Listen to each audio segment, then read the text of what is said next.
C1352 A Cold Shiver. Chapter 1352 A Cold Shiver. 1352 A Cold Shiver, 3 days. Tianyang mumbled. Thank you for watching over me, and sorry for the inconvenience, he said a moment later. Please, nothing you do will inconvenience us after everything you've done for us. Huang said. Have you searched the place yet? Tianyang then asked. Yes, it's empty but safe. Good. Then allow me to recover my spiritual energy before we figure out our next plan. Tianyang proceeded to spend the entire day recovering his spiritual energy. What's the plan now? We're both out of pills and we don't have a clue how much further our destination is. Huang asked. We could gamble it, or we can spend some more time on this island to improve our cultivation, which will improve our chances of reaching the desolate continent. Tianyang suggested. Huang looked at his son and sighed. Unfortunately, our son is not a cultivator, and we only have enough food to last him half a month. That's enough time for me to improve my cultivation even a little. I reached Spirit Lord not long ago, so I probably won't be able to have a breakthrough in such a short amount of time without any treasures. If you need treasures, I have some that might be of use to you. Huang said after pondering for a moment. Are you sure? Tianyang asked. Honestly, our primary objective at the desolate continent is to deliver these treasures, so they actually belong to someone else. However, we're in no position to ponder the consequences.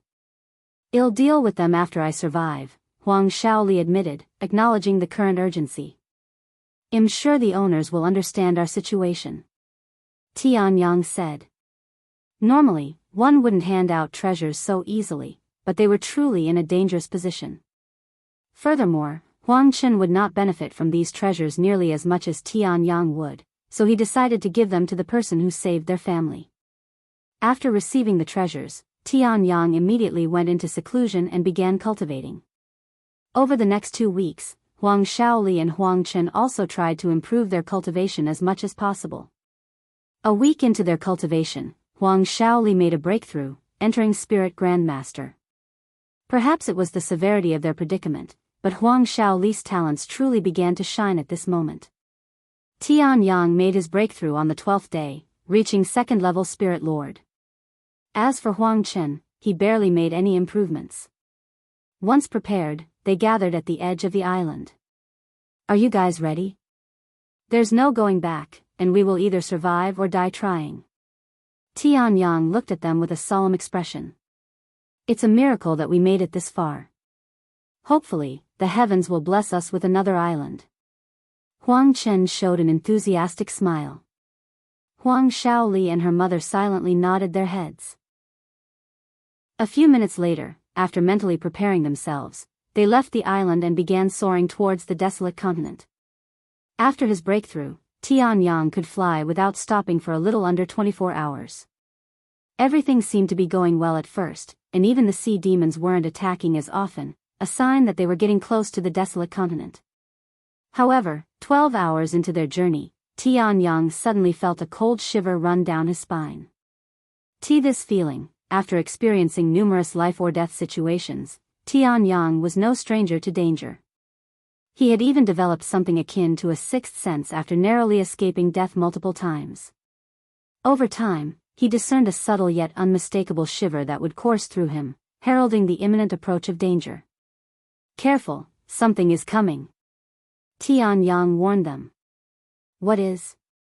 I don't sense anything. Huang asked for more details. Omicron I don't know, but I know that something is definitely coming. Sure enough, after a few more minutes, Tianyang and Huang could sense the approach of something massive, its immense aura looming over them. What is this feeling? Its aura is even stronger than the flying Leviathan. Tianyang broke out in a cold sweat upon sensing the unfathomable aura emanating from this entity. Tianyang, behind you. Huang Shaoli suddenly muttered in a terrified voice, her entire body trembling in fear. Tianyang turned, his gaze locking onto the behemoth behind him, and his eyes widened with profound astonishment at the sight of the colossal entity that bore an uncanny resemblance to a giant squid. The giant squid possessed a triangular head, and even though only its eyes were barely peeking out of the water, its head was massive enough to obstruct the sky view. Additionally, numerous long tentacles revealed themselves, each several times larger than the flying leviathan. What kind of sea demon is that? Tianyang exclaimed, hoping Huang Chen would know. However, Huang Chen was just as shocked and ignorant as him. I don't know.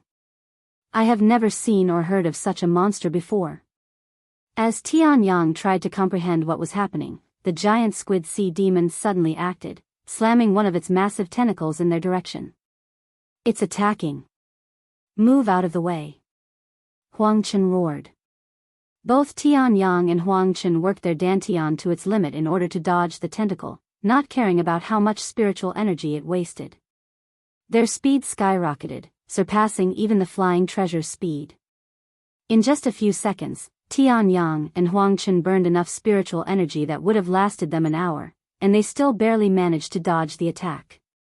Unfortunately, things only got worse for them when the giant sea demon launched another tentacle at them. It's coming again. They immediately used another hour's worth of spiritual energy without hesitation. Is this it? Am I going to die here? Tianyang could not see any light at the end of their dark tunnel. They were neither fast enough to outpace the sea demon nor possessed enough spiritual energy to continuously evade its attacks. At this rate, their demise seemed inevitable, a matter of mere moments away. C1353 Massive Sea Demon of Unknown Origin. Chapter 1353 Massive Sea Demon of Unknown Origin. 1353 Massive Sea Demon of Unknown Origin. I'm sorry, Xiao.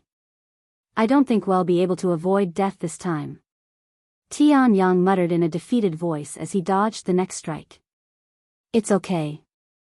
I had prepared for my death even before we left the ship. Huang Xiao sighed. Instead of panicking, they merely accepted their fate with a calm demeanor. I'm glad that I got to meet you at the very end, Tianyang, she continued. Me too. It was fun while it lasted. At the same time, Huang Chen also accepted his fate and said his goodbyes to his wife and son. I'm sorry. I'm sorry for bringing you guys with me despite knowing that it would be a dangerous journey. I'm sorry for being so weak. Tears streamed down Huang Chen's face. Don't be, dear. At the very least, I'm glad that we're able to be together in our final moments. Where's our daughter? Huang Chen looked around and sighed. Looks like we were too busy dodging the attacks and got separated. They embraced each other while their son bawled his eyes out. After evading the ninth strike from the sea demon, both Tianyang and Huang Chen reached their limit and exhausted their spiritual energy. That's it. I don't have enough spiritual energy to dodge the next one, Tianyang sighed. Suddenly, their views darkened, almost as though it'd turned to night. Tianyang turned around to see what had caused the blackout. The sea demon, enraged that its attacks had missed its target multiple times, opted to lift all of its tentacles into the air, preparing for an ultimate assault. Ah! Tianyang could only let out a dumbfounded mutter. Even if his cultivation was at its peak, he wouldn't have been able to avoid such an attack. In the next moment, the sea demon slammed all 10 of its tentacles down. Despite knowing that he would be dead in the following second, Tianyang refused to close his eyes, staring at the horizon. Huh. He muttered in a dazed voice, and his eyes widened at the distant silhouette of land that had suddenly materialized on the horizon. Ah, what kind of joke is the heavens playing on us? Tianyang sighed inwardly as he closed his eyes, silently awaiting his death. However, Tianyang remained conscious even several moments later when he should have died several moments ago. Dong! Ah! Huang Xiao suddenly cried out loud in pain. Tianyang also felt his entire body slamming into something solid.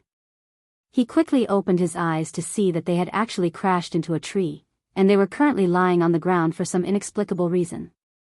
Huh? What happened? Where are we? How are we still alive? Tianyang was filled with questions. Tianyang. Am I dreaming? Or is this heaven? Huang Xiao looked at him, appearing just as baffled as him. I don't know, but I think we're still alive. Right as Huang Shaoli opened her mouth to speak, a powerful tremble shook the entire world, followed by a loud slamming noise. After Tianyang and Huang Shaoli fell on the floor from the tremor, they subconsciously turned to look behind them. In the distance, on the very edge of the horizon, a monumental pillar of water erupted toward the heavens, piercing the clouds, evoking the impression that a deity-like force had collided with the vast expanse of the sea. If Tianyang didn't know any better, he would have thought that something massive had fallen into the sea, perhaps a meteor of sorts. The pillar of water eventually subsided, and that's when Tianyang discerned a familiar silhouette swiftly disappearing from where the water had surged. No way, that can't be. Huang Shaoli covered her mouth in shock after realizing what they'd just witnessed.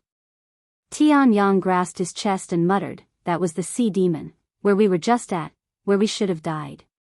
However, for some inexplicable reason, we were teleported here and survived the attack." What about my father and mother? My younger brother? Does that mean they've also survived the attack? Huang Shaoli immediately thought of her family. I'm not sure, but if we survived, there is a good chance that they managed to survive as well. Tianyang could only come to this conclusion. After all, it would make less sense if they were the only ones who experienced the phenomenon. Huang Shaoli held on to such hope. Once they recollected themselves, Huang Shaoli asked, "Where are we? Another island?" Tianyang shook his head and said in a solemn voice, "No. I think we've arrived at the desolate continent. I saw it right before we were teleported, and judging by our position, it's exactly the place I saw. Let me recover some of my cultivation before we look for your parents." Tianyang then said, "Okay. I'll watch over you." After finding an isolated place to cultivate, Tianyang immediately began his cultivation. Meanwhile, back at the Immortal Monastery, a beautiful woman sensed something and retrieved a dull-colored object that appeared to be shattered.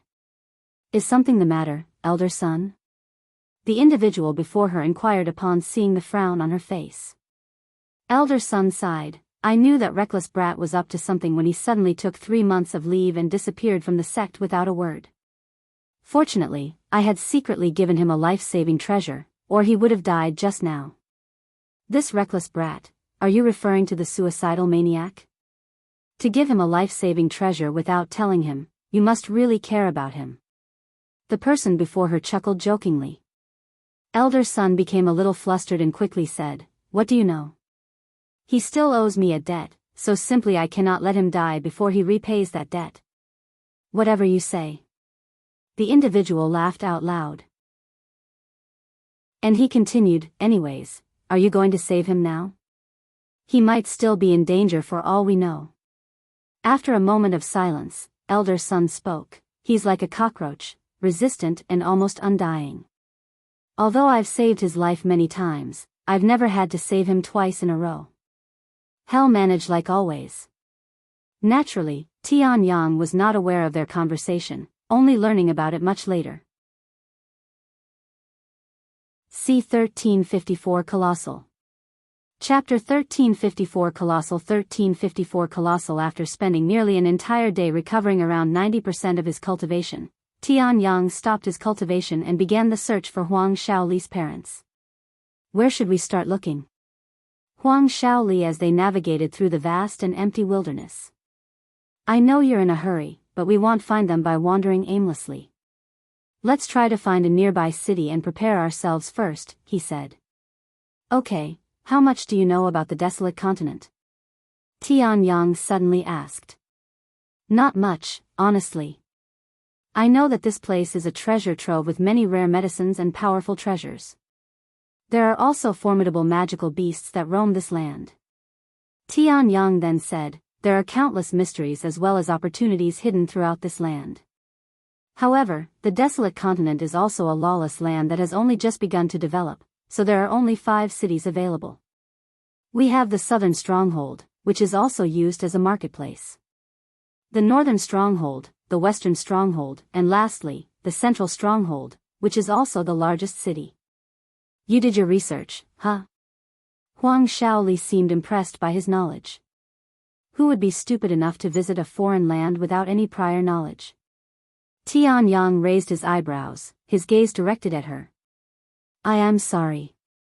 Huang Shaoli lowered her head and subconsciously apologized after seeing his gaze, her face flushed with redness. I'm not calling you stupid, but you should be more diligent, Tianyang sighed. I understand. She nodded. Anyways, the desolate continent is also separated into 5 levels of difficulties. Starting from the weakest, we have the southern stronghold, the western stronghold, the northern stronghold, the eastern stronghold, and the central stronghold. He continued, the magical beasts around the southern stronghold are the weakest, being between the level of a spirit lord to a spirit king. At the western stronghold, they become increasingly dangerous, being between spirit emperor and spirit sovereign. The northern stronghold isn't much different from the western stronghold except that magical beasts at the level of spirit sovereigns will appear more often than spirit emperors. The magical beasts that appear within the eastern stronghold won't be past divine warrior. As for the central stronghold, magical beasts between the level of spirit lord and divine grandmaster could appear. That's quite the range. Huang Shaoli muttered. Even if you don't remember this information, there is one thing you must remember. In the desolate continent, there roams an entity that even divine kings don't dare to offend. In terms of strength, it might even be on par with that giant sea demon we encountered. Huang Shaoli swallowed nervously as she asked, what is this monster? The people here call it Colossal because of its towering figure that topples even mountains, just like that sea demon. The only difference is its figure, which resembles a human's figure. You'll know its identity right away when you see it. Huang Shaoli suddenly stopped walking, her eyes wide open as she gazed towards the sky. Something like that? She pointed behind him while trembling. Tianyang turned around, and sure enough, there was a massive human-like figure casually moving near the horizon. This entity had a pitch-black body that looked like it had emerged from the shadow, with 2 round, red eyes. It had 2 arms and 2 legs, just like a human. The only human feature it was missing was a mouth. However, the most interesting feature of this entity was its lack of presence. Despite its massive and terrifying appearance, the Colossal did not have the slightest presence, almost as if it didn't truly exist, or they were looking at it from another dimension where its presence could not reach. Even though I am staring right at it, my mind tells me that it doesn't exist, that I am merely hallucinating. Tianyang muttered in a dazed voice. Unlike Huang Shaoli, whose eyes were filled with fear, his were filled with awe and curiosity. Suddenly, almost as though the Colossal detected their gaze, it stopped moving and turned to look in their direction. Hi! Huang Shaoli immediately fell on her buttocks, as the Colossal's gaze was simply too terrifying for her. Tianyang didn't even flinch, even staring directly into its eyes. It felt as if the entire world had fallen silent at this moment, that only he and the Colossal existed. Eventually, the Colossal returned to facing the front and continued walking, acting as though nothing happened. Are you okay? Tianyang looked at Huang Shaoli, who was still frozen on the floor with her eyes soaked in tears. Tianyang chuckled and offered his hand to help her up. However, Huang Shaoli refused to move. What's wrong? The Colossal is long gone, and it isn't known for being aggressive, so it won't attack us unless we offend it first, he explained to her. Huang Shaoli muttered after a moment of silence, I accidentally wet myself, huh? Tianyang immediately wore a dumbfounded look on his face. One of the most humiliating ordeals for a cultivator is the loss of control over their own body, particularly in the more sensitive areas, such as wetting or shitting themselves. Even when facing the massive sea demon, Huang Shaoli managed to control her bladder, yet the Colossal proved to be too much for her to handle. Unsure of how to respond to such a specific situation, Tianyang subconsciously uttered, "How can I help? Do you have extra clothes for me to borrow?" She asked, her face flushed in redness. "I have a few pairs of my disciple uniform, but they might be a little loose on you," he said. "It's better than walking around in my current state," she exclaimed. Tianyang quickly retrieved a pair of his uniform and handed it to her. "It'll go over there, where I can't see you." Tianyang pointed to the trees not far away. C1355 Nothing but a Hindrance. Chapter 1355 Nothing but a Hindrance. 1355 Nothing but a hindrance. Just as Tianyang started walking away, Huang Shaoli shouted in a scared voice, "Stop. Don't leave me. I don't want to be alone." "You're not going to be alone. I will still be nearby," he said.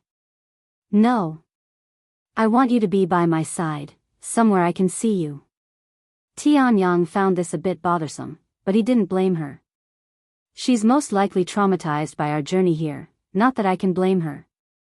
Huang Shaoli was not even 20 years old, and yet, she had already faced harrowing experiences that most individuals wouldn't even dream of encountering. No matter how much of a genius she was, it was only natural for her to be traumatized. "All right, I'll stay in your view." Tianyang proceeded to face away from her and even closed his eyes. Of course, he could still peek using his divine sense, but he wasn't a degenerate who would do such shameful acts. Huang Shaoli immediately removed her dirty clothes and changed into Tianyang's uniform. "Okay, I am done. You can look now," she said a moment later. Tianyang turned around to see her new appearance. Unsurprisingly, she still looked charming even when wearing his clothes. In fact, it made her look even more unique. Tianyang avoided commenting on her new look, fearing that it might offend her. "Let's keep moving. I'd like to reach a city before it gets dark if possible." The two of them picked up their pace and began speeding through the land while Tianyang continuously scanned their vicinity for any presence. Several minutes later, they encountered a magical beast that resembled a turtle. Third-level Spirit King. "We're either near the southern stronghold or the central stronghold." "Surely, it's the southern stronghold. We've used multiple lifetimes of bad luck just to get here. Surely, there can't be any left, right?" Huang Shaoli muttered to herself. The sky began darkening several hours later, yet they had not arrived at the city. It'll be too dangerous to keep moving at night, especially when magical beasts are most active during this time. "Let's find a place to camp the night." "Okay." After looking around, they found a small cave that was somewhat isolated. However, there was only enough room for a single person to lie down. "You can sleep. I'll keep watch," Tianyang said to her. "Are you sure? I think we can both get some sleep if we squeeze together." "It'll be fine if you're worried. Somebody has to keep watch just in case we're attacked." "I also had plenty of sleep on the island," he shook his head. "If you say so." After a brief pause, she continued, "Don't go too far, okay?" Tianyang smiled, "I won't go anywhere." "Thank you." Huang Shaoli laid down and closed her eyes, but not before holding on to Tianyang's robes as insurance. Within seconds, she fell into a deep sleep. Tianyang stared at her sleeping face and sighed inwardly. Our journey here may have been rough, but things probably won't get any easier from this point. Once he had his full with Huang Shaoli's sleeping face, Tianyang spent the rest of the night focused on their surroundings. Sometime later, Huang Shaoli slowly woke up from her sleep. When she attempted to stretch, she found herself unable to do so, and the reality of her current situation quickly rushed back to her. "Tianyang? Are you there?" She started shouting for him even before she fully opened her eyes. "Calm down, I am here," Tianyang quickly responded. Huang Shaoli heaved a sigh of relief upon seeing his face. He then gestured toward her hand, which still tightly clung to his robes. "With such a strong grip on me, I wouldn't be able to go anywhere even if wanted to," he joked. Huang Shaoli immediately released his robe and became flustered. I didn't know. Anyways, I hope you had a good sleep." She nodded. "Yes, I feel very refreshed, almost as if I slept for ages."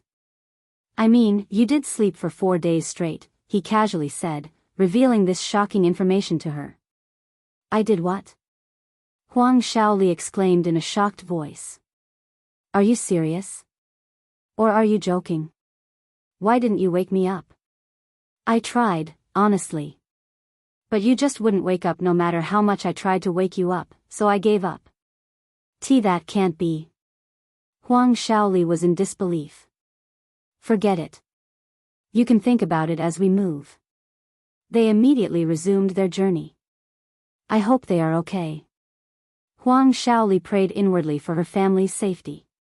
Over the next several days, Tianyang and Huang Shaoli wandered the desolate continent in search of a city, but they only encountered magical beasts.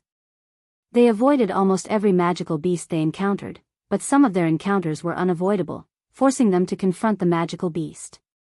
Luckily for them, these magical beasts were manageable for Tianyang to take down alone. I'm sorry.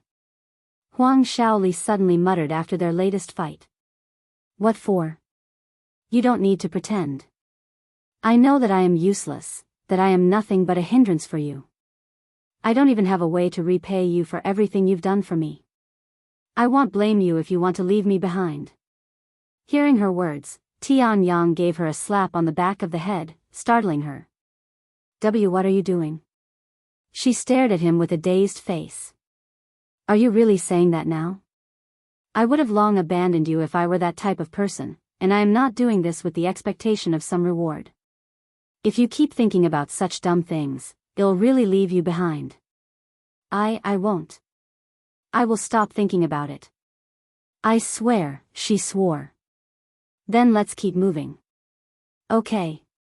Huang Shaoli quickly followed behind him, adorned with a radiant smile, her heart fluttering with a newfound feeling that she was experiencing for the first time. C1356 Southern Stronghold. Chapter 1356 Southern Stronghold. 1356 Southern Stronghold. After traveling for several more days, Tianyang and Huang Shaoli finally encountered something that wasn't a magical beast. Excuse me. Do you know where the nearest city is located?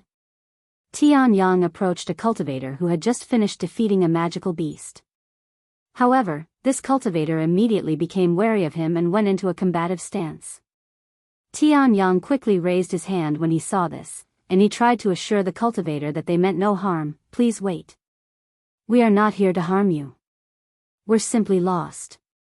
Unsurprisingly, the cultivator did not even twitch at his words and remained wary.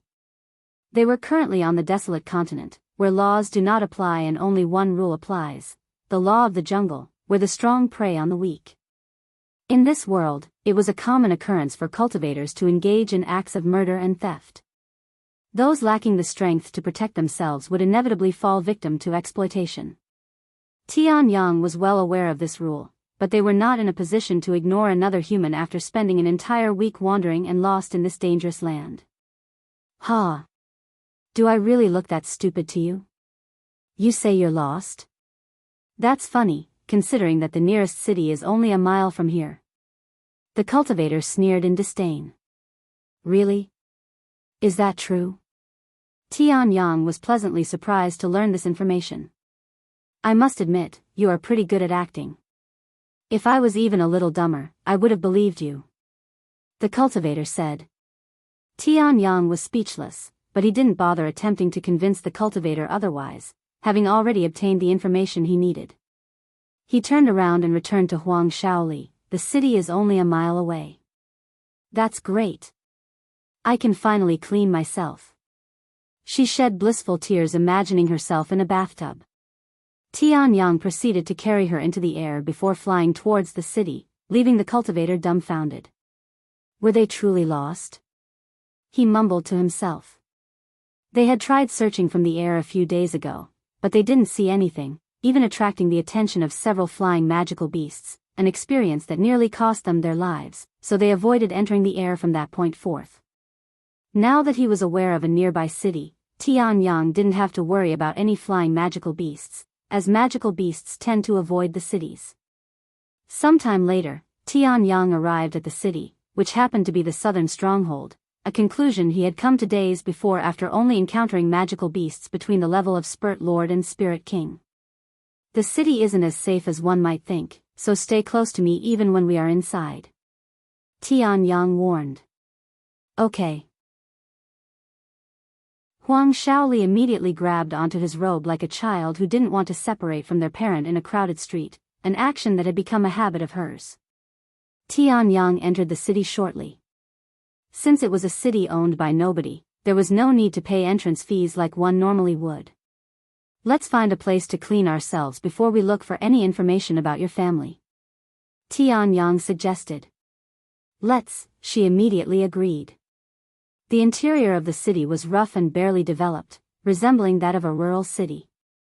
The buildings looked as if they were built without any plans or approval, so there were gaps of all sizes between each building. The street was impressively vast, adorned with numerous merchants showcasing their wares on blankets as they sat behind them, eager to make sales. Most of these merchants also had surprisingly high cultivation, which explained their boldness to display their treasures in a place where one could steal in broad daylight. After looking around for an entire hour, they only managed to find a single crude-looking hotel. Not wanting to walk around with dirt and mud sticking to their body for even a second longer than they had to, they settled for the hotel, which also had a tremendous price tag that even luxurious hotels couldn't compare. Small rooms are 50 spirit stones and the bigger rooms will cost 100 spirit stones with a time limit of 3 days. Do your rooms have a bathtub? Huang Shaoli asked. We have 2 rooms with bathtubs, but one of them is already occupied. The cost will be 200 spirit stones for 3 days. I don't have that kind of money, Tianyang said to Huang Shaoli. Huang Shaoli suddenly realized that this was her chance to be helpful and immediately took out 200 spirit stones, placing them before the manager. Well, take that room. Thank you for your business. Here is your key. We will notify you the day before your time is up. Let's go. Huang Shaoli grabbed Tianyang's hand and dragged him to their room. When they entered the room, they were shocked by how small it turned out to be.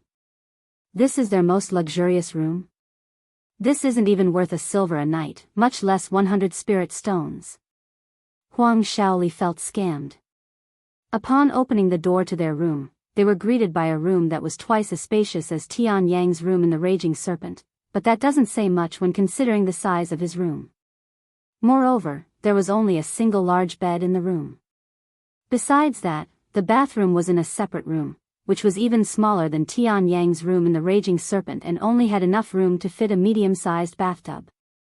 Compared to what she was normally used to, the hotel's room couldn't even compare to a pig pen. However, since they were mostly there for the bathtub, they didn't complain too much. Huang Shaoli entered the bathroom first, and she wouldn't come back out for 3 whole hours. Even scrubbing her entire body over 10 times wouldn't require that amount of time, so Tianyang couldn't imagine what she was doing inside. Naturally, he didn't actually spend any time doing such pointless acts. Instead, he focused on improving his cultivation. C1357 Searching for the Huang Family. Chapter 1357 Searching for the Huang Family. 1357 Searching for the Huang Family. After spending 3 hours in the bathroom, Huang Shaoli came out looking like she'd experienced rebirth. Her brown skin had returned to its smooth jade-like complexion. Her sticky and messy hair became as straight as a sword with each strand shimmering like an ocean basked in sunlight. The worst part, her foul smell that was caused by her accident was completely gone, replaced by a sweet fragrance. Thank you for the fresh clothes. I washed the old one for you. Huang Shaoli handed him the first pair of uniforms he gave her in the very beginning. Also, hurry up and wash yourself.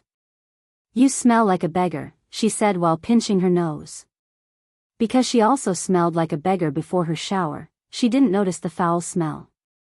However, now that she was completely cleaned up, Tianyang's odor became very distinct and intense to her. As you wish, princess, Tianyang jokingly said as he entered the bathroom. He came back out half an hour later to see Huang Shaoli lying on the bed, seemingly deep asleep. Not wanting to disturb her, he sat on the cold floor and returned to his cultivation. Huang Shaoli would not wake up for another 2 days. Ah! I fell asleep by accident, she exclaimed when she woke up. Don't worry, it was only 2 days this time, he smiled. 2 days? I didn't try to wake you up this time if you're wondering. Huang Shaoli felt really guilty for wasting so much time when it could have been spent looking for her parents, but she couldn't help herself, as she was exhausted from all that traveling. Are you ready to look for your parents? Tianyang asked. Of course, she said as she jumped off the bed. Wait, before we leave, I think you should disguise yourself a little. Huh? What's wrong with my appearance? She raised an eyebrow. You will attract too much attention if you go out in that appearance, he explained. Huang Shaoli blushed after hearing his words. Does this mean he actually finds me attractive? He's not blind, after all. She felt relieved to know that Tianyang was not someone who couldn't see beauty. Had been acting so normal around her that she'd begun to doubt her own beauty. Give me a minute. Huang Shaoli retrieved a box of makeup and proceeded to apply it to her face. In mere minutes, Huang Shaoli changed her appearance from that of a peerless beauty to an extraordinarily handsome young man. This shocking transformation that was done with pills greatly surprised Tianyang, who didn't know the capabilities of a woman's makeup until this moment. To make her disguise even more convincing, Huang Shaoli tied her hair into a ponytail just like Tianyang. What do you think? She asked him afterward, her tone carrying a hint of pride. Makes me wonder if I've been looking at your real face or not this entire. Huang Shaoli suddenly swung her leg at him, interrupting him. I'm just joking. Tianyang released her leg shortly after catching it. You look like an actual man, I'm quite impressed. I wanted to look a little less beautiful, but it's hard to do so without making my face look unnatural, she said, unknowingly sounding narcissistic. Tianyang did not respond to such words. Sometime later, they left the room and went downstairs. Oh, perfect. I was going to let you know that you only have 1 day left. The manager said to them. If you want to continue using the room, you have to pay for another 3 days right now. If not, you won't be able to keep the room if someone else were to rent it even if you are still living in it. You can check us out now since we won't be coming back. Tianyang said. If you say so. Tianyang returned the room key before leaving the building. How should we go about finding my family? Huang Shaoli asked. We can start by asking around. We should start with the merchants since they have been here the longest and would have seen the most people, he suggested. Sounds good. They approached the merchants and began their search. Hello, I am looking for some people. Have you seen a family of 3 around recently? They should have a young boy around 10 years old with them.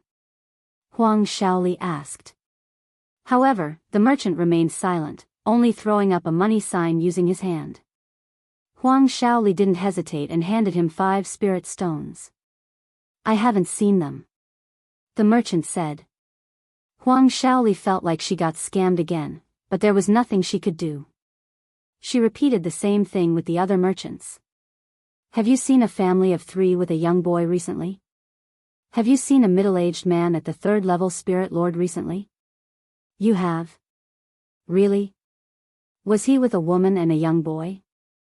At the end of the day, Huang Shaoli had spent almost 300 spirit stones without obtaining any information about her family. I knew it wouldn't be easy, but this is. Huang Shaoli had a dejected look on her face. Then she became angry. Half of them were scammers and the other half were liars. I can't believe the people in this place. Is there not a single decent person in this place? You aren't used to the real world, are you? Tianyang could tell that she had lived a sheltered life and was still naive about how the world operated. Is it really that obvious? She sighed. Yes. He nodded without hesitation. I have spent most of my life at home with most of my knowledge taught by my parents. I've only started seeing the outside world when I joined the Immortal Monastery as a disciple. She admitted to having a lack of experience. You may be naive now, but you have plenty of time to learn and grow. Tianyang tried to comfort her. Thank you. She responded with a forced smile. C1358 Teleportation Array. Chapter 1358 Teleportation Array. 1358 Teleportation Array. If you have the time to complain, let's use it to continue our search, Tianyang said to her. Okay. After spending a few more days asking thousands of people around the southern stronghold, they were still unable to find Huang Shaoli's parents. Hey, Tian Yang, you came here to train, right? Are you sure you want to spend so much time here? I think I can do this by myself. Huang Shaoli suddenly said to him. I've had enough life or death situations for now, I want to take it easy for a bit, he calmly said. Moreover, I am still trying to solidify my previous breakthrough. Until I am fully used to my new strength, it'll help you. Thank you. Huang Shaoli mumbled. With that being said, we've spent an entire week in this place without learning anything about your family. I think it's safe to assume that they never made it here, he continued a moment later. What else can we do? It's not like we can go to the other cities. We'll most likely die before we even make it there. Huang Shaoli released a hopeless sigh. Tian Yang maintained a moment of silence before speaking. Actually, there is a way to visit the other cities without encountering any magical beasts, but it'll be very expensive, hence why I hadn't brought it up until now. What method? The array masters have made a breakthrough in their techniques not long ago. They call it the teleportation array, which will allow anyone to teleport from array to array as long as these arrays are set up. However, it costs a tremendous amount of spiritual energy for each use, so they have to keep feeding the array spirit stones or treasures to keep it functioning. I've heard my father mention this teleportation array to his fellow array masters before. Huang Shaoli said. Your father was an array master? Tian Yang didn't know this and was quite surprised to learn it, as array masters are rare existences in the divine heavens. Yes, he's only a level 2 array master though. That's still plenty impressive. Anyways, these teleportation arrays are available on the desolate continent, correct? How much would it cost to use these arrays? Huang Shaoli proceeded to ask. I'm not sure since they price it based on the distance. It could be anywhere from several hundred spirit stones to several thousand, if not even more. If it's just several thousand, it won't be a problem, she declared in a confident tone. Tian Yang was speechless, and he asked what had been on his mind for some time now, just how rich are you? I only have about 300,000 spirit stones left, she responded nonchalantly. Only 300,000? That's a lot. Why are you even carrying around so much money? Tian Yang exclaimed in a shocked voice. I don't usually carry so much with me, but since we were going to the desolate continent, known for rare treasures, I planned on buying a thing or two. She said. Just so you know, I always have less than 10 spirit stones in my possession. And it's not because I keep the rest somewhere else. I am simply broke. Tian Yang said in a somewhat prideful manner, leaving Huang Shaoli speechless. How is it even possible to have so little when you are a spirit lord? You also do a lot of risky sect missions. That alone should have given you a decent amount of money. I use them immediately to boost my cultivation. That way, if someone tries to rob me, I won't have much to give them and therefore won't feel bad about it. That is such a weird way of thinking, you won't think like that once you get robbed. Tian Yang shrugged. So you've been robbed before? Plenty of times. Is that really something to be proud of? Of course. Most robberies end up as murder, so it's impressive to remain alive after being robbed many times. Anyways, let's head to the teleportation array, said Tian Yang. Okay, but where will we go? Let's head to the western stronghold first, then we can go to the northern stronghold and eastern stronghold. Well, save the central stronghold for last. Tian Yang didn't want to say it out loud, but the chances of the Huang family surviving the other cities were near zero. If her family had been teleported to anywhere that isn't near the southern stronghold, they would most likely perish to magical beasts before reaching the city, he sighed inwardly. He harbored the assumption that Huang Shaoli's family might no longer be in this world, a weighty realization that he chose to keep to himself. Nonetheless, he remained committed to assisting her in the search. They arrived at the teleportation array sometime later. It will cost 5,000 spirit stones for one of you to reach the western stronghold, said the array master managing the teleportation array. F5,000. Tian Yang broke into a cold sweat after hearing such a large figure. He could cultivate for decades with 5,000 spirit stones. I understand. Raise 10,000. Huang Shaoli handed over the money without hesitation. Her actions caught the attention of several people there. In these people's eyes, Tianyang and Huang Shaoli were young and fat sheep that could easily be exploited. Yuan felt their gazes but decided to remain silent. After entering the teleportation array, they were instantly teleported to the western stronghold. Let's go. Tianyang suddenly grabbed Huang Shaoli's hand the moment they exited the teleportation array and started running away, dragging her along. Huh? What happened? Startled by his actions, Huang Shaoli asked in a puzzled tone. Because you carelessly took out so much money, we've attracted some bad people. He briefly explained. What? That's ridiculous. Sure enough, shortly after they left the teleportation formation, another group of people that also came from the southern stronghold appeared in the western stronghold. I found them. They are running away over there. One of these individuals pointed at Tianyang while alerting the rest of the group. After them. The group consisted of 4 individuals, and to follow Tianyang using the teleportation array, they had to expend 20,000 spirit stones. Naturally, they assumed that Tianyang and Huang Shaoli possessed sufficient resources to not only cover their own expenses but also yield additional gains, prompting their decision to pursue the duo.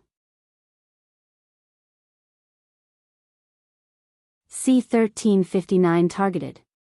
Chapter 1359 Targeted. 1359 Targeted. The pursuers are between the first-level Spirit Lord and the third-level Spirit Lord. We won't be able to win in a direct confrontation. Tianyang thought to himself after sensing their cultivation.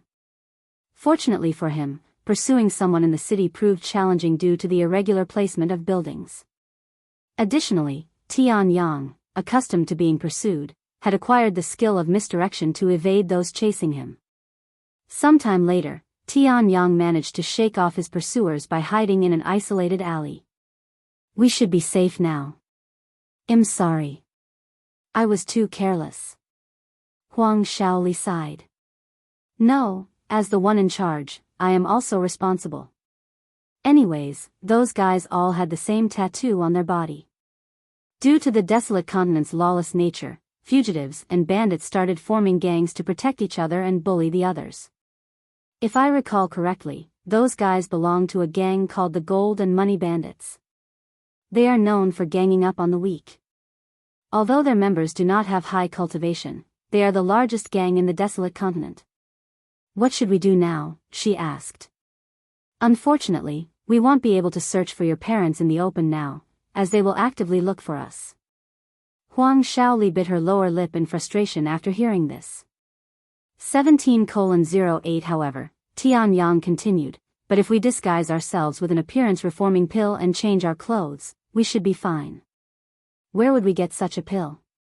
I don't have any on me.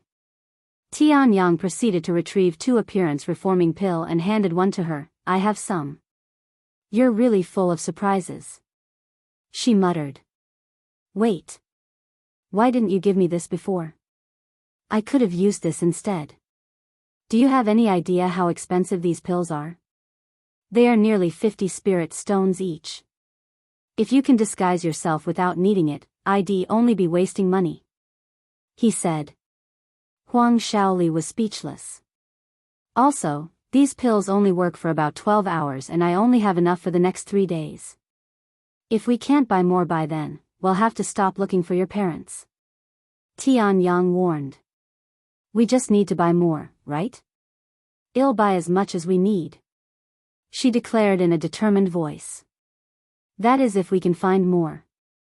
With that being said, there should be an abundance of these pills in this sort of place due to its nature. They swallowed the pill a moment later, changing their appearance entirely. What about our clothes? Huang Shaoli asked. I have plain clothes, but I only have one set. You can have it. Tianyang handed her a set of plain white robes. What about you? I'll settle with this for now. He retrieved a black cloak, enveloping his entire body in its folds.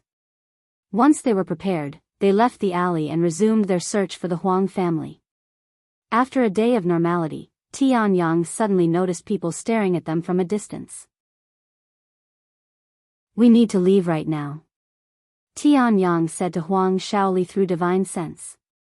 He grabbed her hand and immediately began running away. Sometime later, once they were in the clear, he explained, "They found us." "What? How?" Tianyang pondered for a moment before responding, "They probably investigated about us.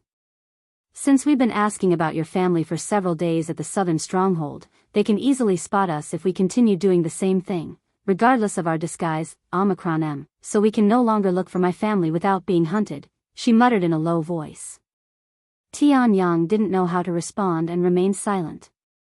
Even if they traveled to another city, the gold and money bandits had eyes in all 5 cities, so unless they got rid of the gang, their search was essentially over.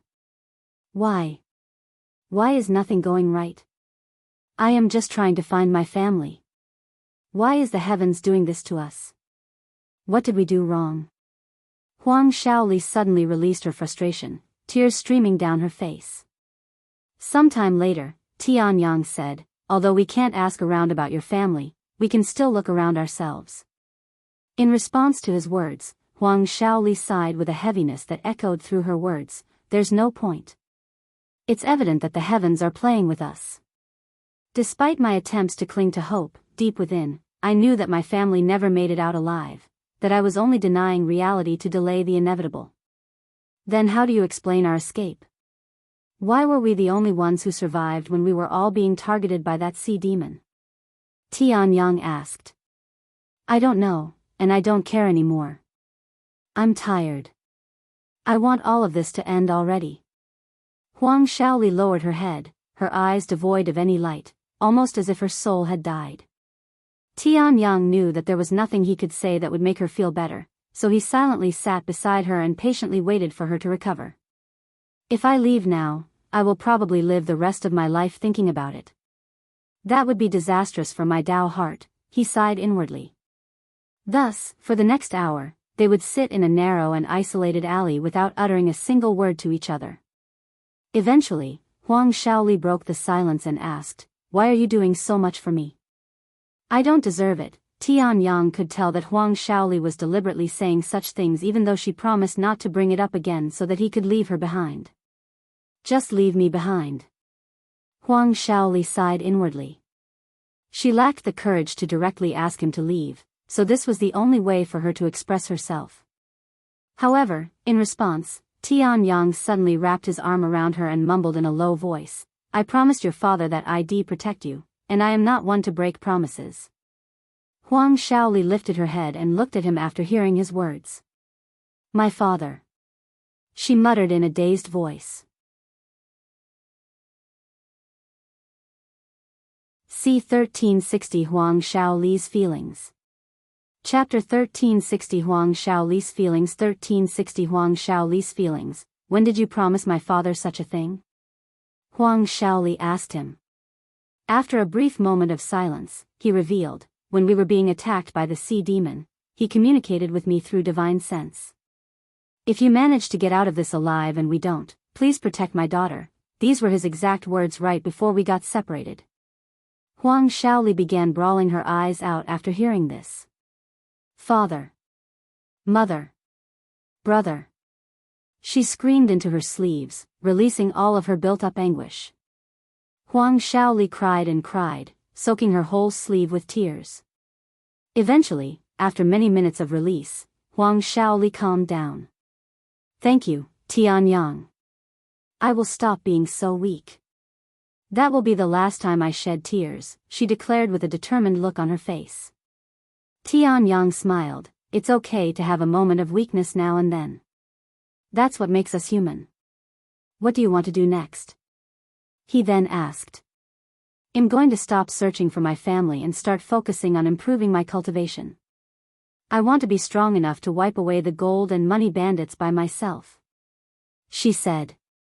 She then looked at him and asked, "Do you mind if I follow you to train? I know my cultivation is lacking right now, but I will try my best to not get in your way and catch up." He smiled and said, How am I going to protect you if you're not by my side? Huang Shaoli found his smile to be exceptionally handsome for some reason, and she immediately began blushing. Let's get some rest before we begin our training, he suggested. Okay. They proceeded to change their disguise with an appearance-reforming pill before looking for a hotel to stay at. Once they found a hotel, Huang Shaoli asked for the largest room that had a bathtub. It will cost 50 spirit stones per night. Checkout will be at noon. The manager said. Huang Shaoli paid for 7 days in advance. An entire week? That might be a little too much, Tian Yang said as they entered their room, which was decently better than their stay at the previous hotel. I want to make sure that we're fully rested before we begin our training, she said. If you say so, not that I am complaining. He didn't have the right to complain since he was essentially leeching off Huang Shaoli's money. After removing their disguises, Huang Shaoli entered the bathroom to wash herself first, followed by Tian Yang. When Tian Yang came out of the bathroom, Huang Shaoli was sitting by the bed with a pondering expression on her face. What's on your mind? He asked. Huang Shaoli turned towards him, and with a silent grace, she rose from the bed, enveloping him in a sudden embrace. What are you doing? Tian Yang asked in a startled voice. Instead of answering, she asked, You don't like it? Hearing no response from Tian Yang, Huang Shaoli released him just enough to where they could see each other's faces, revealing her flushed face. In the ensuing moment, she closed her eyes and advanced towards him, her lips subtly pressed forward, her intentions as unmistakable as daylight. Though taken by surprise, Tian Yang did not reject Huang Shaoli's kiss and accepted it. Once the kiss ended, the two of them silently stared at each other, unsure of how they should advance. Eventually, Tian Yang made the first move and led her to the bed. He proceeded to remove her clothes, to which Huang Shaoli did not object. A few moments later, Huang Shaoli's beautiful and slender body lay exposed on the bed, a sight for Tian Yang's eyes to feast upon. He gently caressed her smooth skin with his fingers, eliciting sensations that caused her to tremble. Sometime later, when Tian Yang removed his clothes, Huang Shaoli spoke in a bashful voice. This is my first time, the same goes for me. Tian Yang admitted that he had no prior experience, just like her. Soon, the room became filled with Huang Shaoli's voice, resonating with pleasure. Their session would last for many hours until Huang Shaoli fell asleep from exhaustion. When they woke up the following day, they would repeat it with increased intensity. Over the next few days, Tian Yang and Huang Shaoli would make love, sleep, wake up, and repeat, almost as if they didn't know how to do anything else. Very few words were shared between them during these sessions, but their actions and responses to said actions were more than enough for them to understand each other. On the 6th day, the day before their time at the hotel was up, they cleaned themselves and spent the rest of their time cultivating and recovering their stamina. They left the hotel on the morning of the 7th day and used the teleportation array to return to the southern stronghold, where they would spend the next few weeks training. Finally, they are gone. The manager signed in relief after seeing Tian Yang and Huang Shaoli leave his hotel. Since the walls were thin, all the sound they made during their fun session was overheard by the manager. However, in the manager's view, both Tian Yang and Huang Shaoli were men, so one could imagine what was going through his mind when he heard such noises. Fortunately for him, the noises ceased completely on the 3rd day. It was also on that day that Tian Yang discovered Huang Shaoli was also an array master, albeit only at level 1, when she created a sound barrier in their room. After they left the hotel, Tian Yang and Huang Shaoli left the city to hunt magical beasts. However, since Huang Shaoli's cultivation was too weak for her to fight beside him, she would support him from a safe distance and set up traps using arrays whenever she could. They continued this for the next several weeks. C1361 Training Together. Chapter 1361 Training Together. 1361 Training Together. Look. This monster has a core. Huang Shaoli announced in an excited tone as she dug out a monster core from the magical beast they just slew. This is our second one today. How lucky.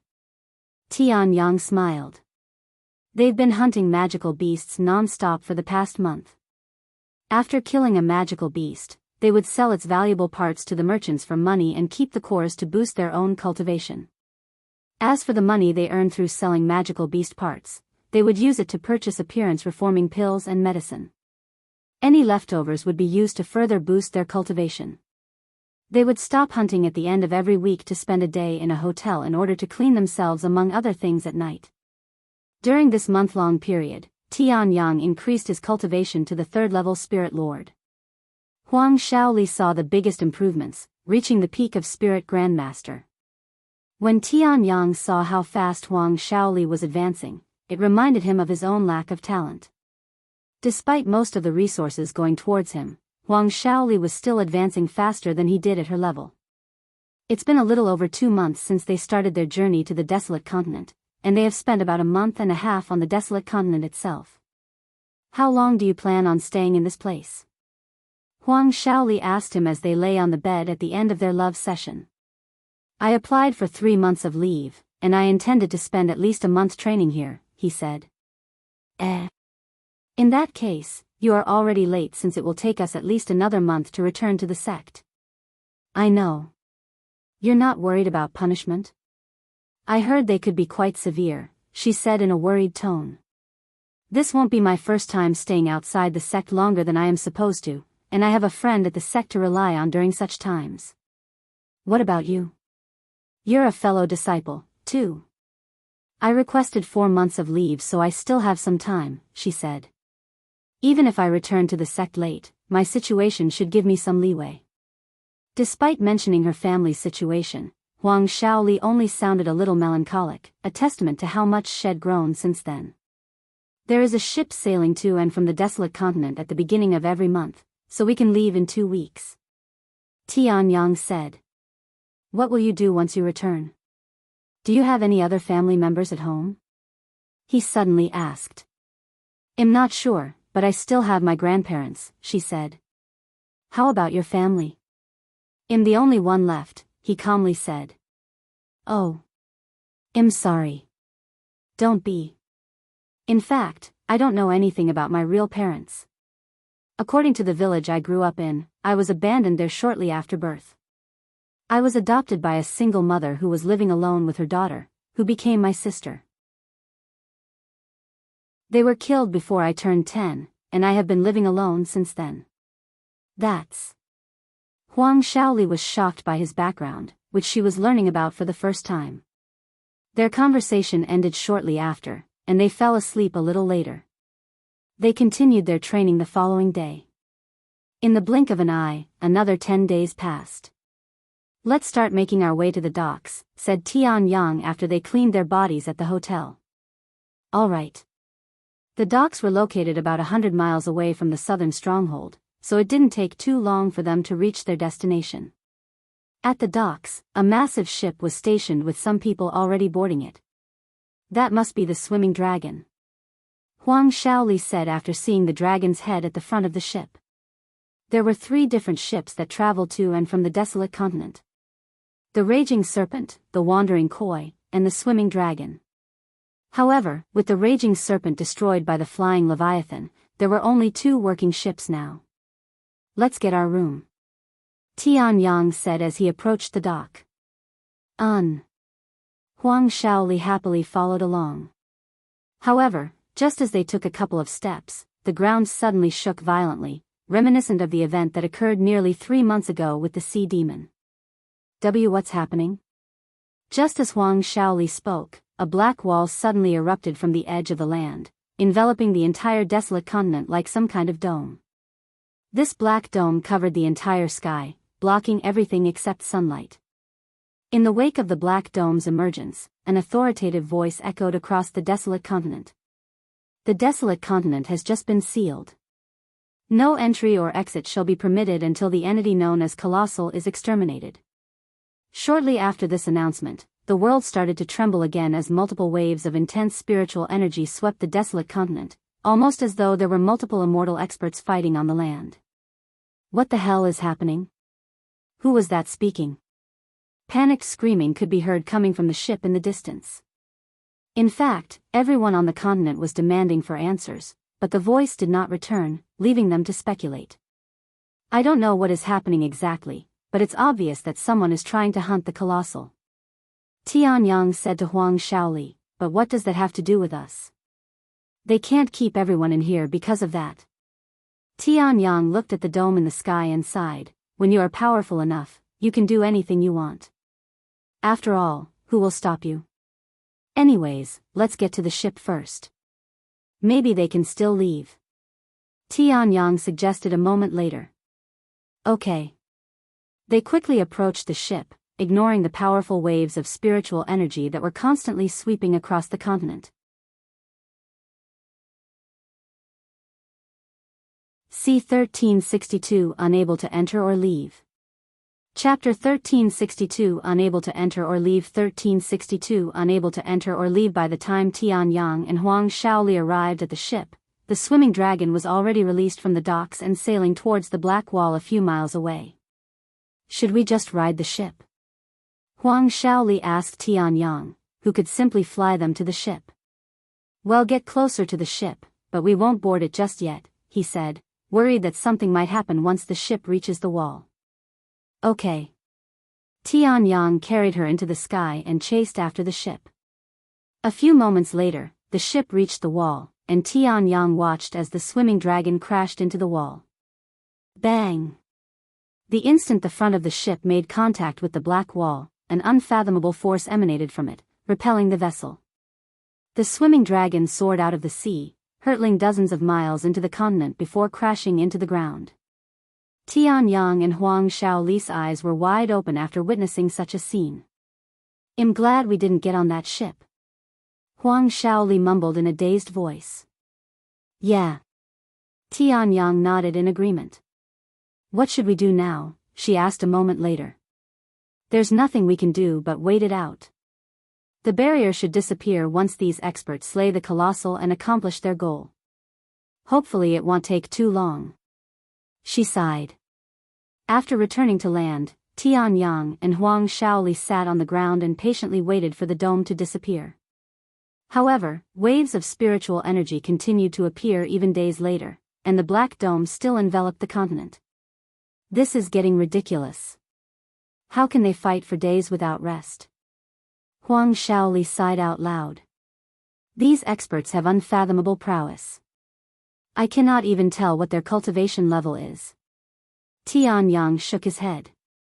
Just to fight the Colossal requires one to be a divine king, so they are at least above that level. Divine king, they are truly an existence unfathomable to us, who are still in the spirit realm. Sometime later, Tianyang suggested, since it looks like this will take a while, let's return to the city. Okay. When they arrived at the southern stronghold, Tianyang was surprised to see how many people were in the city.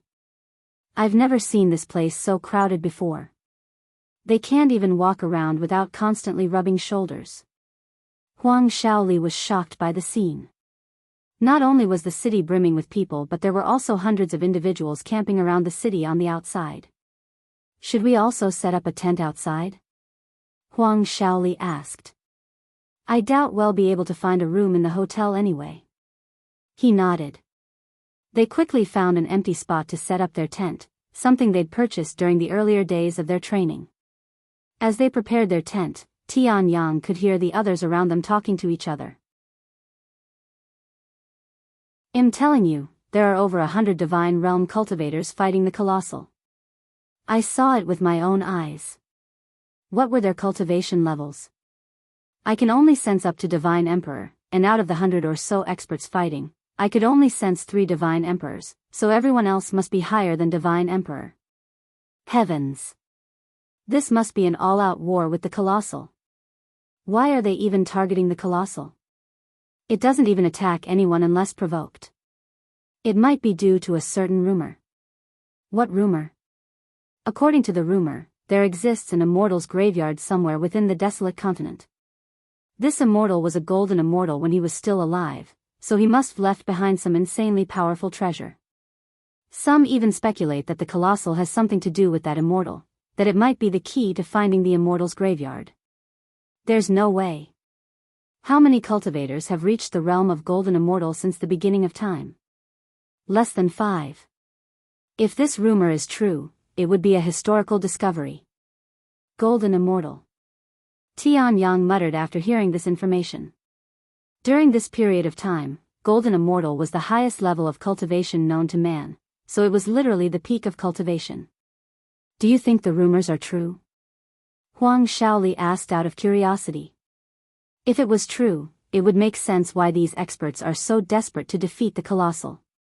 Or they think that the Colossal might have some amazing treasure within its possession, he quickly added. Honestly, that would make more sense. Huang Shaoli agreed. A week later. Tianyang peeked at the sky from inside the tent after his cultivation session ended. It's been 2 weeks now. Just how long does it take for 100 Divine Realm experts to defeat a single opponent? He sighed out loud. Suddenly, someone could be heard shouting in a panicked manner, "Run! Run away! The fight with the Colossal is approaching our direction." What? Shaoli. Wake up. We have to leave right now. Tianyang shook her awake. Huh? What happened? The Colossal is coming here. What? As they exited the tent, a dark figure emerged on the farthest reaches of the horizon. Its size swiftly expanded, indicating its imminent approach. Huang Shaoli still recalled her first encounter with the Colossal as though it happened yesterday, and her body trembled upon seeing it again. As they tore down their tent, Huang Shaoli asked, "Which way should we go?" The Colossal appeared from the west, so we can only go east. What about the teleportation array? We can use that. However, someone else responded to her, the teleportation arrays have stopped working ever since the barrier appeared. We can only move on foot. That's crazy. Once they packed their stuff, Tianyang and Huang Shaoli began running towards the eastern stronghold with hundreds of others moving in the same direction, resembling that of a village migration. C1363 Stuck in a Loop. Chapter 1363 Stuck in a Loop. 1363 Stuck in a loop. During their journey to the eastern stronghold, they encountered many magical beasts in their path. However, since many people were traveling together, it made things somewhat manageable. With that being said, there were still many casualties. The journey from the southern stronghold to the eastern stronghold took a little over a month with barely any time to rest. We should be safe for a while now. Tianyang sighed after setting up their tent again. Hearing no response, he looked at Huang Shaoli, who was silently gazing at the barrier in the sky. How much longer do we have to keep running? This isn't that much different from our encounter with the flying Leviathan. She mumbled in a dazed voice. Are we caught in some kind of loop where we are constantly running away from entities that we cannot even imagine fighting? Unfortunately, this is simply how life for weaklings like us works. Is there truly nothing we can do? She sighed. We can only continue to improve ourselves until the day that we no longer have to run arrives. We will probably be long dead before that happens. While that is very likely, we won't know until we reach that point. Huang Shaoli asked with a slight smile on her face, "How are you able to remain calm and positive all the time? What is your secret?" He shook his head. There is no secret. I just find it pointless trying to worry about such things. The fact you can do that is impressive enough, but that's also what I love about you. Time continued to pass. 1 week. 2 weeks. 1 month. 2 months. 3 months. It has been 5 months since the desolate continent became isolated from the rest of the world, and news of its situation had already spread throughout the divine heavens. Damn it. That reckless idiot hasn't returned to the sect for half a year, but his life Jade slip is still working, so he's obviously not dead. That idiot must have gone to the desolate continent. Elder Sun kicked her table in frustration. If you are that worried about him, why don't you go there and save him? Someone suggested. That isn't possible as long as that barrier is around the desolated continent. In the first place, this isn't a situation that can be handled by a single individual. If you complain to your family, don't bring them up. I left them for a reason, and I won't go back no matter what. Whatever you say. Despite her words, Elder Sun was already contemplating asking her family for help. Meanwhile, Tianyang and Huang Shaoli traversed nearly the entire desolate continent during the past 5 months, moving from city to city whenever the Colossal got close. Tianyang's cultivation continued to progress and eventually reached 5th level Spirit Lord, while Huang Shaoli surpassed Spirit Grandmaster and entered the realm of Spirit Lord, quickly catching up to Tianyang. After spending so much time sealed within the desolate continent, they have long stopped wondering when the barrier will be removed and focused on improving their new lifestyle and increasing their chances of survival. Our supply of appearance reforming pills will be running out very soon. Huang Shaoli warned Tianyang. Not only did they have to run from the Colossal, they also had to avoid the gold and money bandits. Even with their current situation, the lawless nature refused to stop. In fact, it even got worse. They tried to travel without their disguises a month into their confinement, but they were immediately recognized by the bandits, forcing them to continue relying on disguises. They started using the appearance-reforming pills sparingly and purchased any they could find, but that wasn't enough to keep them from running out of supply. Even my makeup has run out. She sighed. We are already traveling separately from the group, so there's really nothing else we can do. Tianyang shook his head. Why are these damn bandits so persistent anyway? Huang Shaoli stomped the ground in anger. Omicron M, considering how nobody can enter the land and people are lying left and right, they are probably running out of people to bully. Tianyang said. Also, the fact that we've killed several of their members most likely has something to do with it. That's called self-defense. Murder is still murder. I swear that if we get out of here alive, I will come back in the future to eradicate every last one of them. Huang Shaoli bellowed. Oh. I'd love to see how you plan on doing that. A foreign voice suddenly responded to her threat. Who's there? Tianyang and Huang Shaoli immediately went into a combative stance. In response, over 20 people emerged from the shadow, surrounding them. How did I not notice this many people around us? That's impossible. Tianyang was shocked. Are you bastards from gold and money bandits? Huang Shaoli glared at them with killing intent. We're not just from the gold and money bandits, we are the gang. The voice resounded, and it came from a middle-aged man, who was emitting the prowess of a spirit king. What the hell is that supposed to mean? I am the leader is what it means. The man laughed. Tianyang gritted his teeth as he tried to find a way out of their predicament. However, their opponents had a spirit king on their side, who could easily kill both of them by himself. There was simply no way to escape. How did you find us? Tianyang asked. It wasn't difficult. In fact, we could have located you whenever we wanted during these last few months. The only reason we didn't was simply because there were bigger fishes out there to hunt. What do you want from us? Tianyang asked. A cold grin appeared on the leader's face as he spoke. Just one thing, your life. After a pause, he corrected himself. Actually, that would be 2 things since there are 2 of you. C1364 Deceiving Himself. Chapter 1364 Deceiving Himself. 1364 Deceiving Himself. Shaoli, listen to me. While I try to block them, you need to run away as fast as possible. Tianyang said to Huang Shaoli through divine sense. What? No way. I will not leave you here to die alone. If you're going to stay here and fight, so will I. She immediately rejected his plan. Damn it. This isn't the time to be stubborn. I promise to protect you, so just listen to me and let me protect you. Despite telling her to run away, Tianyang knew there was essentially no chance he could block them long enough for her to escape, and he was only trying to deceive himself. Do you seriously think you can escape in this situation? The leader suddenly laughed out loud, almost as if he could hear their conversation. Why do you want to kill us? We've never done anything to offend you. Huang Shaoli shouted. But you killed several of my men though? That's self-defense. Then you can consider this as self-defense, too. The leader laughed maniacally.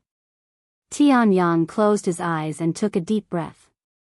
Shaoli, I'm sorry. Why are you apologizing to me? Because I have failed to keep my promise.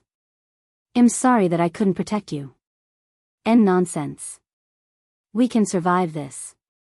Just as Wed survived until now. Tianyang didn't respond.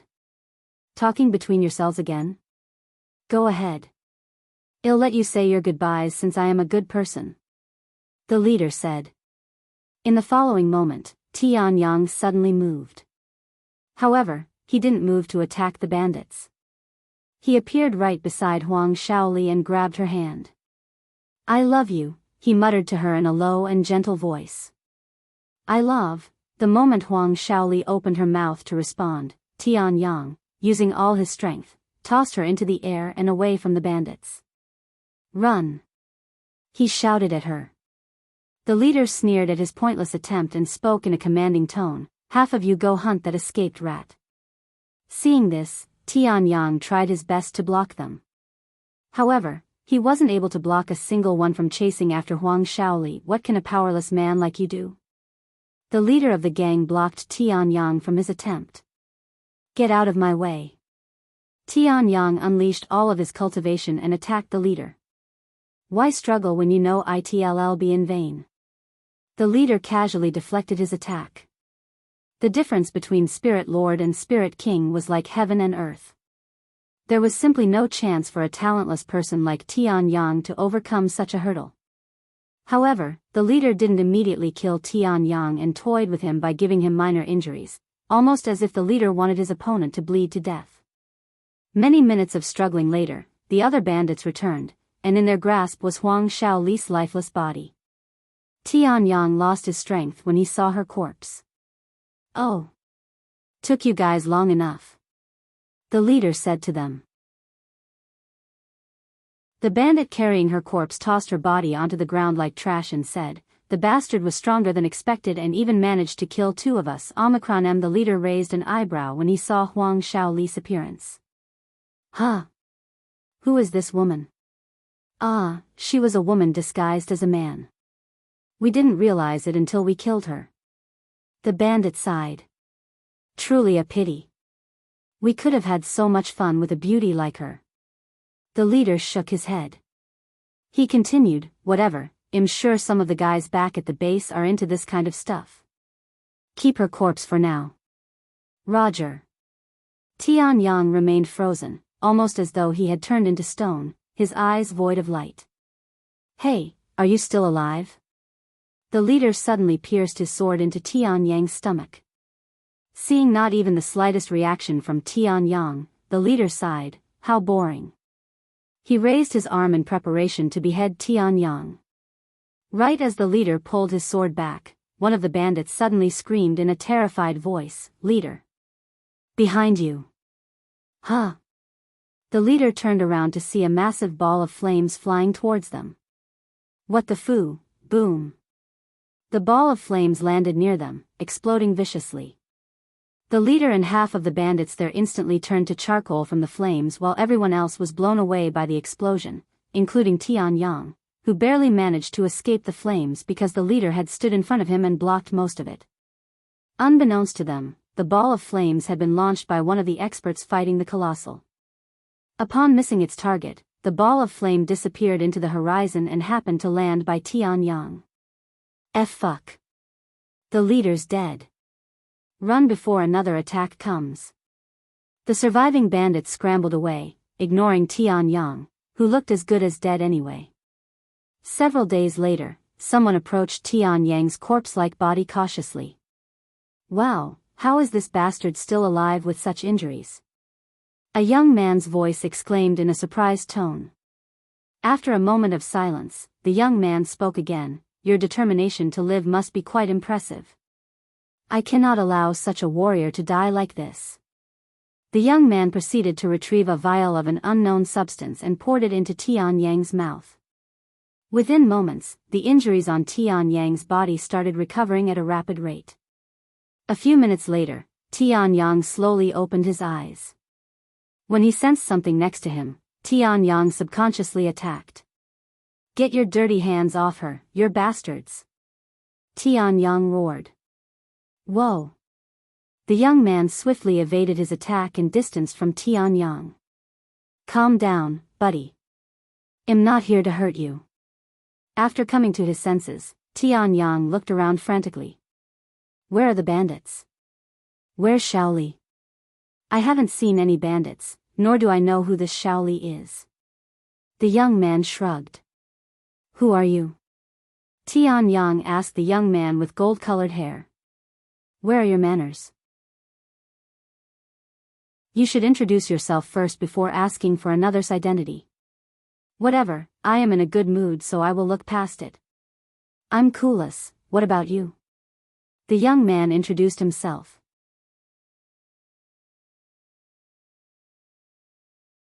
C1365 Immortal Ensnaring Vault.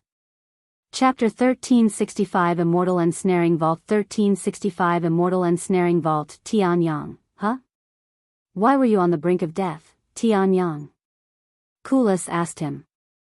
After hearing this question, he recalled everything that had happened to him before he was knocked unconscious, followed by a tsunami of emotion that consumed him with anguish. Xiao. He ignored Kulas and ran to the crater created by the ball of flames. However, there was no sign of Huang Xiao. The ball of flames that appeared out of thin air had erased all signs of the bandits along with Huang Xiao's corpse. Tianyang fell to his knees and started bawling his eyes out. "Xiao. I'm sorry. I'm so sorry." Ah. Tianyang released a deafening howl that carried immense anguish and anger. Kulas watched this scene unfold before him with a serious expression on his face. Even though he didn't know the situation, even a blind man could tell that something tragic had occurred to Tianyang. Remained in the kneeling position for many hours on end without moving a single muscle. Eventually, Kulas approached him from behind and spoke in a gentle voice. "I don't know what happened, but you clearly have unfinished business. Are you going to sit there until you die from anguish, or are you going to do something about it?" Tianyang was unresponsive. Kulas continued trying. "This Xiao, was she your lover or something?" Tianyang's body had a slight reaction when he heard her name. Seeing this, Kulas continued, "Judging by the scene, it's been several days since whatever happened here ended.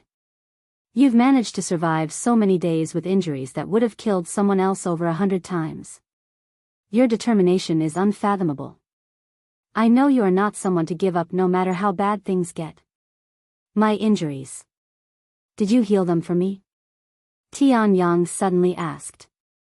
"That's right. I had a feeling that you weren't meant to die here, so I fed you some medicine." "Kulas, correct?" "That's right." "Thank you, Kulas." Tianyang wiped his face and slowly stood up.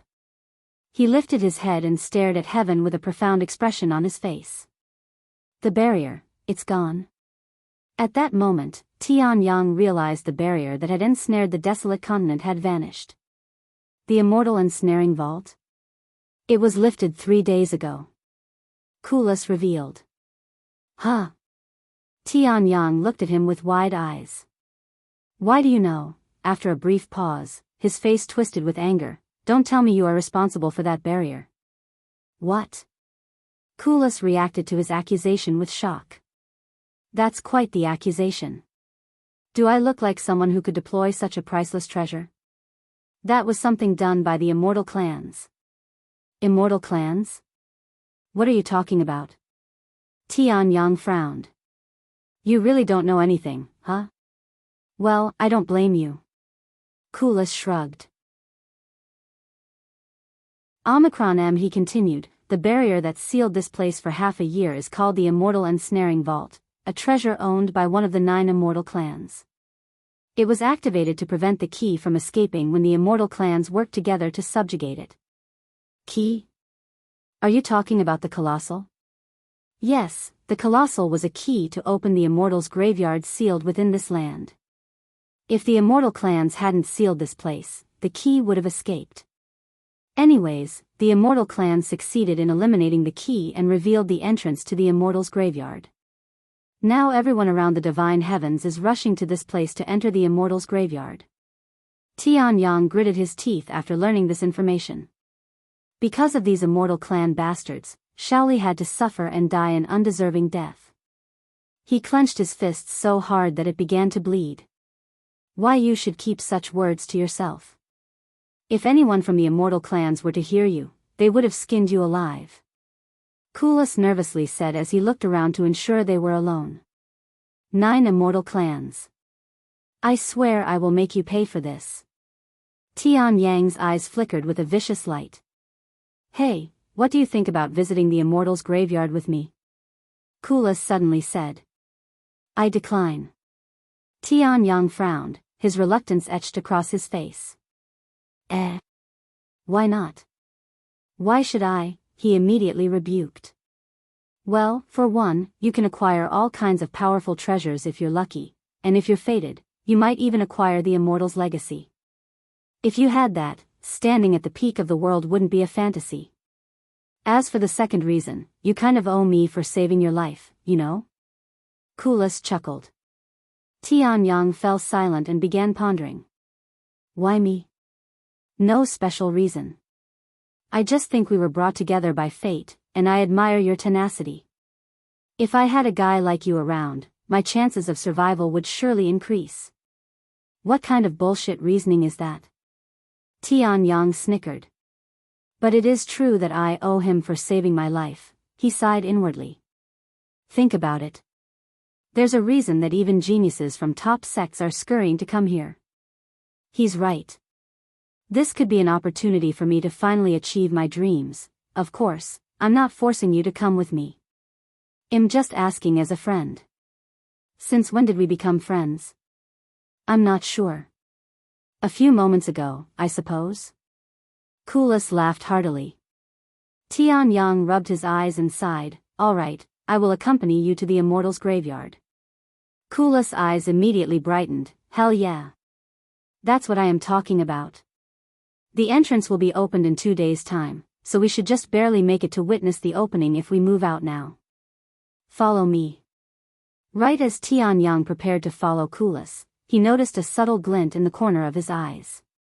That's, Tianyang immediately went to pick up the object shining on the ground. Shaoli. He muttered in a low voice as he recognized the object as Huang Shaoli's spatial ring. What are you waiting for? Let's go. Kulas called for him from a distance. Tianyang tightly held the ring and pressed it against his heart before muttering in a resolute voice, I swear, I will seek justice for you even if it's the last thing I do.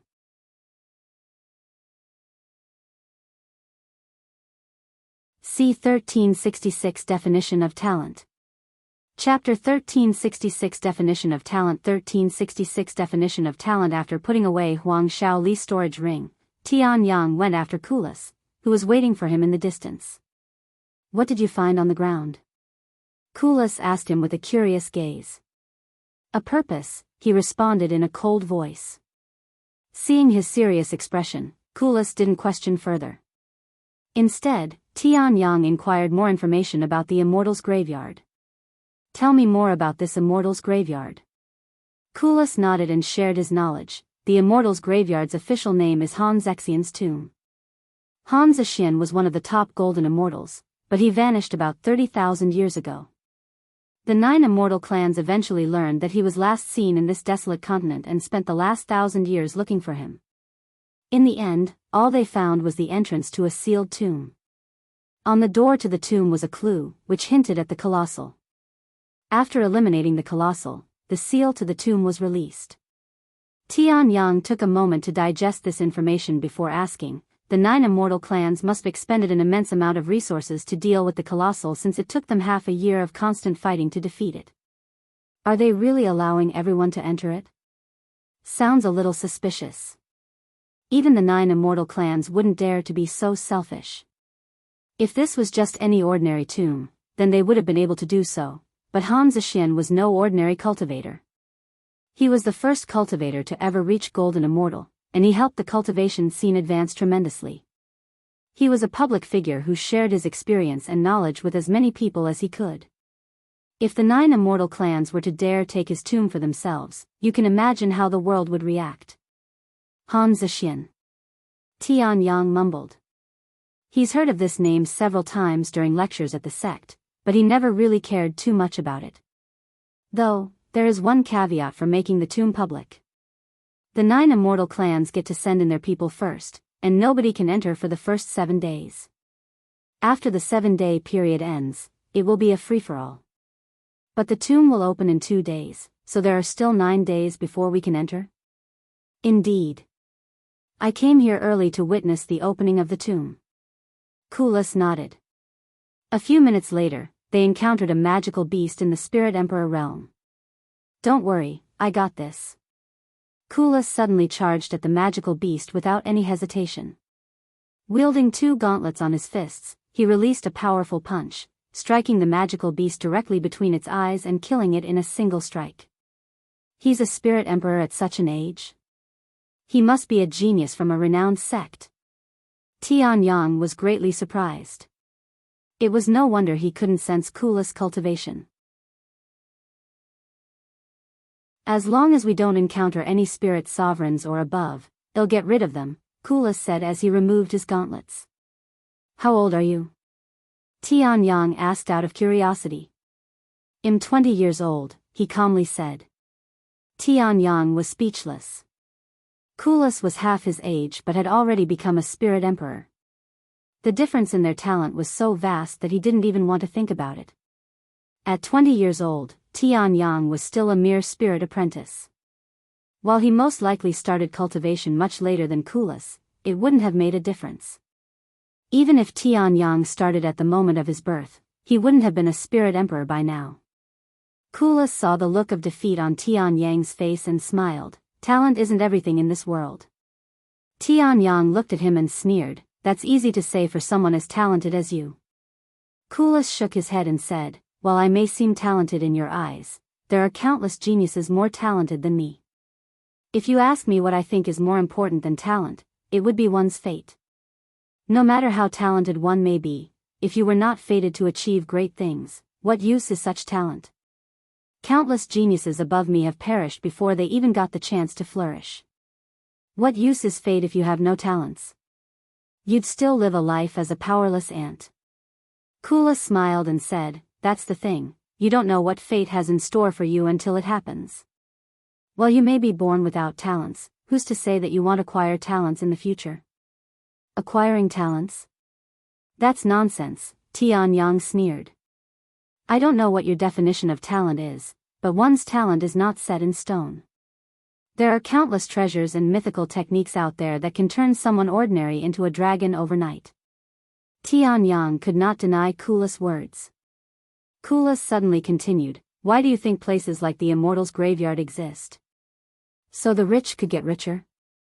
So the talented could become even more powerful? While that is certainly possible and happens all the time, I believe their main purpose is to attract the one with the strongest fate. Who knows, you might acquire Han Zexian's legacy and become a dragon. Yeah, right. Kulas looked at him with a profound smile and said, that said, I think you're already quite talented. Me? Talented? Ha! That's the funniest joke I've heard all decade long. Being able to survive is also a talent. I can tell at a glance that you're someone who has encountered countless life or death situations, more than anyone that I know. Despite having less talent than those geniuses I know, you've managed to survive this long. If that isn't a talent, I don't know what is. You call that talent? If so, I'd rather not have such talents. What's the point if I keep barely managing to survive like a beggar? That's just called a struggle. I guess it won't be easy to change your mind, but I'm sure you'll eventually realize the truth. Kulas laughed heartily. What a weird fellow. Tian Yang shook his head inwardly.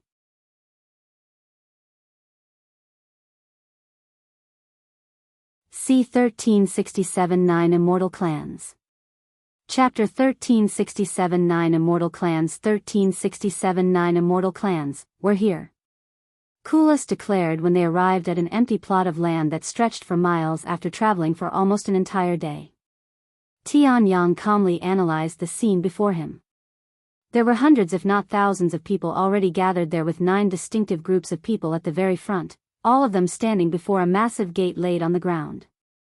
This gate appeared to be made of stone, and it had the word Han engraved on it. Furthermore, it was laid directly on the floor, almost as though it was the doorway to an underground world. Those people standing in the very front are from the 9 immortal clans, said Kulas. Hearing this, Tianyang immediately memorized the faces of everyone from the 9 immortal clans, as well as their distinctive uniforms. These bastards are responsible for Xiao Li's death. Tianyang subconsciously emitted killing intent through his gaze. When Kulas noticed this, he immediately slapped Tianyang in the back and muttered in a low voice, directing killing intent at the immortal clans, "Are you insane? You're a dead man if they noticed it." "Sorry, that wasn't my intention." Tianyang apologized, kicking himself for failing to control his emotions. "I don't know why you're acting like this, but you need to keep yourself in control, or you're dead before you even step foot inside the tomb." "I know." Tianyang clenched his fists. Unbeknownst to Tianyang, some of the experts from the 9 immortal clans had noticed his killing intent, but when they saw that he was a mere spirit lord, they immediately disregarded him, as they saw no threat in him. "Let's get in line," Kulas said to him a moment later. Tianyang and Kulas went to stand behind the others. There was a large gap between the 9 immortal clans and the others. As time passed, more and more people showed up to the scene. However, not everyone went to the back of the line like Tianyang. If these people belonged to influential families or were renowned figures in the divine heavens, they would move to the front, standing directly behind the 9 immortal clans. In some special cases, the 9 immortal clans made exceptions for several individuals, allowing them to enter within the first 7 days. The rule first come first served did not apply here. If one had the strength to back them up, they could easily move to the front of the line.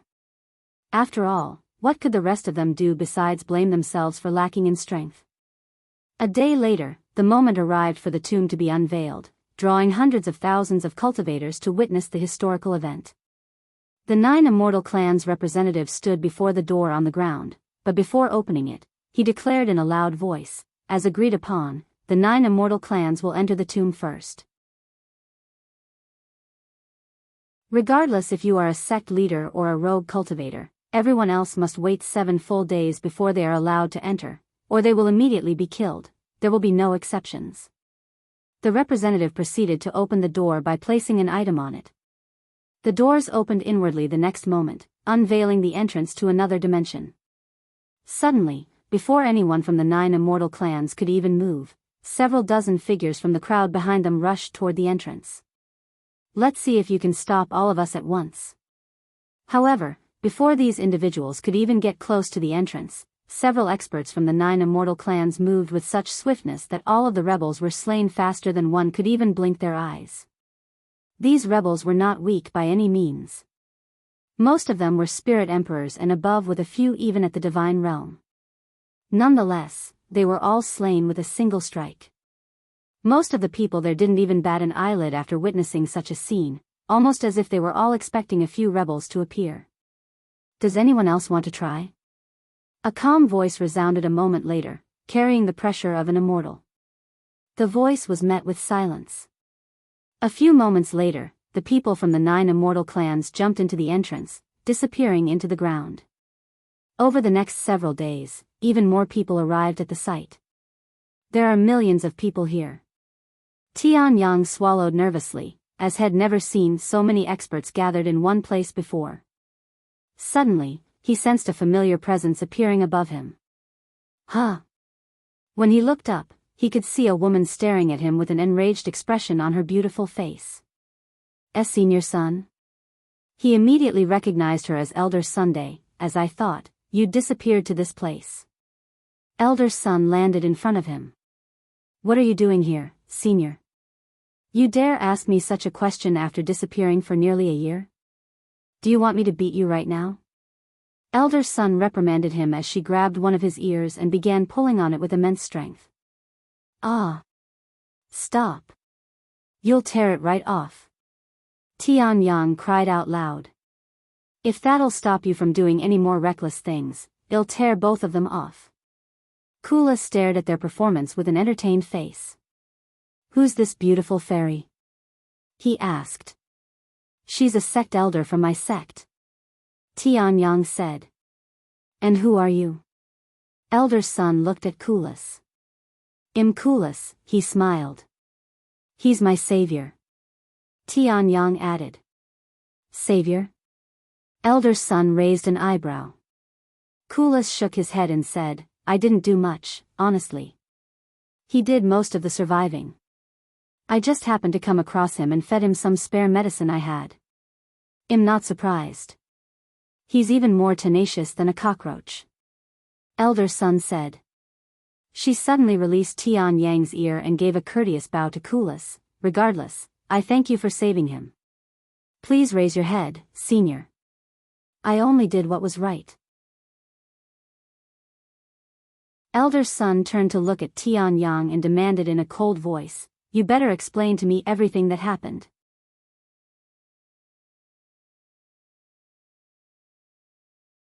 C1368 Elder Sun. Chapter 1368 Elder Sun 1368 Elder Sun. I have to explain everything. Unwanted memories flashed within Tianyang's head, causing his expression to darken. What? Elder Sun was startled by Tianyang's dark expression, which seemed to be filled with anguish. Although she had seen him being down before, especially when one mentioned about his lack of talents, she had never seen such a defeated look on his face. What did he experience during the past year? She swallowed nervously as she wondered. You. What happened to you? She gathered enough courage to ask him a moment later. However, Tianyang remained silent. Seeing this, Elder Sun turned to look at Kulas for answers, but he merely shrugged while shaking his head in silence. Whatever.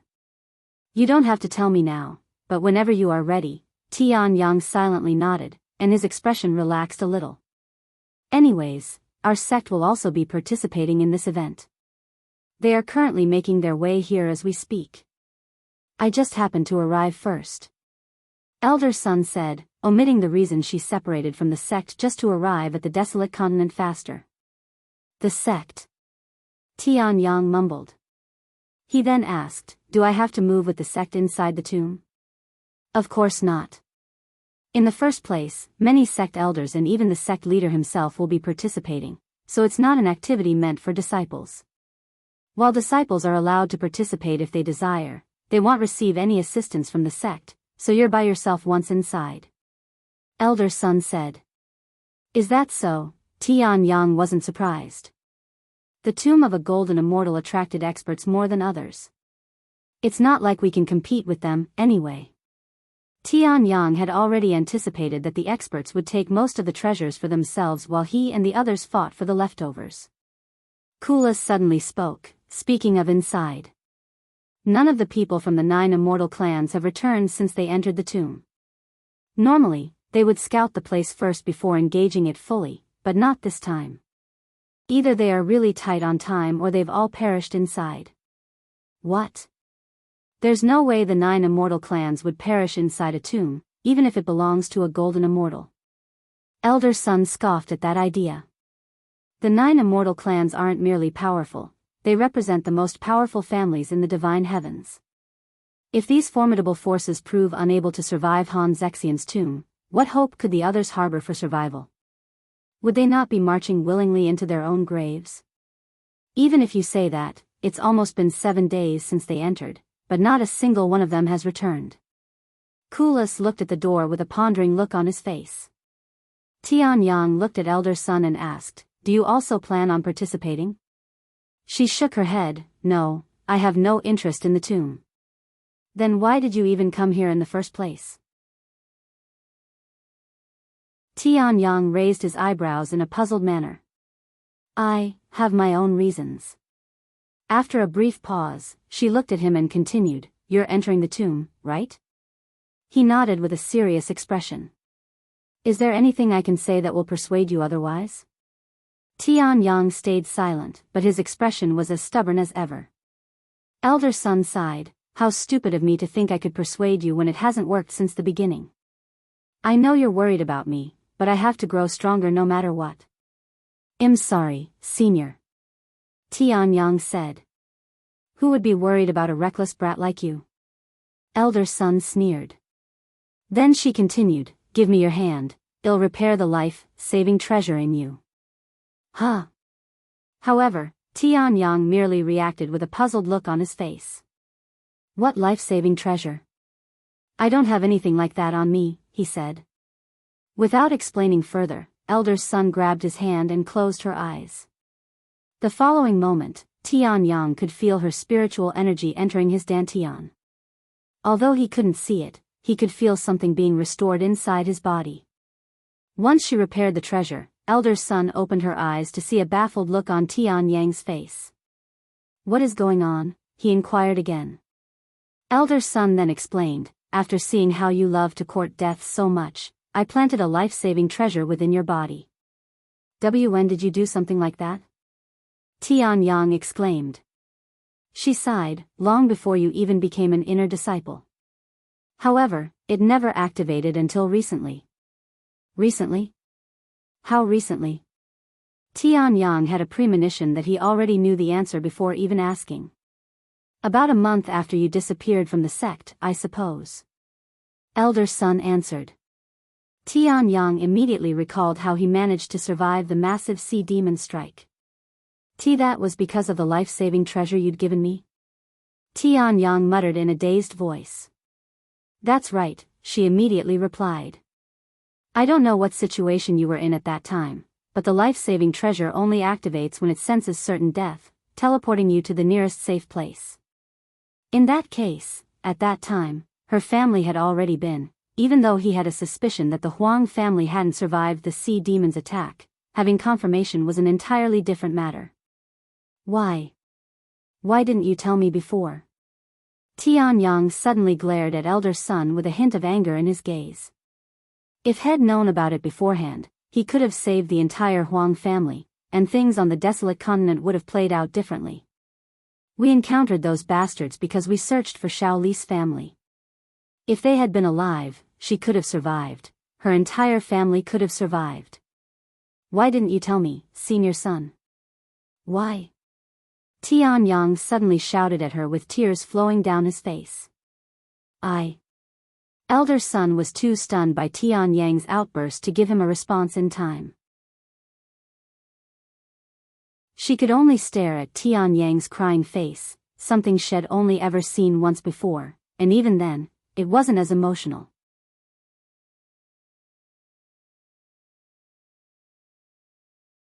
C1369 Tombs Restriction.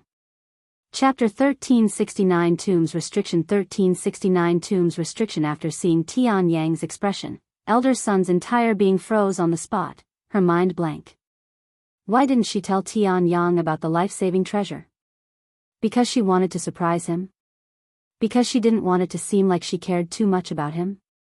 Or was it simply due to negligence? Elder Sun would have had a hard time answering Tianyang's question even if he wasn't staring at her with such an intense gaze. What's happening there? Did he get rejected or something? Isn't he a little too old to cry like a baby? The people around them were entertained by the situation. However, Tianyang quickly regained control over his emotions and muttered, "Please take back the life-saving treasure." Huh? Elder Sun's eyes widened with shock. What are you saying? I don't know why you're angry, but if you're going to explore the tomb, I don't care about that. Just take it back, or I'll do it my way. Seeing the stubborn look on Tianyang's face, Elder Sun merely sighed and silently retrieved the life-saving treasure from his body. There, are you? Right as Elder Sun opened her mouth to speak, Tianyang suddenly bowed to her and said, "Thank you for everything until now, Senior Sunday." Without explaining further, Tianyang turned around and walked away, leaving Elder Sun completely dumbfounded. What is this feeling in my heart? Why does it hurt so much? He's just a mere disciple. Elder Sun wondered to herself as she watched Tianyang's figure disappear into the crowd, as she'd never felt such an emotion before. After witnessing what unfolded before him, Kulas spoke in a solemn tone. I don't know what happened to him, but he was in a miserable shape when I found him, almost as if he witnessed his lover being killed before his eyes. Good luck. Kulas went after Tianyang, leaving Elder Sun alone in a daze. A few people in the crowd saw this as an opportunity to approach Elder Sunday. Excuse me, fairy, stay away from me, you worms. Elder Sun suddenly glared at them with intense killing intent, sending chills down their entire being. Her presence was so immense that it attracted the attention of several experts. What is that woman doing here? I almost didn't recognize her because of her cultivation, but isn't she? These experts recognized her after staring at her face for a moment, their faces filled with surprise after realizing her identity. Meanwhile, Tianyang finally stopped moving after moving far away from his original location. After calming down, he realized that had directed some of his self-hatred toward Elder Sun after learning that she was responsible for saving him from certain death. Ah. I'm truly pathetic, he sighed inwardly. While it was true that Elder Sun had secretly hidden a life-saving treasure in his body, it wasn't done out of malice but because she was worried for him. Despite that, I pushed my responsibility to her when I saw a chance. If it weren't for Senior Sun, I wouldn't have survived long enough to bond with Huang Shaoli, much less spend so much time with her. Tianyang realized that he should have thanked Elder Sun instead of cutting ties with her. However, this might be for the best. I have relied on her for many years, ever since I was an outer disciple. I cannot rely on her to save me every time my life is in danger for the rest of my life, or I will never truly become strong. He knew that had messed up his relationship with Elder Sun, but he also understood that he could not rely on her forever. It was a bitter way to end such a good relationship, and he might even regret it until the end of time, but there was no going back. There you are. Kulas eventually caught up to him. Sorry you had to see that, and I even left you back there. Tianyang said to him. Kulas did not immediately respond, as he was too distracted by Tianyang's expression. You can still go back and apologize to her, he said a moment later. Tianyang couldn't help but show a bittersweet smile after hearing his words. Apologize? She's not the type to accept an apology like that, and it's not like we had a special relationship. Are you sure about that? Kulas raised an eyebrow. He then continued, even if that was the case, why did you return the life-saving treasure? That was quite the stupid thing to do if you ask me. You're now going to enter the tomb empty-handed. Don't kick yourself later. Tianyang shrugged. If I die inside the tomb, that simply means I wasn't fated to achieve great things in this life. And because I cut ties with Senior Sun, my death won't bother her as much. What a twisted way of thinking, but I don't dislike it. Kulas chuckled. He then continued, it's a pity, especially since that senior was very pretty. Even if she's the prettiest woman in the world, nothing will happen between us. She's a sect elder and I am a disciple. We are fated to walk different paths. Kulas shook his head. Fate works in mysterious ways, and you speak as if you can control or see one's fate, but we both know that isn't possible. What? Right as Tianyang opened his mouth to respond, the surroundings suddenly grew rowdy. What's happening? Is the tomb finally open to the rest of us? It should be about that time now. Tianyang looked around. Kulas used his divine sense to see the situation and said, they've returned. The 9 immortal clans just left the tomb. After a brief pause, he continued, but not all of them. Only a dozen people have come out, and we know far more have gone inside. Let's see what they have to say. Sometime later, those who exited the tomb revealed the situation inside the tomb, which greatly surprised everyone there. Regardless of your cultivation, whether you are a spirit emperor or a golden immortal, your cultivation will be restricted to the 9th level spirit king once you enter the tomb, and you are forbidden from leaving the tomb for 7 days.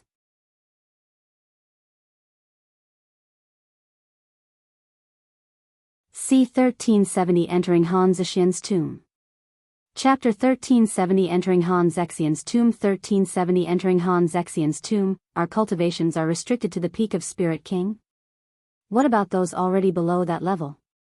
Someone inquired. as he was only a 3rd-level Spirit King. Then you will simply remain at that level. This information caused an uproar. So those below 9th-level Spirit King are at a severe disadvantage? What's the point of restricting our cultivation when those above peak Spirit King are still able to squash everyone else with superior techniques and experience? Aren't they trying to even the playing field with the limit? What about the tomb itself? What kind of environment is it? Someone else asked. The tomb is divided into 2 sections. The first section of the tomb is trial-based, where those below the 9th-level Spirit King are able to do trials for cultivation resources. These resources are incredibly rare and potent and would allow even a Spirit Lord to reach peak Spirit King in a short time. However, these resources cannot be taken out of the tomb, so you'll have to use them before leaving. Tian Yang's eyes lit ablaze with excitement after hearing this information. He couldn't be any happier to hear that he could quickly raise his cultivation inside the tomb. In the second section, a vast expanse filled with mysteries and powerful magical beasts could be explored freely. The scale of this tomb is unfathomably massive, and it's not a place one could fully experience in a few weeks. What do you think? Kulas suddenly asked. I'll be spending all of my time doing trials until I reach peak Spirit King, he calmly said. I know I said that I'd explore the tomb with you, but this is not something I can give up, nor is there a point for those below Spirit King to explore any further.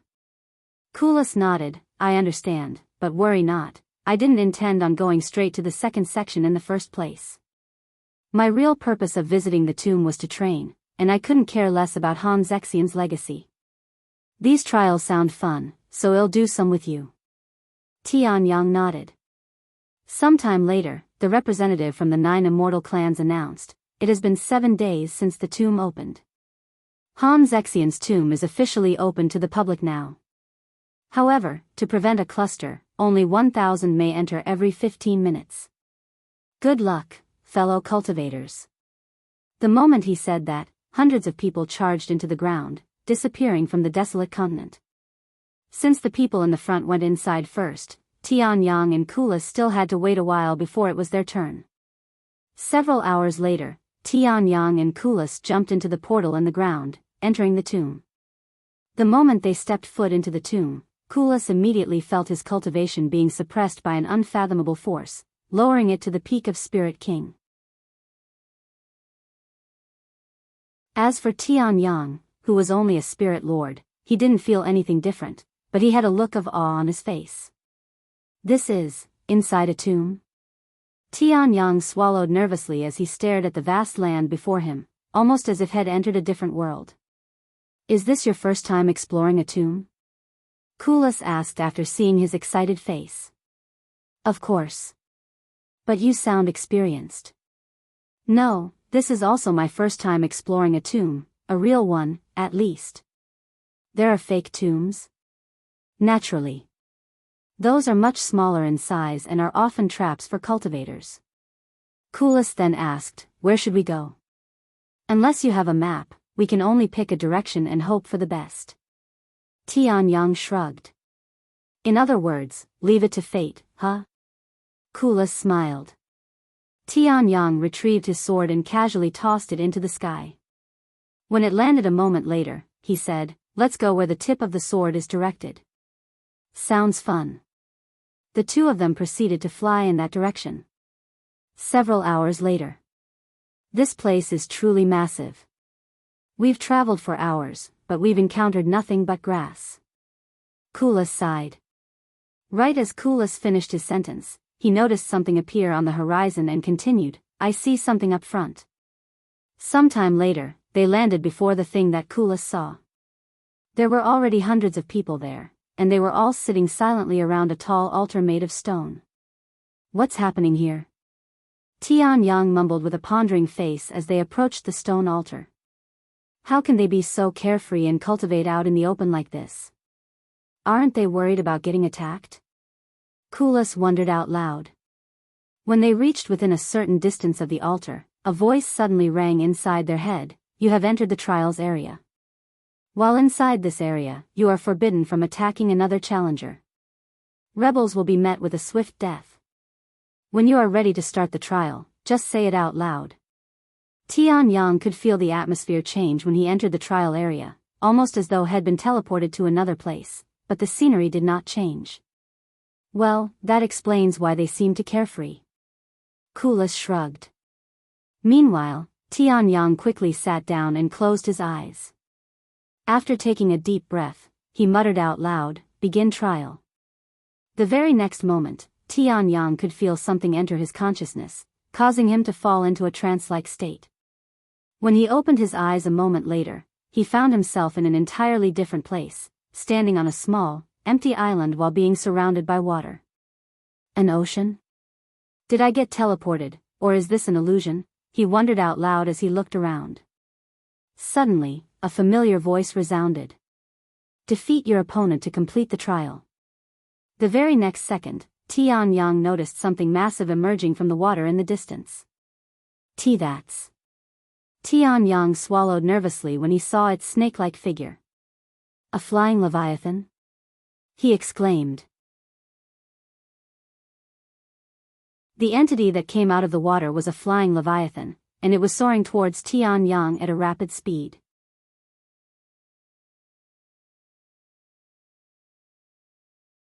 C1371 Golden Ginseng Roots. Chapter 1371 Golden Ginseng Roots. 1371 Golden Ginseng Roots. Shit. How am I supposed to defeat a flying leviathan at my level? I'd only be asking for a quick death. Tianyang panicked a little when he saw the flying leviathan soaring in his direction. However, upon closer inspection, he noticed that the flying leviathan had the cultivation of a 6th-level spirit lord, being only a single level above his own. With that being said, that solitary level represented a significant gap that most people wouldn't be able to surpass. Tianyang gritted his teeth and muttered to himself, "How are you going to avenge Xiao if you cannot even take care of a single flying leviathan?" Without waiting for the flying leviathan to arrive, Tianyang tightly held onto his sword and flew towards the monster on his own accord with a fierce expression on his face, even releasing a battle cry right before confronting the sea demon. The flying leviathan had an immensely large figure compared to him. Just a single scale on its body was enough to cover Tianyang's entire figure. Moreover, it was extremely swift and agile with its movements. Fortunately, its attacks were quite simple, as it only knew how to swing its tail and charge at him in a straight line. With that being said, Tianyang still struggled to dodge its attacks and nearly got hit several times. Every time he narrowly dodged its attack, Tianyang would counterattack, sliding his blade across the flying leviathan's body. However, due to the thick scales protecting its body, Tianyang could only leave behind superficial scratches on its body. I don't need to kill it in several strikes. Not that I am even capable of such a feat with my pathetic strength. Instead, I will bleed it to death. With his plan solidified inside his mind, Tianyang would spend the next several hours dancing in the sky with the flying leviathan, slowly leaving behind cuts that were just deep enough to make it bleed. As time passed, he became more adept at dodging the flying leviathan's attacks with increased ease, allowing him to focus more on managing his spiritual energy usage so that he doesn't exhaust himself before the flying leviathan is dead. However, he got a little too comfortable when he saw how the flying leviathan's body was soaked in its own blood, and he failed to dodge one of its attacks.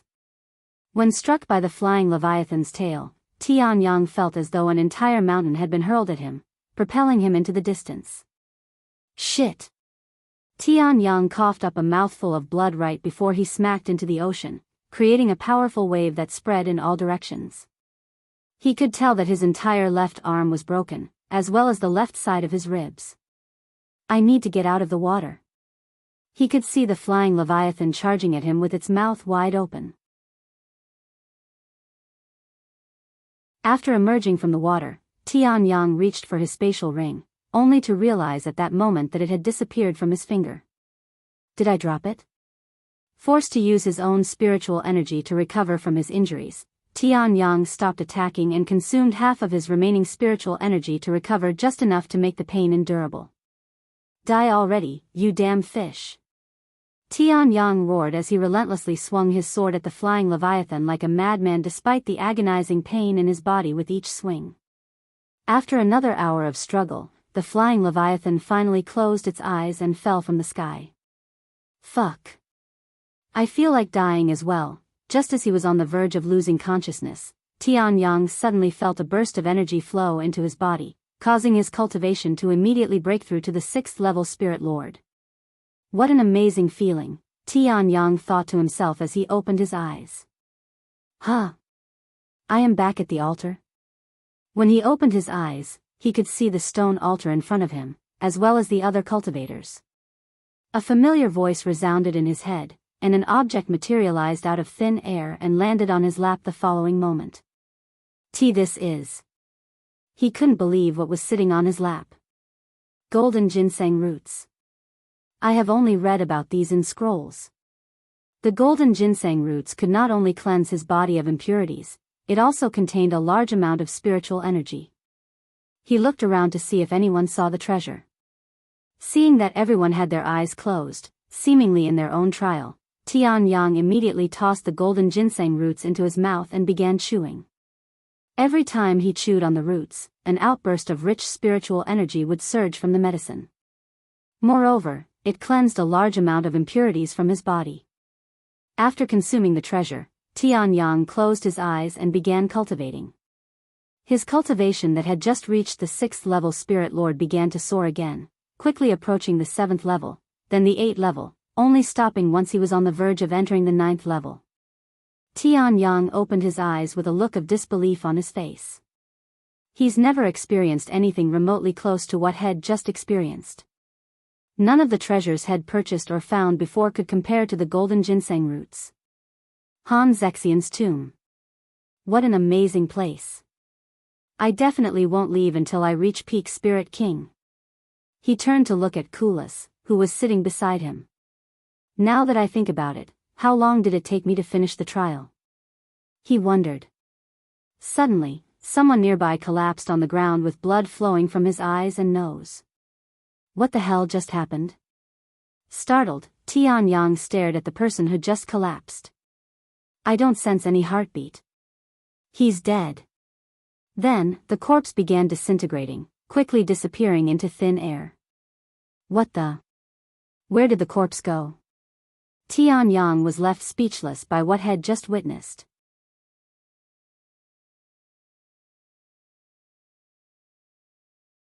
C1372 4 Types of Trials. Chapter 1372 4 Types of Trials 1372 4 Types of Trials. About an hour after Tianyang finished his trial, Kulas opened his eyes, and a treasure materialized on his lap a moment later. You finished already? Kulas looked at Tianyang with a surprised look on his face. He started the trial about 10 minutes after Tianyang did, yet had somehow finished later. Yes, Tianyang nodded, glancing at Kulas with a calm expression. How long ago? About an hour, I guess. Impressive. And what kind of trial did you undergo? Kulas continued asking. I had to fight a flying leviathan. So not everyone receives the same trial.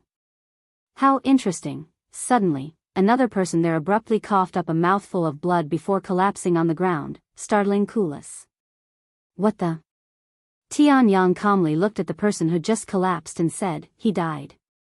What? Kulas looked at him with wide eyes. I've seen this happen several times since I finished my trial. My guess is that those who die during their trial will die with their real body as well, he said. That's quite cruel, but considering how precious the rewards are, I'm not too surprised. Kulas muttered as he watched the body disappear into thin air. I don't know why that happens. Tianyang said, referring to the disappearing body.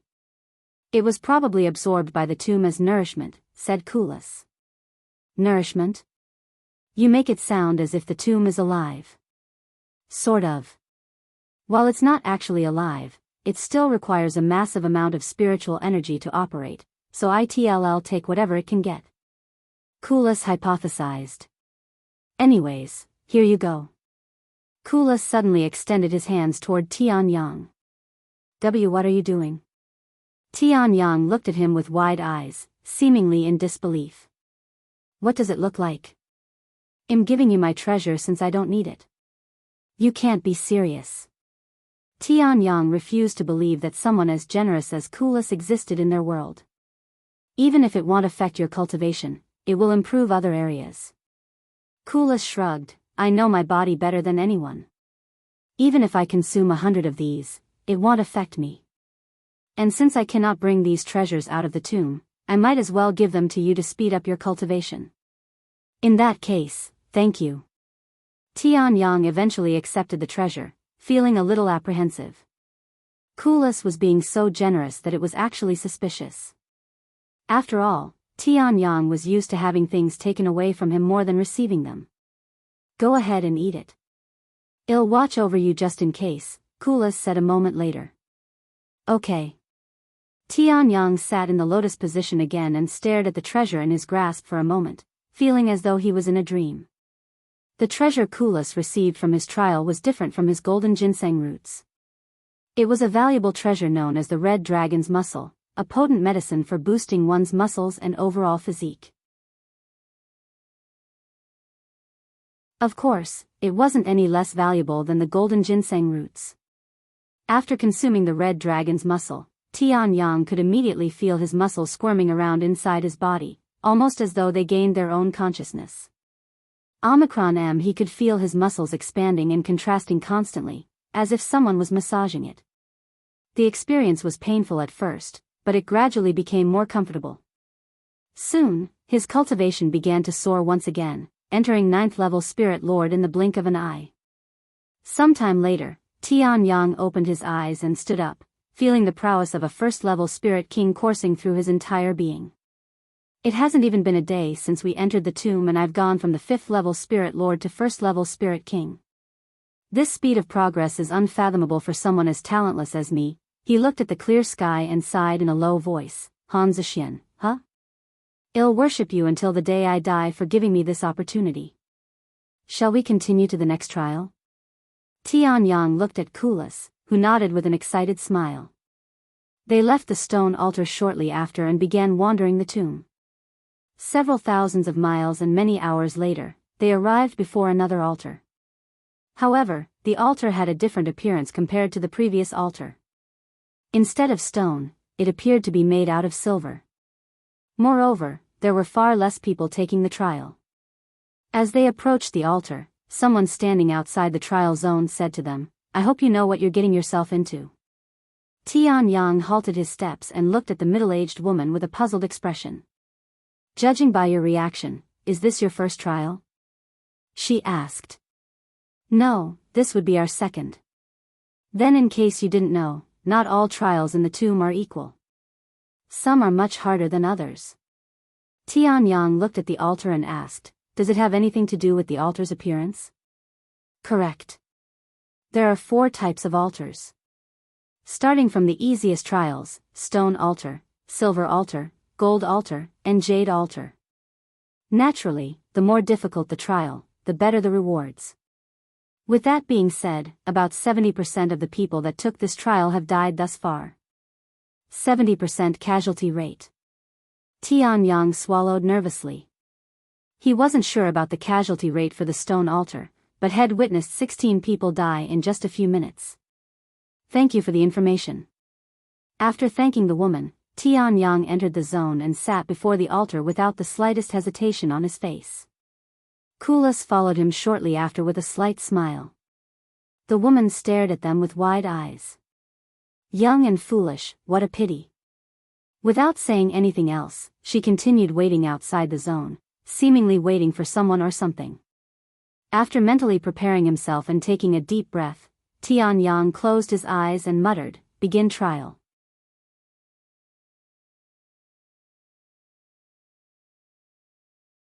C1373 Fish Pond. Chapter 1373 Fish Pond. 1373 Fish Pond. Tianyang opened his eyes a moment after he began the trial, finding himself surrounded by trees, and there was a large pond beside him. This is... He didn't immediately recognize his location, but once he did, his eyes widened with surprise. This is the fish pond located near my village. The villagers come here often to fish. But why is the trial taking place here? The village was his hometown and where he spent most of his life until he became a disciple of the Immortal Monastery. It took him a moment to recognize the place, not because it'd been a long time since he went there, but because it was a place filled with bad memories, a place he wanted to forget about. Suddenly, Tianyang sensed a presence appear above him, causing him to look at the sky. His eyes widened with shock after seeing the individual hovering above the pond.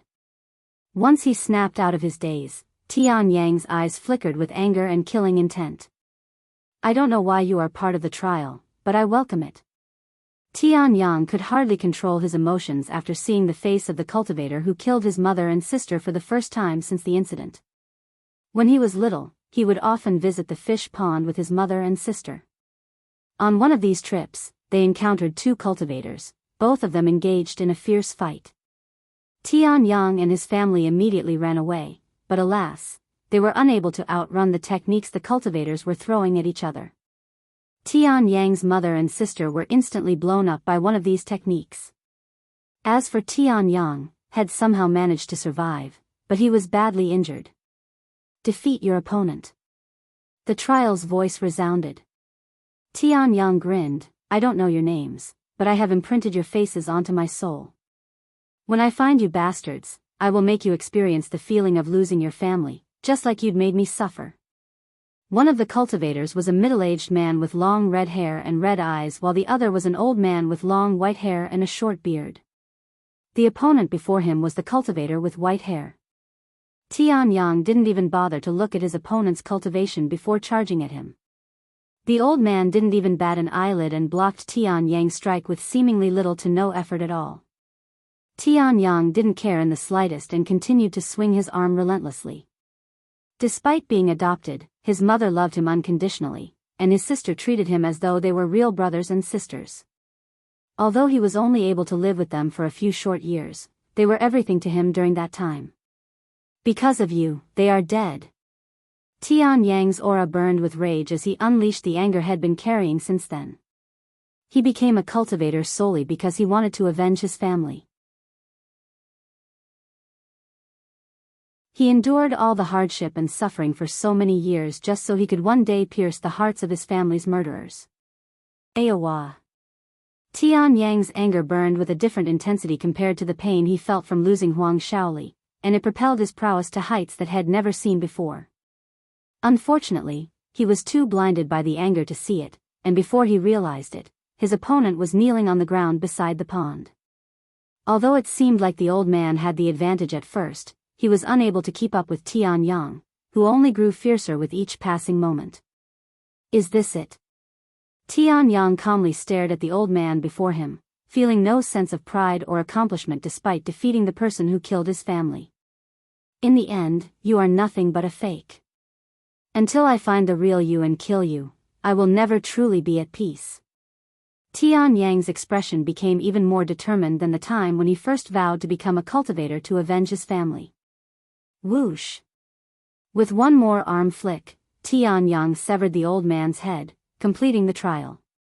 Tianyang immediately sensed a surge of spiritual energy flowing from the old man's corpse into his body, propelling his cultivation to second-level Spirit King.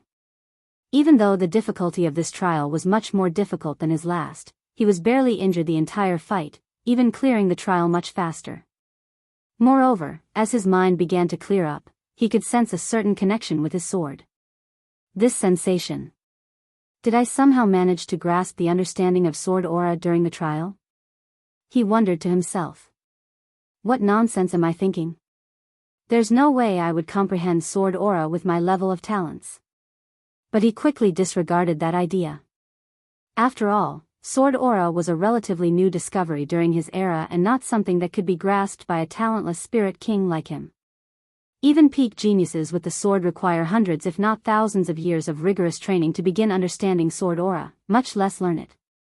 Once Tianyang returned to the tomb, another treasure appeared before him.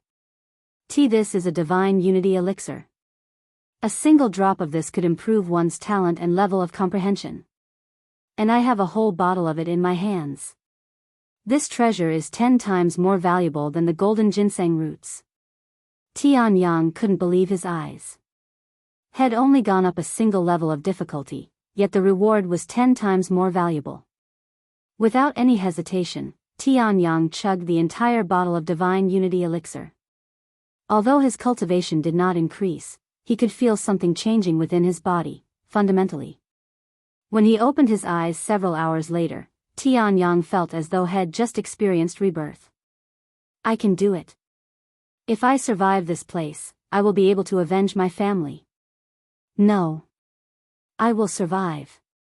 Tianyang's eyes flickered with unfathomable determination.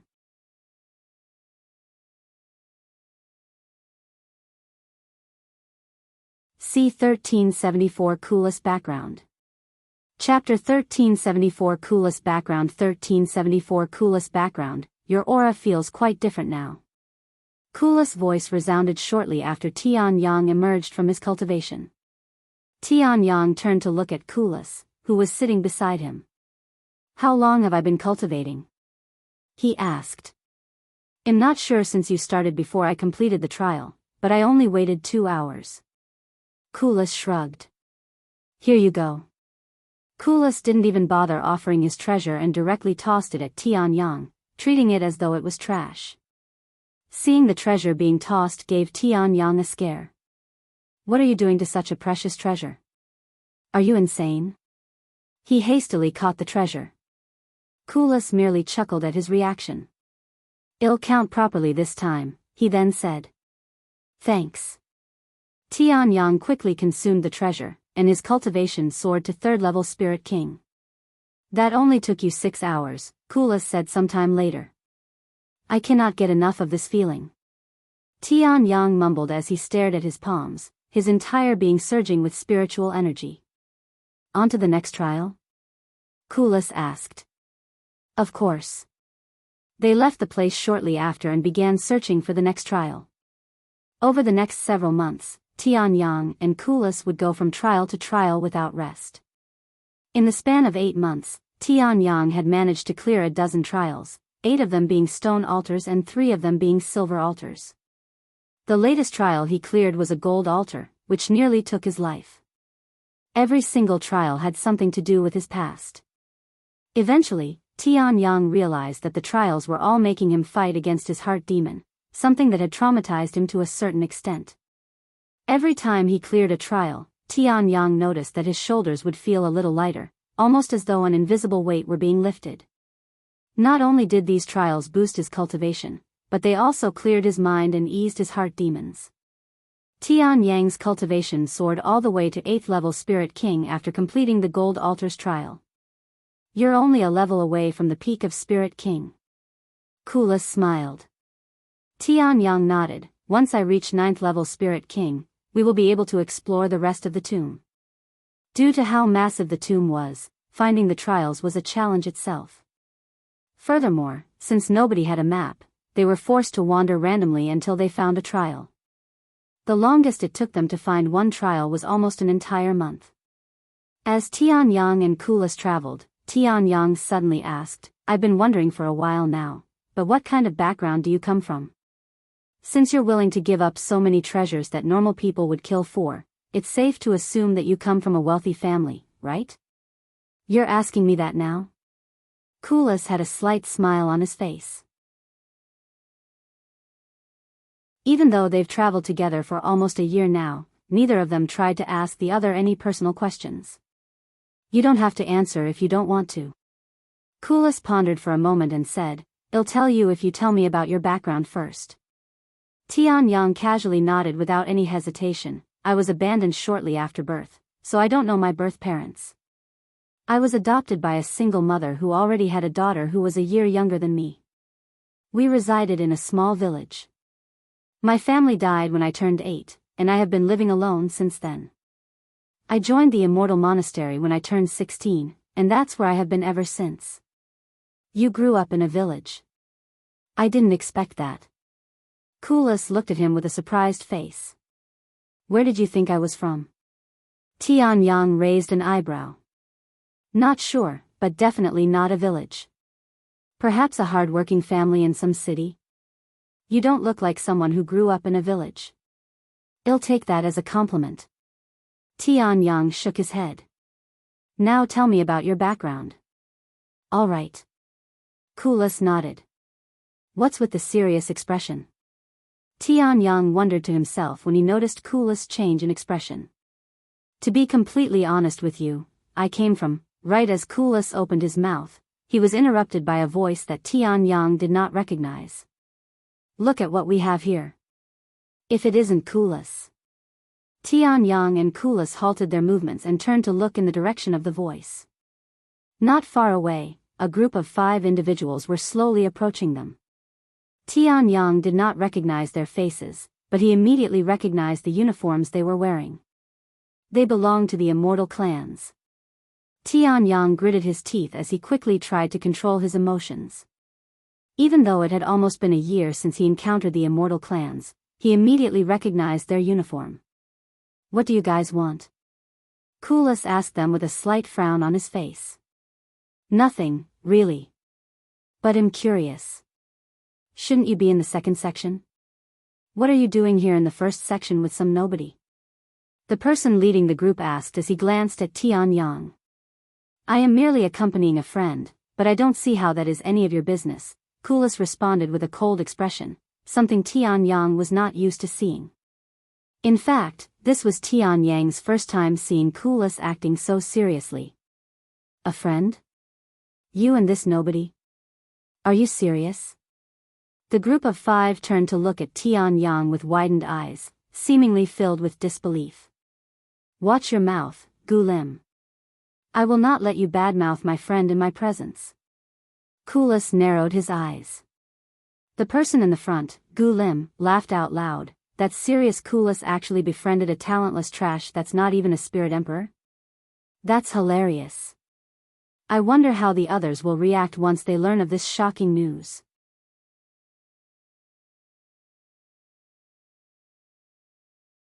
Chapter 1375 Kulas Background, 2. Chapter 1375 Kulas Background, 2. 1375 Kulas Background, 2. How dare you? Kulas' aura suddenly exploded when Gulim called Tianyang a talentless trash, his gaze filled with killing intent. Are you sure you want to fight the 5 of us by yourself over trash like that? In case you forgot, we're all limited to peak Spirit King. Even you wouldn't be able to defeat us with such a restriction. Gulim spoke with an arrogant grin on his face. We want no until. Tianyang interrupted Kulas by placing a hand on his shoulder. It's fine, he shook his head. But they're not wrong. I am talentless, so there's no need to fight over it. Ahaha. At least this trash knows his place. The group laughed out loud. Kulas could feel Tianyang's grip on his shoulder strengthen. Seeing this, Kulas closed his eyes and took a deep breath, easing his anger. Are you finished? If so, we'll be leaving now. Kulas said a moment later. What's the rush? Since we haven't seen each other for so long, why don't we chat a little longer? Gulim said. I have nothing to say to you.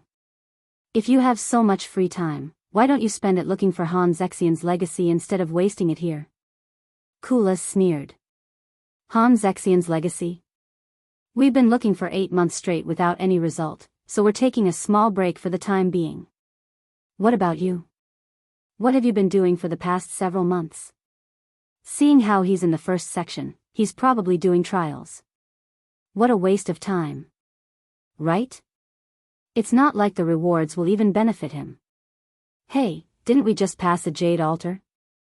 Why don't you try it, Kulas? I heard it's the hardest trial available in this place. Tianyang's eyes flickered with a profound light after hearing this information. The trial within the Gold Altar nearly killed me, but its reward was tremendously beneficial.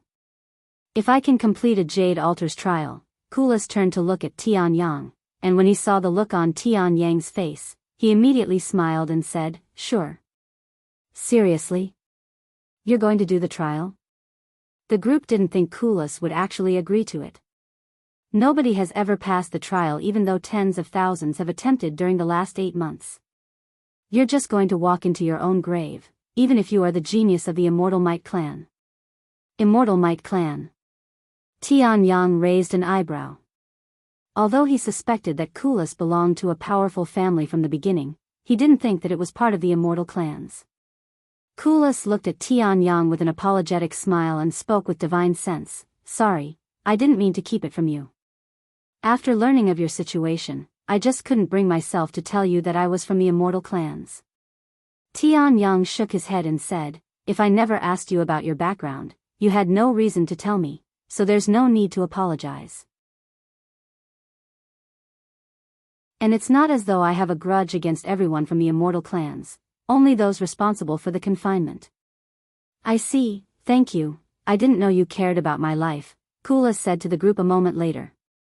Cocky bastard, let's see if you'll survive the trial. Gulim sneered. Tianyang and Kulas followed Gulim and his group to the Jade Altar, which was only an hour away from their location. Upon arriving at their destination, Tianyang could see 3 people sitting around an altar made of jade with several hundred spectators. There are more spectators than there are challengers. This was Tianyang's first time seeing such a sight after witnessing a dozen different trials. By the time Tianyang and the others landed around the altar, one of the 3 challengers suddenly coughed up a mouthful of blood before collapsing on the ground. Nobody there expressed any surprise and continued to spectate the other 2 in silence. Tianyang looked at Kulas and said, you don't have to do this with me. Are you saying that because you don't want me to die with you, or you think you can pass it but I can't? Kulas asked with a slight frown. You have no reason to risk your life for this trial. What about the previous trials we've done together? This one is different. Nobody has ever completed it. Tianyang shook his head. Then why are you taking the trial? You can reach peak Spirit King if you just continue to do easier trials. Tianyang looked at the Jade Altar and sighed, my talent may have improved a lot since I started doing the trial, but it is still insignificant when compared to the majority of people out there. I won't be able to achieve my dreams if I continue going the easy route. If I don't survive this trial, I am simply not fated for anything else. You're going to partake in the trial? A talentless trash like you? You won't even last a minute. Gulim and his group were in disbelief after learning this information. Tianyang smiled at the group and said, would you like to bet on that? That would be pointless since you'll die if I win. What can I possibly get out of a corpse? Gulim sneered. How about I make the bet then? Kulas suddenly said. Now that's more like it. Gulim smiled. What shall we bet on? Whether he lives or dies? Kulas nodded, I will bet on him surviving the trial. What are the stakes? Gulim then asked. Kulas pondered for a moment before speaking, I'll bet my ancestral gauntlet. Gulim's expression froze after hearing Kulas' words, and the people behind him looked dumbstruck. Are you serious? You're willing to bet on your favorite weapon for this talentless trash? Gulim held a serious expression as he asked for confirmation. Don't look down on my friend. You call him talentless, but there are many kinds of talents in this world, and his talent to survive is the best I've ever seen. Kulas nodded with a confident smile on his face.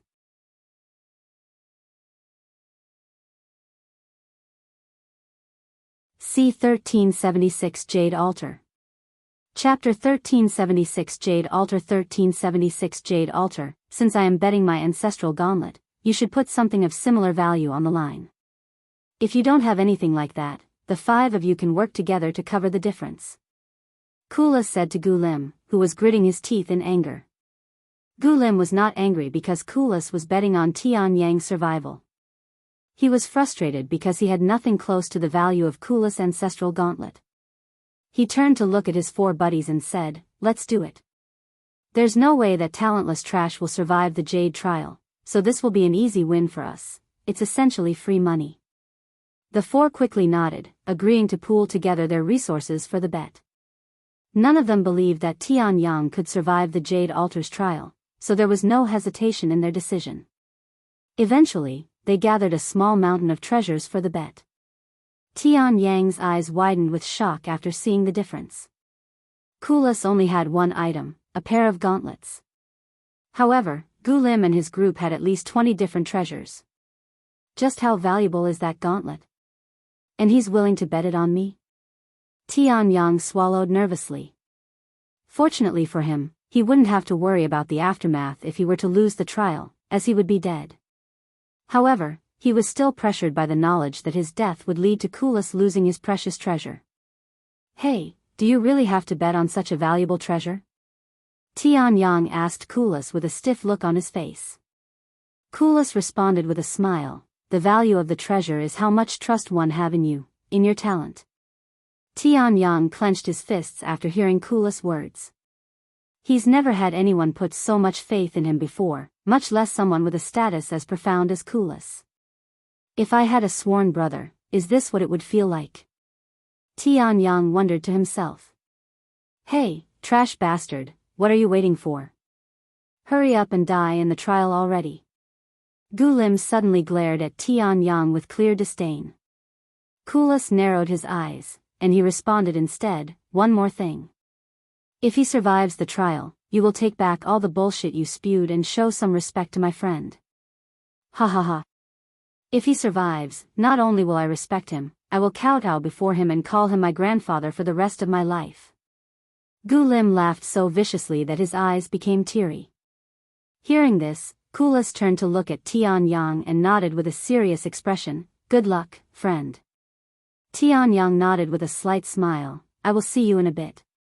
Without hesitation, Tianyang walked towards the Jade altar, where only one challenger remained by the time he reached it. Huh? Is he really going to challenge the trial with that level of cultivation base? There are better ways to court death, who even is this guy?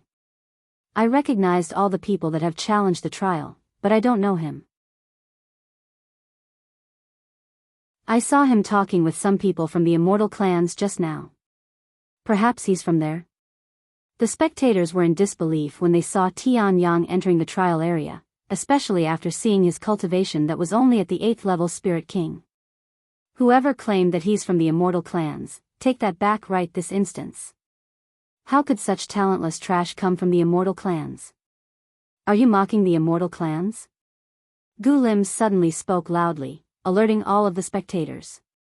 He's not from the Immortal clans? Then he must be a nobody. His arrogance is too much for a nobody. How dare he even approach the Jade altar?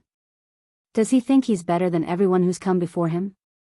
Hearing so many people badmouth Tianyang, Kulas lost his control and roared, the next person to badmouth my friend will die by my hands.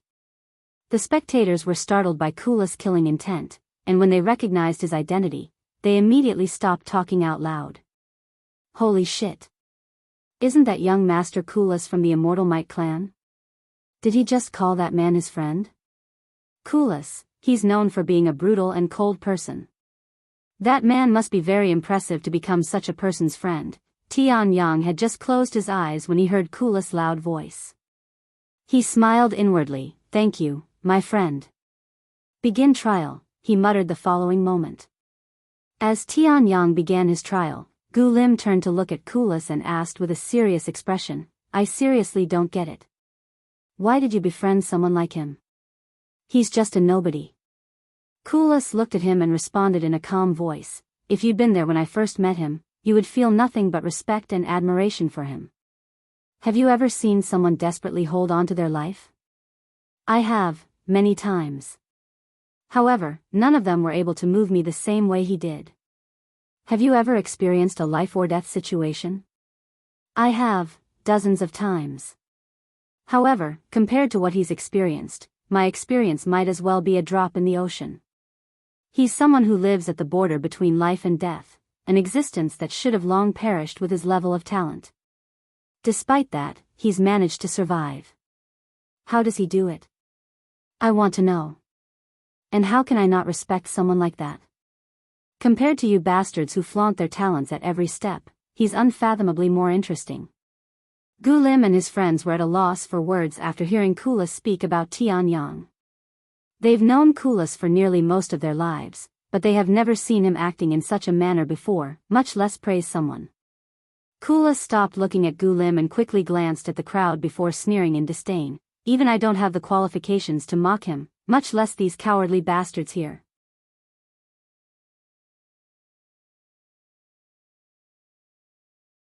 Chapter 1377 Jade Altar, 2.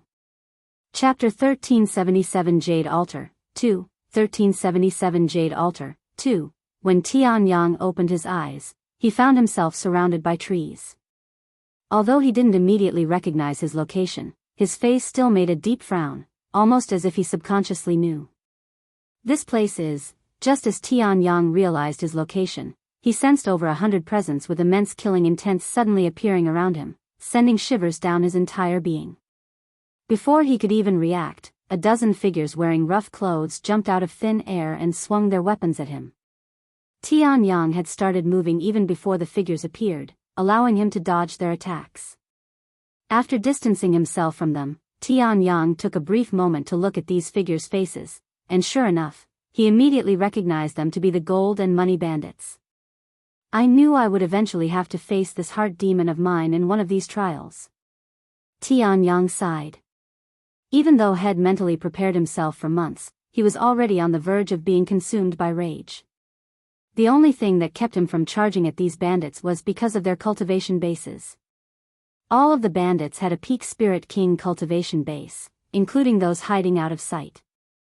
After consuming many valuable treasures, Tianyang's talent increased tremendously, to the point where he could fight several ordinary peak Spirit Kings as an 8th level Spirit King simultaneously. However, there were 100 peak Spirit Kings that surrounded him. Tianyang took a deep breath and calmed himself. The following moment, the bandits charged at him with their daggers and sabers raised, their expressions oozing with bloodlust. Tianyang gritted his teeth and tried his best to block the incoming attacks. He would successfully block several but also miss a few. Every time he confronted the bandits, a few more cuts would appear on his body. Fortunately, none of the attacks that connected were life-threatening and were only shallow wounds.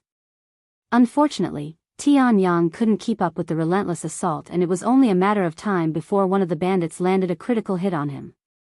Realizing this, Tianyang focused on fighting his heart demon instead. After doing so many trials, he noticed a certain thing with these trials. Since these trials tested their heart demons, the trials would get easier if the challenger weakened their heart demon during the trial.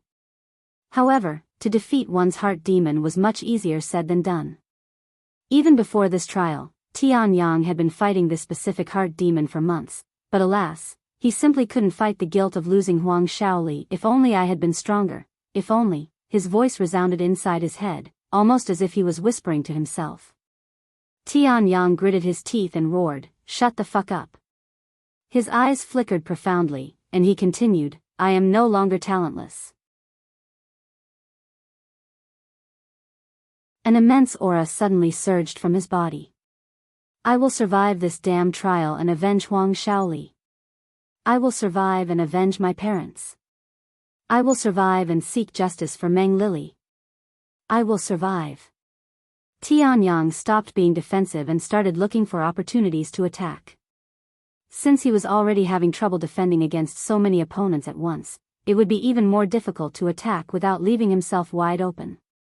Thus, he needed to make every strike count. Unless he was certain that his attack would land and kill his target, Tianyang continued to defend and avoid. Eventually, he noticed an opening. Without hesitation, he went for the kill. Shaw. His sword flickered, sending one of the bandits' heads into the sky. However, immediately after killing one of the bandits, 6 of them attacked him from different angles. Tianyang knew that he wouldn't be able to dodge all of them, so he blocked the life-threatening strikes and allowed the less threatening to go through. However, shortly after Tianyang killed the first bandit, another one would jump out of the tree lianes to join the fight. Tianyang gritted his teeth and continued fighting. An hour later, Tianyang killed 20 bandits, but his condition was worse than ever. His body was riddled with holes and deep cuts, and his entire body was dripping with blood. At this rate, he would perish before killing even half of the bandits there. However, unbeknownst to Tianyang, he was slowly defeating his heart demon. After another hour, right as Tianyang killed his 50th bandit, one of the bandits plunged his dagger into his back. Enduring the reverberating agony coursing through his entire being, Tianyang clenched his teeth with unwavering determination and continued fighting. One would expect Tianyang to slow down as his body continued to weaken, but his movements and attacks only grew fiercer as time passed. 1, 2, 5, 10, 20. It only took Tianyang half an hour to slaughter 20 bandits this time. Meanwhile, at the Jade Altar, Tianyang's real body suddenly coughed up a mouthful of blood. Kulas clenched his fists after seeing this. Ha ha ha. We won the bet. Gulim started celebrating after seeing this. Shut up. He's not dead yet. Kulas exclaimed. Sure enough, Tianyang merely coughed up blood and didn't collapse. Gulim sneered, so what? It's only a matter of time before he dies. And he continued, though, I will give him some credit for lasting longer than the other challengers. Most challengers would perish a few minutes after starting the trial, yet Tianyang had managed to survive 3 hours and counting. In fact, Gulim and his group were getting nervous because they had expected Tianyang to die within a minute of starting his trial. Of course, all of that anxiety disappeared when they saw Tianyang cough up blood, which was a sign that he was at his limit and on the verge of death. You can do it. Kulas stared at Tianyang's figure with a profound expression.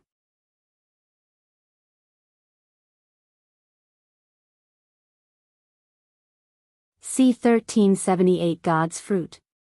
Chapter 1378 God's Fruit. 1378 God's Fruit. Tianyang gasped for air as he fell to his knee after his 99th bandit, his body soaked in blood. There were 3 daggers stabbed into his back and a sword skewering his right leg. Moreover, his entire left arm has been missing since it was severed half an hour ago. Of the countless life-or-death situations he had faced, this trial marked his closest brush with death yet, and he still had one opponent left to fight. Tianyang stared at his final opponent with one eye closed, his gaze filled with anger and hatred. The last bandit that stood between him and victory was the leader of the gold and money bandits. You. Tianyang gritted his teeth and pulled out the sword stuck in his leg, enduring the pain. I will kill you. Even though his opponent was only a peak spirit king, Tianyang was already on the verge of exhausting what little spiritual energy he had left. However, almost as though the heavens finally acknowledged Tianyang's struggles and decided to bless him for the first time in his lifetime, his 8th-level Spirit King cultivation that was already a hair's width away from breakthrough suddenly entered the 9th-level Spirit King. His exhausted spiritual energy replenished a decent amount, allowing him to recover some of his injuries with enough to spare for the fight. Hiya! Tianyang released a war cry before charging at the bandit leader. Immense killing intent spewed out of Tianyang's eyes as he swung at his opponent relentlessly. After spending several hours physically fighting his heart demon, he arrived at the point where it hardly affected him any longer. The bandit leader was only a little stronger than the other bandits, but it was more than doable for Tianyang, who had a slight upgrade. Tianyang did not immediately kill the bandit leader and decided to slowly kill him instead. He knew that the bandit leader wasn't real, so it was purely to release built-up stress. He severed the bandit leader's limbs one by one, starting with the arms before moving to the legs.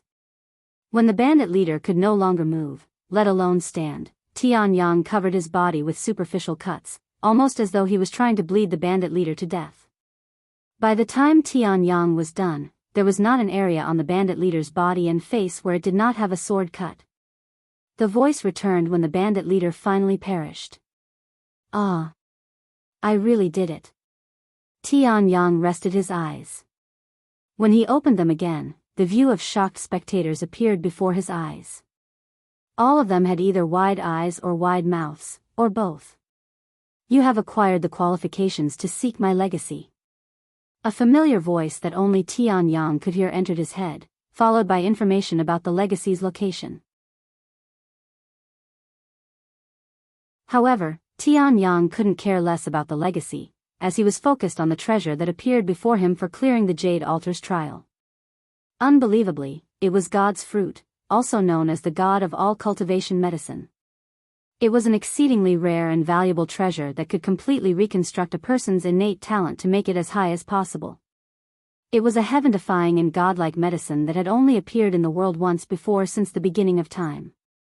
However, even though God's fruit could boost one's talent to its maximum potential, everyone has a different limit.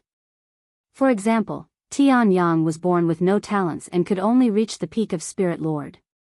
However, after consuming God's fruit and unlocking his maximum innate talent, it allowed him to reach the 9th level of Spirit King. Meanwhile, Kulas was born with enough talents to reach the peak of Spirit Lord, but after consuming God's fruit, he would be able to reach the peak of Spirit Sovereign, thus having a higher limit than Tianyang. God's fruit. He's acquired a God's fruit. The spectators snapped out of their daze when they saw the treasure in Tianyang's hands, their eyes shining with greed. Forget about these ordinary cultivators, even the immortal clans would start a war to acquire God's fruit. Suddenly, someone jumped out of the crowd and charged at Tianyang with clear killing intent. However, before he could even reach Tianyang, an invisible force with unfathomable prowess appeared out of thin air to neutralize the threat, instantly turning the person who charged at Tianyang into a cloud of blood mist. Anyone who dares to steal another's treasure will be removed from existence. The trial's voice resounded loud enough for everyone to hear. Tianyang. Hurry up and consume it. Kulas suddenly shouted at him.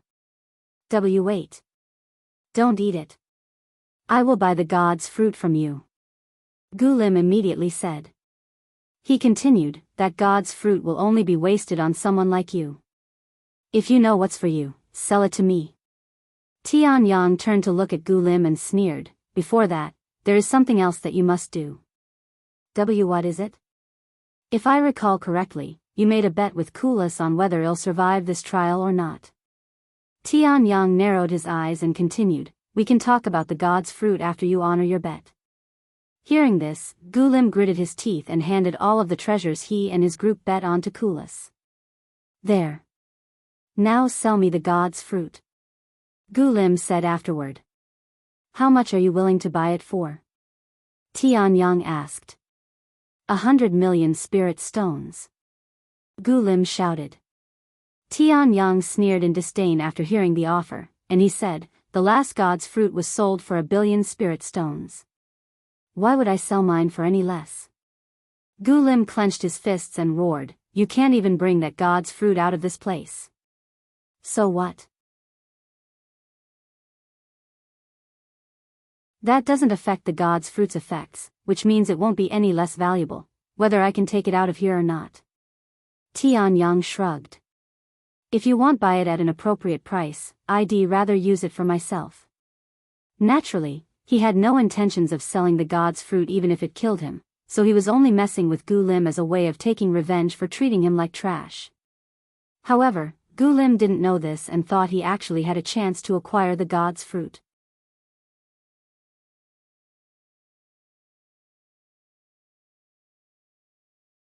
C1379 Consuming God's Fruit. Chapter 1379 Consuming God's Fruit. 1379 Consuming God's Fruit. 3. No. 500 million spirit stones. This is my final offer. Although I cannot pay you now, I will definitely pay you once we get out. Gulim gritted his teeth and gave Tianyang his new offer. Tianyang did not immediately answer and closed his eyes to ponder, or pretend to think about Gulim's offer. Seeing Tianyang's hesitation, Gulim tried to convince him further, you can purchase countless powerful treasures with that much money, even 1 or 2 mythic-grade treasures with ease. However, if you refuse, just know that you'll become my Immortal Gu clan's enemy. Tianyang opened his eyes a moment later and wore a gentle smile on his face. I understand, he said in a calm voice.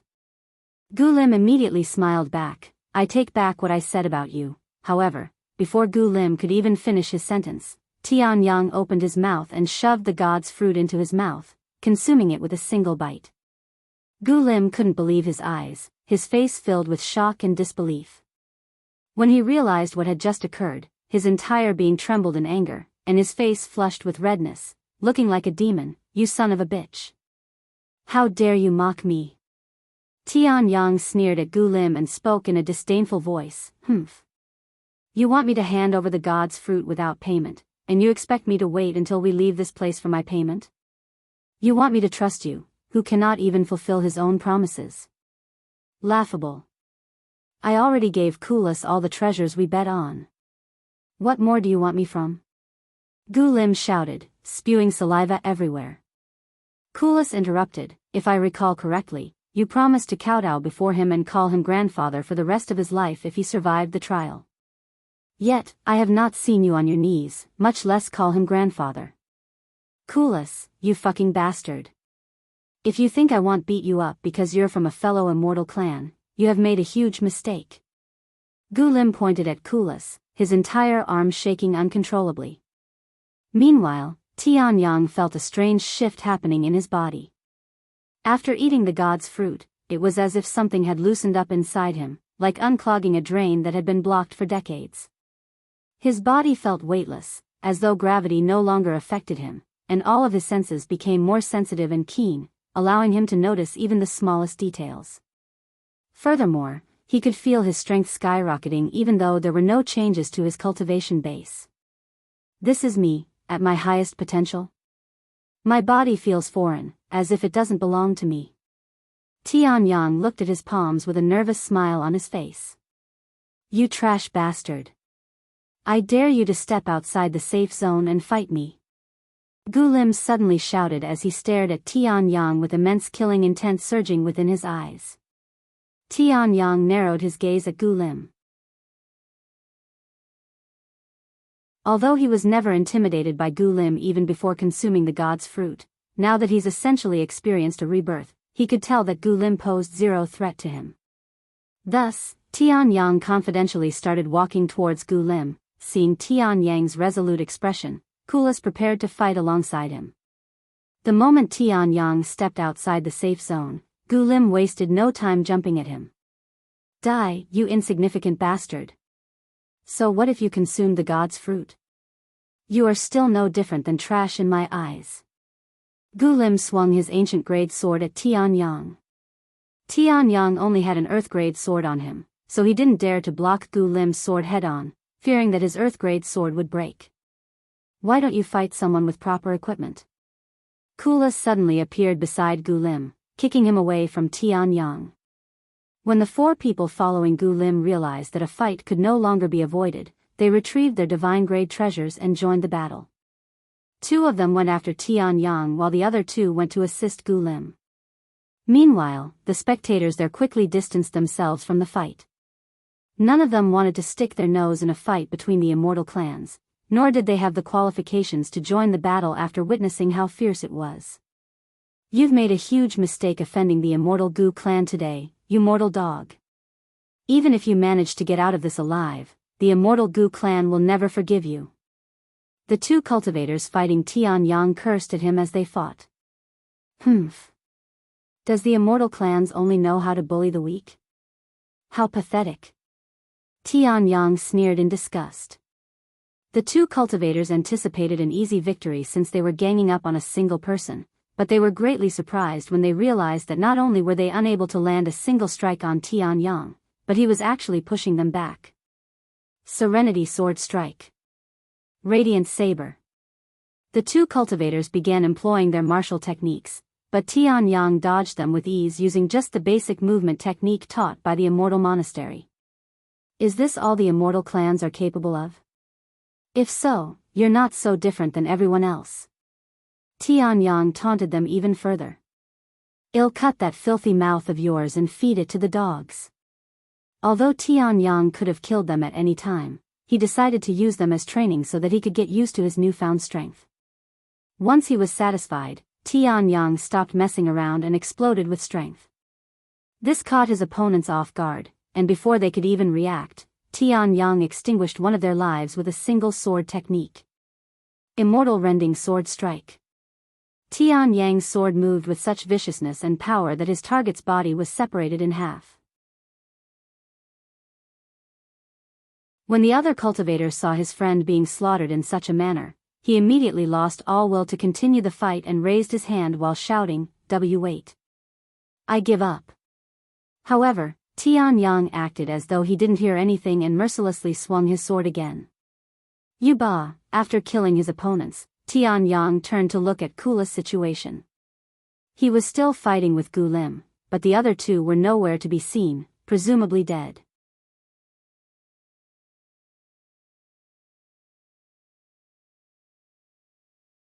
C1380A Darker Path. Chapter 1380A Darker Path. 1380A Darker Path. Kulas. Do you need my help? Tianyang asked him after his fight ended. What happened to Guyaju and Fu Lingxin? What did you do to them? Gulim roared at Tianyang when he couldn't see his friends around. Tianyang sneered, isn't it obvious that I killed them? You bastard. Gulim suddenly stopped paying attention to Kulas and charged at Tianyang. We are not finished yet. Kulas immediately went to intercept him. Get out of my way, Kulas. Do you truly intend on fighting to the death with me? My family will not let this slide even if it's you. Gulim roared at him. Don't talk as if I started this. You were the one who approached us, provoked us. Don't you dare make it sound like you are the victim here, Gulim. Kulas shouted back, his strikes getting fiercer and quicker. Gulim began panicking at this point. He knew that he couldn't defeat Kulas alone. The sole reason for challenging Kulas in the first place had been the support of his group, but now, with them absent and dead, he found himself utterly helpless. As Kulas pushed Gulim further and further towards death, Gulim's desperation peaked. Stop it. This isn't funny, Kulas. If you kill me, my family will not forgive you. Are you going to be able to handle the consequences? Kulas halted his movements shortly after hearing Gulim's words. Sure enough, while he wouldn't have any problem dealing with Gulim's buddies, he couldn't directly kill Gulim himself, who was the young master of the Immortal Gu clan, as that could potentially lead to war between the Immortal Might clan and the Immortal Gu clan. That's right, Kulas. You cannot kill me unless you want our families to go to war. It was as though Gulim could read Kulas' mind, showing a relieved smile on his face. However, just as Gulim felt safe, he sensed a presence suddenly appear behind him like a ghost. Gulim turned around, but before he could fully turn around to see who was behind him, he sensed a cold sensation breeze past his neck. Kulas' eyes widened with shock when he witnessed Tianyang kill Gulim without hesitation. What have you done? He swallowed nervously. You couldn't kill him, right? In that case, I will do it for you. Tianyang said with a relatively calm expression on his face. Do you have any idea who you just killed? That was the young master of the Immortal Gu clan, their patriarch's favorite son. Once they learn of what happened here, they will hunt you down like a dog for the rest of your life. Tianyang shook his head and said, if I had let him live, he wouldn't let me scot-free, so it wouldn't have mattered if I killed him or not. They will hunt me down regardless, so I might as well take care of him now.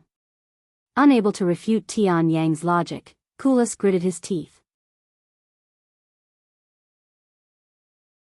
He looked at the shocked spectators and sighed, you could have at least waited until there's nobody to witness it, but now, Tianyang looked at the crowd and smiled, even if I killed him out of sight, these people have already seen us argue and fight with him, so it would only be a matter of time before they realize I killed him.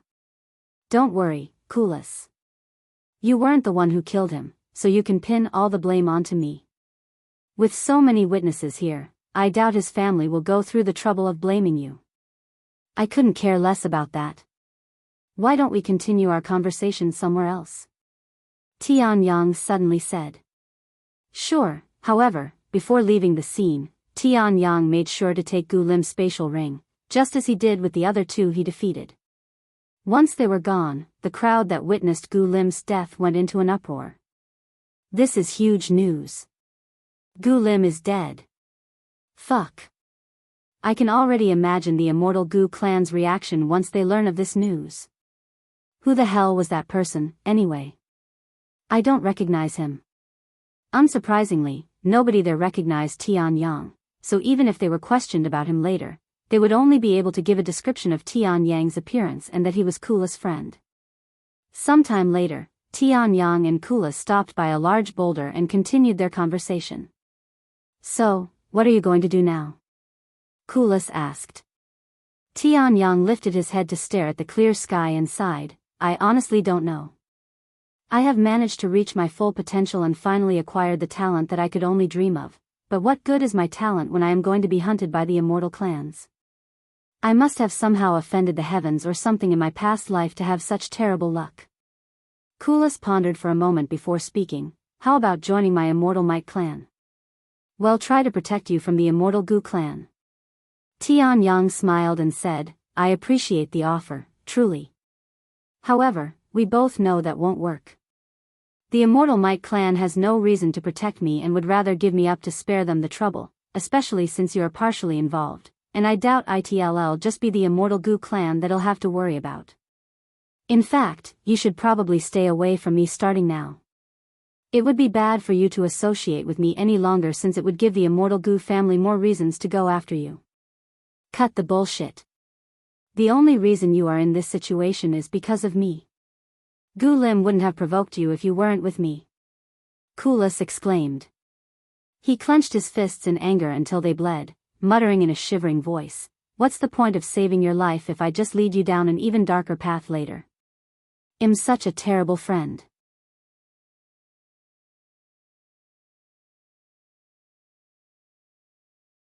C1381 Red Altar. Chapter 1381 Red Altar. 1381 Red Altar. Enough, Kulas. I am glad that you saved my life. What happened to Gu Lim wasn't your fault. It's Gu Lim's own fault for picking the fight, as well as mine for ending his life. Tianyang said with a calm smile on his face, almost as though had already accepted his fate. Anyways, if you don't intend on leaving me alone, should we start making our way to the second section? Kulas nodded. So we'll finally start exploring the tomb for real now, huh? Do you know where to start? He shook his head. Nope. No clue. I guess we can just wander around like we did for the trials and hope for the best. Alright, but unlike the first section, there will be magical beasts and countless dangerous traps awaiting us. We have to move around with care. Tianyang nodded. That's obvious. He looked around and asked, by the way, which direction is the second section in? Kulas shrugged and said, no clue, but we can ask around. The two of them continued to wander until they came across someone. Excuse me, do you know where the second section is located? Kulas asked. Do you see that mountain over there? Keep moving in that direction until you see a red-colored altar. That will teleport you to the second section of the tomb. Thank you very much. Now with a new destination, Tianyang and Kulas followed the mountain's direction. 1 day, 2 days, 4 days, 1 week, 2 weeks, 3 weeks, Tianyang and Kulas traveled for nearly an entire month before they reached their destination. They stopped before a red altar, located at what seemed like the edge of the world. How do we activate this? Kulas inspected the red altar. Activate. Tianyang muttered out loud. Activate teleport. I guess not. Tianyang shook his head. What are you idiots doing? A clear voice suddenly resounded behind them. What? Tianyang turned around with a slightly surprised look on his face, as he couldn't feel their presence until just now. Not far away, a group of young ladies were approaching his direction. There were 4 of them, each being a world-class beauty that could topple kingdoms with their appearance alone. Kulas frowned when he saw these ladies, almost as if he recognized them. If it isn't Kulas. What a surprise. You had me believe that you didn't come to this place when I didn't see you at the beginning. The lady leading the group spoke when she saw Kulas. The group of ladies ignored Tianyang, walking right past him before stopping in front of Kulas. Where have you been? That is none of your business, Ren Xia, Kulas sneered with a hint of disgust within his tone. Of course it is. We are engaged to each other, after all. The lady named Ren Xia said with a slight smile on her face. Humph. What an unfunny joke, acting like you actually care about that. What's that supposed to mean? In case you forgot, you were the first one to express your disapproval of our engagement. Tianyang watched their interaction with interest. He didn't know Kulas was engaged. Now that I think about it, he's from a prominent background. It would be weird if he wasn't engaged. If you're here to bother me, I won't entertain you, Kulas said with a slight frown. Ren Xia shifted her gaze from Kulas to the red altar beside him and spoke. Are you trying to activate the portal? Are you having trouble? Do you need me to help you? I'll help you if you ask me nicely. In your dreams, you annoying bitch. Kulas sneered in disgust. Ren Xia immediately frowned and said, as rude as ever, I see. If our parents had been here to hear that, you would have received a serious spanking. But since you refused my help, I would like to see how you'll activate it. Ren Xia turned to look at the ladies behind her and continued, ladies, let us take a break here. We might even see some funny things in just a bit. Che. Kulas ignored them and walked to Tianyang. Just act like they don't even exist. Is it really okay to treat your fiancé in such a manner? Tianyang asked with a raised eyebrow. Don't let her appearance fool you. She's a sadistic and narcissistic bitch. And it was our family's decision to engage us. Kulas whispered to him. I can hear you, you know. Ren Xia said. By the way, who is that? A friend? No way, right? Even as Ren Xia voiced her disbelief, she couldn't fathom the idea of Kulas having a friend. Nevertheless, the truth remained that she had never witnessed him display such friendliness towards anyone else. So what if he's a friend? Kulas did not refute her, even confirming it. Seriously. A look of disbelief appeared on Ren Xia's face, as she didn't expect Kulas to admit it. Hey.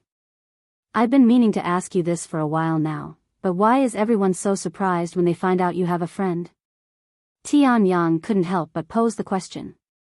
A stiff smile appeared on Kulas' face as he responded, probably because I tend to push everyone away in the past. What do you mean in the past? You've done it your entire life. You always have this hard-to-approach aura around you, and you would immediately shoo away anyone that tries to get close to you. Ren Xia sneered after hearing his words. Hard to approach? Tianyang found that hard to believe. His first impression of Kulas was anything but distant. In fact, Kulas seemed overly friendly during their initial meeting, almost suspiciously so. Kulas blushed and said, I only act like that towards those unworthy of my respect. It just turns out that everyone around me is unworthy, until I met you. Him? Worthy of your respect? Did you hit your head somewhere? Ren Xia had a dumbfounded look on her face as she asked him. Kulas narrowed his gaze at her and responded in a cold tone, since you are my fiancé, allow me to give you a warning. The consequences of underestimating my friend are severe.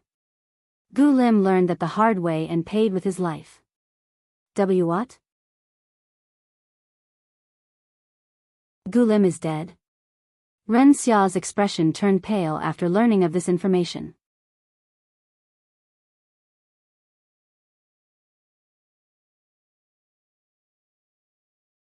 C1382 Kulas Fiancee. Chapter 1382 Kulas Fiancee 1382 Kulas Fiancee, K. Kulas. You crazy son of a bitch. Don't tell me you killed Gu Lim. Do you have any idea what you have done? Ren Xia exclaimed with a look of disbelief on her face. The others behind her also covered their mouths from shock. However, Tianyang responded in Kulas' stead, no, he didn't kill Gu Lim. I was the one who killed him. What? You? Ren Xia shifted her gaze to Tianyang. She glared at him with a deep frown and asked, who are you? Tianyang calmly responded with a smile on his face, I'm a nobody. Regardless of your identity, are you aware of the consequences of your actions? Gu Lim's family will stop at nothing to hunt you down. No, it won't just be his family. The other immortal clans will also get involved. So what? The smile on Tianyang's face suddenly flipped, and a cold expression appeared on his face. I already have a bone to pick with the immortal clans. If they weren't going to hunt me, I would have gone after them myself. Ren Xia's eyes widened with surprise after hearing his words. A mysterious smile appeared on her face, causing her beauty to blossom even further, and she spoke in a low voice. Not only are you not fearful of the immortal clans, but you even dare to go against them. What an interesting man. When Qualls saw the look on Ren Xia's face, his entire being trembled, and he quickly stood between them. Whatever you are planning, give it up, he said to her. And what makes you think that I am planning something? You always make that annoying expression when you're planning something. Don't act like you are familiar with me. Tianyang shook his head and interrupted them. While you two argue, they'll try to figure out how to activate the altar. He ignored them and walked to the altar. Even if you don't help us, someone who knows how to operate it will eventually come, Kulas said to Ren Xia. Ren Xia chuckled. I can't believe you're struggling to activate the teleportation array. What? It's an array? Kulas' eyes widened. Ren Xia covered her mouth and acted like she accidentally spilled the beans. Oh my, I accidentally gave you the answer. Though, it's not like you can do anything about it since you aren't an array master. However, Tianyang raised an eyebrow when he heard it. Array. He inspected the red altar in finer detail, and sure enough, he could see array symbols engraved all over the altar. These are only level 1 array symbols. In that case, a few moments later, Tianyang solved the array symbols and activated the array, causing the red altar to emit a crimson glow. The following moment, a red portal appeared before the altar. What? Ren Xia looked at him with surprise. You were an array master this entire time? Even Kulas was shocked. Tianyang shook his head and said, No, but I was taught the basics by someone. I never expected such knowledge to come in handy, though. During his time with Huang Shaoli, she would occasionally teach him array symbols for fun. If Tianyang took the array master examinations at this moment, he would barely qualify as a level 1 array master. Anyways, now that I've activated it, let's go. Kulas nodded and walked past Ren Xia. Seeing this, Ren Xia didn't say anything else and followed them into the portal. After exiting the portal, Tianyang and the others found themselves in the middle of an expansive wilderness. Unlike the first section, which was mostly empty plains and mountains, there were trees and living beings roaming around the second section. So, where should we go? Huh? Tianyang and Kulas turned to look at the person who had just spoken. We?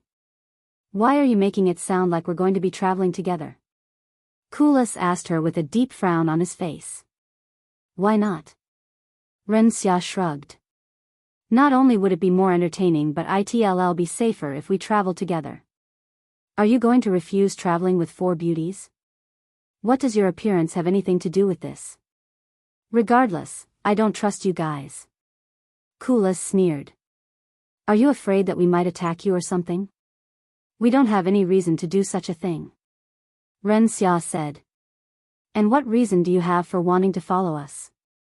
Ren Xia's gaze glanced at Tianyang's figure for a split second before responding. We're all tired of looking for Han Zexian's legacy, but it's not like we can return home until we find it, so we might as well fool around for a bit.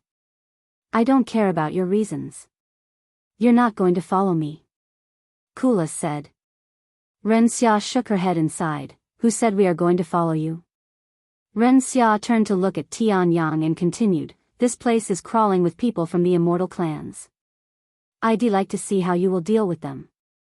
Of course, I'm not asking you to let us follow you for free. I can be your guide and even lead you to a few places with treasures. You bitch. I dare you to say that you don't have any ulterior motives now. Kulas narrowed his eyes at her. Are you jealous that I, your fiancé, have taken interest in another man? Ren Xia chuckled. Humph. I couldn't care less who you talk to or even sleep with since I don't have any feelings for you, but you better not mess with my one and only friend. Tianyang narrowed his eyes at Ren Xia. He had a feeling that even if he refused her company, she would still follow him. In that case, he might as well accept her offer and get something out of it. I don't mind if you follow us, but if I sense you doing anything that could harm us, I will not hesitate to cut you down, he said in a cold voice. Ren Xia nodded with an innocent smile. I swear that we won't do anything like that.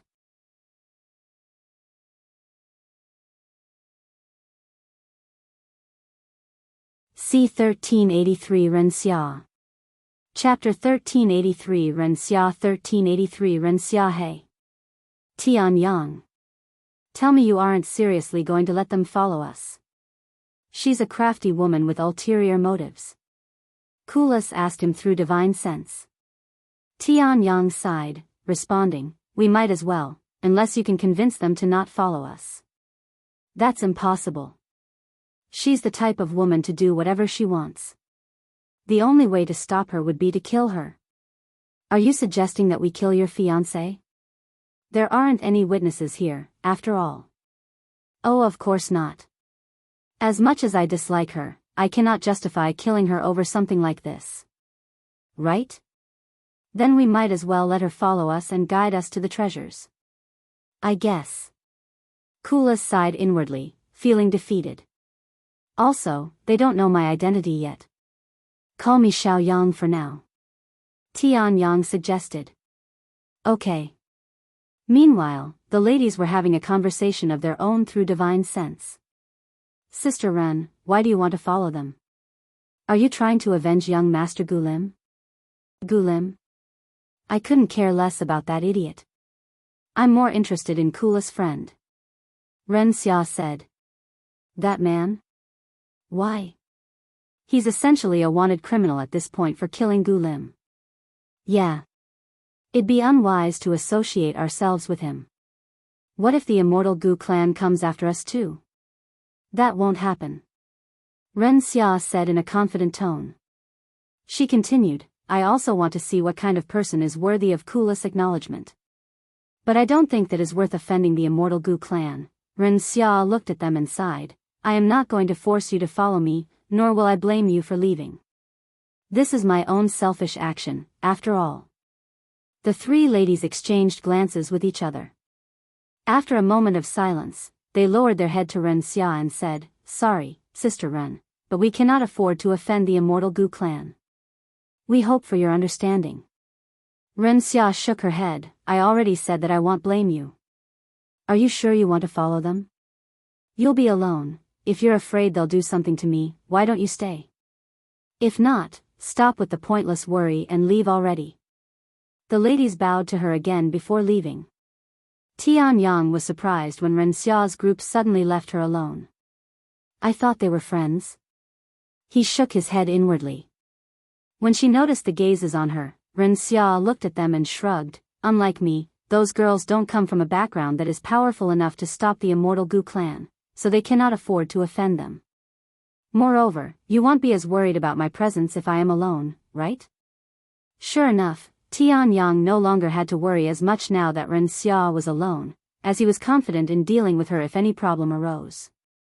I'm more interested in these treasures you mentioned. Tell me about them.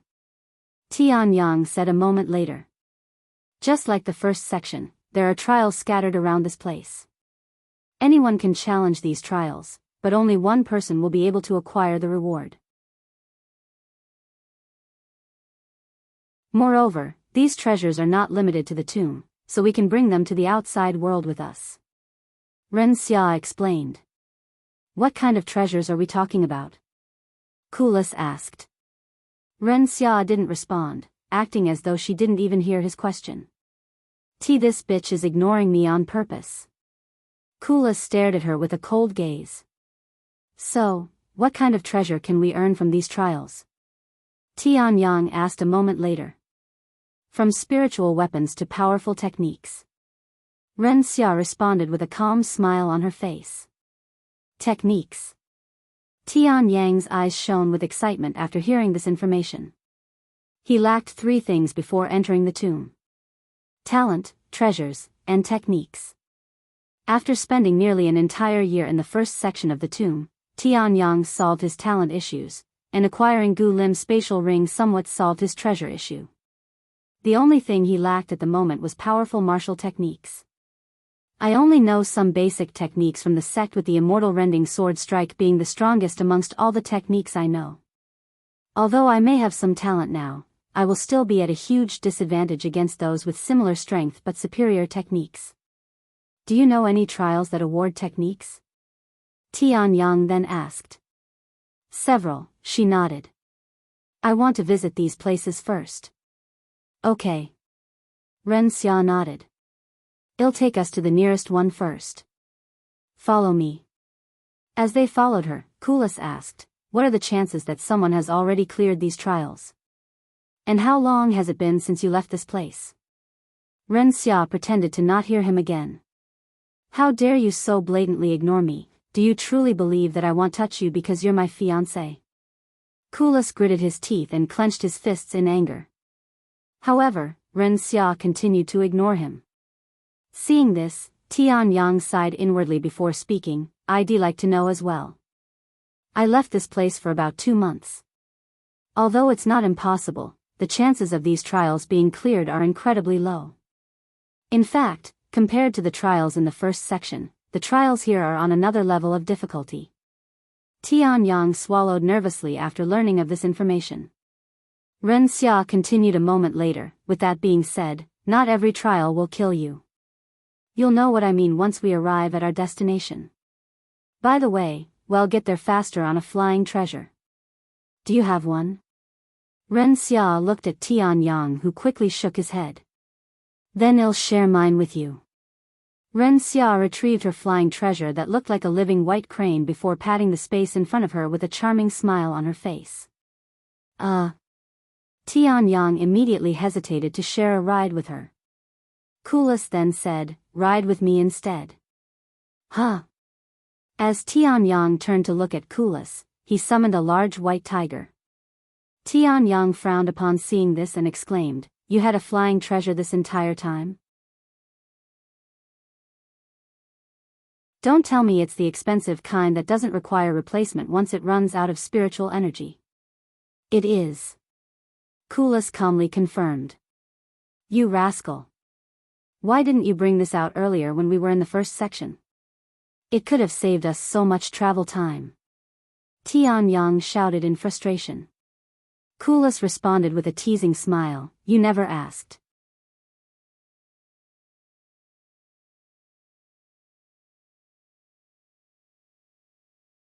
C1384 Stone Sword. Chapter 1384 Stone Sword. 1384 Stone Sword. Tianyang held a look of disbelief on his face after hearing Kulas' response. Seeing this, Kulas couldn't help but burst out laughing. Ren Xia silently watched their interaction with widened eyes. She was skeptical that Kulas and Tianyang were friends at first, but after seeing their interaction, she had no choice but to believe it. Moreover, she has never seen Kulas laughing so heartily before. Sometime later, Tianyang jumped on Kulas' flying treasure and started following Ren Xia. The white swan fluttered its wings and flew in the sky like a real being while the white tiger ran in the sky, almost as though there was an invisible platform for it to traverse. If one saw them from a distance, they could easily be mistaken for authentic magical beasts. The flying treasures moved at extreme speeds, much faster than the flying treasure used by the Huang family during their escape. Furthermore, it didn't require as much spiritual energy from the user to maintain top speed. They were incomparably better than ordinary flying treasures. The only downside of these flying treasures would be their astronomically high price tag, something even extremely wealthy families would not dare consider buying more than one. Within half an hour, Tianyang and his group covered a distance that would typically take them a month if they had traveled normally. When Tianyang realized how much time they had wasted in the first section, he felt a strong urge to smack Kulas in the back of his head, but he eventually controlled his urges. After another half an hour, Ren Xia's flying treasure quickly slowed down to a halt. We're here, she said, her gaze pointing at the large sword in the distance. What is that? Tianyang mumbled in a dazed voice as he used divine sense to take a closer look. Several miles in the distance, a sizable stone sword appeared, seemingly thrust into the ground. On closer inspection, one could discern engraved words on the blade, each character seemingly etched with the precision of a sword stroke. We call it Han Zexian's stone sword, and we believe that it's trying to pass down a profound sword technique. Han Zexian was known to be a powerful swordmaster with hundreds of terrifying sword techniques at his disposal, so it's likely that this is one of them. Tianyang swallowed nervously. He could feel an unfathomable aura emitted by the stone sword even from such a distance. When they got closer to the stone sword, Tianyang noticed tens of thousands of cultivators were sitting in front of the stone sword, their gazes glued to its blade. However, unlike the first section, there was no protection from the tomb to safeguard these people while they tried to comprehend the technique within the stone sword. I don't wield the sword, so I won't bother trying to comprehend it. Kulas suddenly said. He turned to look at Tianyang and asked, "How long do you think it'll take you to comprehend it?" Tianyang looked at him with raised eyebrows. "Why are you making it sound like I am guaranteed to comprehend it? Countless people must have tried to comprehend it for the past year, but it's still here. If anybody can comprehend it, it'll be the only person who managed to clear a Jade difficulty trial." Kulas smiled. "What?" Ren Xia turned to look at Tianyang with wide eyes. "You cleared a trial from a Jade altar?" He calmly nodded.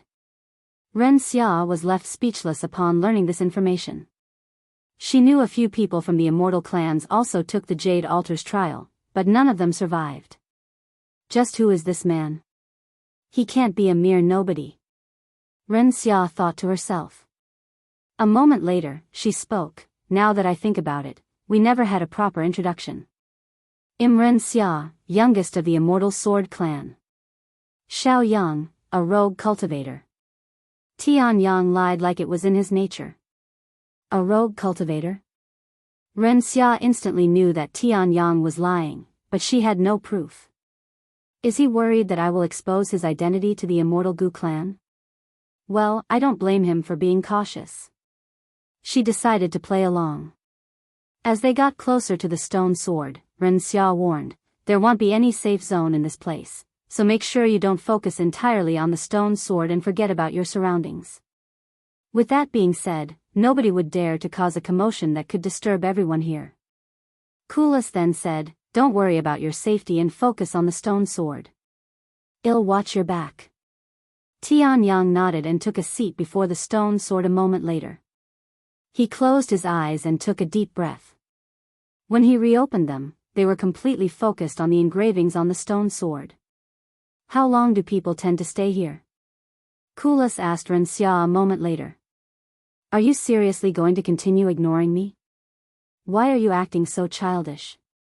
She glanced at him and sneered, "Says the one who ran away from home a year ago. I did not run away. I merely went on a journey to find out my own path." "Whatever you say." After a moment of silence, Ren Xia continued, "Most people leave within a month if they don't see any progress, while some have been here for over 6 months. And how does this trial work? Does the stone sword go away once someone comprehends the technique?" Kulas asked. "That's what happened to the others. There is more than one stone sword. Not just stone swords. There are sabers, axes, bows, all kinds of weapons." "Huh. Why does he have so many different kinds of techniques? I also never heard of Han Zexian wielding anything other than swords. It's widely known that Han Zexian had multiple identities, but the exact number remains a mystery. Only a few are aware, and we lack confirmation, but there's a belief that one of Han Zexian's many aliases was Ambiguous Hoarder," Ren Xia disclosed through divine sense. "Ambiguous Hoarder? Are you sure?" Kulas was shocked to learn this information. "Like I said, we don't have proof, but after seeing the unfathomable amount of treasures in this place, I would be willing to bet on it being true." Ren Xia sighed.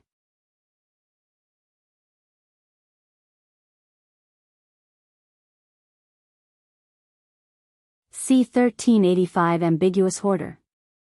Chapter 1385 Ambiguous Hoarder 1385 Ambiguous Hoarder Ambiguous Hoarder. If this information is true, this tomb is much more precious than originally anticipated. Kulas swallowed nervously after learning of this information. The Ambiguous Hoarder was a mysterious individual who was known for collecting all sorts of valuable treasures and techniques in the divine heaven about 5,000 years ago. He would often show up at auction houses and expensive stores, emptying their stock and storage. If he wasn't at auction houses, he would be approaching people directly to purchase their valuables with offers that were hard to refuse. Nobody knew why the ambiguous hoarder needed so much treasure nor where he acquired the wealth to purchase so much treasure. The ambiguous hoarder was active for 500 years before vanishing like a ghost, and people believed that he had the largest collection of treasure in the entire world. When the ambiguous hoarder vanished without a trace alongside his treasures, people believed that he had perished and began searching for his remains. But alas, even after spending countless resources and many decades searching, they remained empty-handed. If Han Zexian is truly the ambiguous hoarder, that technique might be here. Kulas turned to look at Tianyang. The ambiguous hoarder had a specific technique that Kulas had always wanted to learn, but it was only a pipe dream since nobody knew where the ambiguous hoarder had disappeared to. However, if Han Zexian turned out to be the famous ambiguous hoarder, he might actually have a chance of acquiring said technique, and fulfilling his dreams. The only problem was that Head promised Tianyang that He'd travel with him, so he couldn't just leave by himself. 1 month. I will only wait for a month, so you better comprehend the technique by then, Tianyang. Kulas gritted his teeth and suppressed his urges. Meanwhile, Tianyang continued to stare at the engravings on the stone sword without blinking. Time slipped away swiftly, and in the blink of an eye, a week had passed. Throughout this period, Tianyang tirelessly recited the engravings in his mind hundreds of times each day, witnessing rapid growth in his comprehension of their meaning. Unbeknownst to Tianyang at that time, his true talent did not lie within cultivation but in an entirely different domain. On the 10th day of his study, Tianyang abruptly entered a trance-like state. Though he continued reciting the engravings in his mind, it was now happening subconsciously. The atmosphere around Tianyang began to change. It was subtle and barely noticeable at first, but it grew increasingly profound and noticeable. No way, is that? Ren Xia doubted her eyes at first and even rubbed them before taking another look at Tianyang. Enlightenment. Kulas sucked in a cold breath of air after realizing what was happening to Tianyang. Even a genius like him had never experienced enlightenment before. Don't tell me that hell actually comprehend the stone sword's technique. Ren Xia swallowed nervously before muttering in a dazed voice. Although it took some time, the people around Tianyang eventually noticed the weird atmosphere around him and shifted their focus away from the stone sword to focus on Tianyang. Am I seeing things? How long has it been since he started studying the stone sword? He was already here when I arrived a week ago. He wasn't here 2 weeks ago. A small commotion erupted around Tianyang that quickly spread like wildfire until it inevitably disturbed everyone there. Who is that young man? I don't recognize him. Me neither. Look at the profound atmosphere around him. He must have come from a powerful background. That's called enlightenment, you ignorant one. One's background has nothing to do with it. In fact, it's not something even the geniuses in the immortal clans could bring forth at will. Despite the envy that many harbored towards Tianyang's situation, nobody dared to disturb him. It was an unspoken rule to never interrupt someone in a state of enlightenment, a state believed to be bestowed by the heavens. Therefore, anyone breaking this rule was considered to be defying the will of heaven and inviting its wrath. Furthermore, given the rarity of enlightenment, being able to witness such a phenomenon could be considered a stroke of good luck. No sane person would intentionally disrupt an event that most individuals go their entire lives without witnessing. Since Tianyang entered enlightenment, time appeared to have slowed down. Eventually, after 3 days of profound silence, a shift occurred, and a semi-transparent sword materialized above Tianyang, slowly orbiting around him. After another 3 days had elapsed, a second sword manifested above him, followed by a third 2 days later. Each of these swords exuded an otherworldly aura, almost as if they existed between the boundary of their world and another. On the 9th day since Tianyang entered his enlightenment, the 4th and final sword materialized above him. 4 otherworldly swords orbited around him, endowing him with a divine presence, as though he had transcended into a sword divinity. The swords vanished as Tianyang opened his eyes.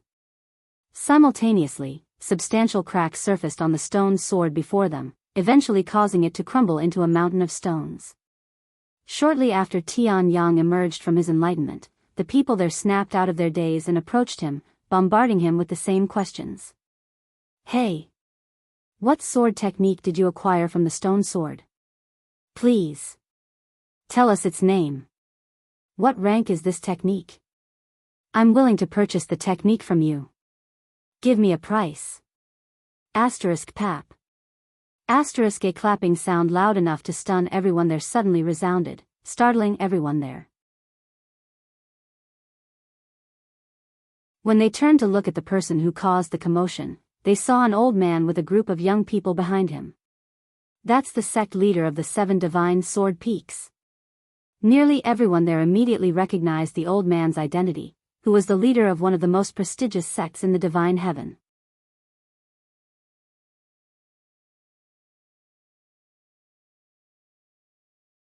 C1386 7 Divine Sword Peaks.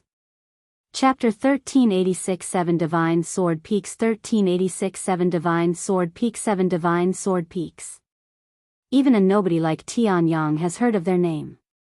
The 7 Divine Sword Peaks stood as a formidable powerhouse in the Divine Heavens, ranking within the top 3 among all sections. Boasting several golden immortals within their ranks, they were renowned for their prowess in producing accomplished swordmasters. The elderly man guiding the group held the esteemed position of sect leader in this powerful sect, a renowned swordmaster named Tang Jian. When Tianyang saw Tang Jian approaching him, he stood up and asked, "What do you want?"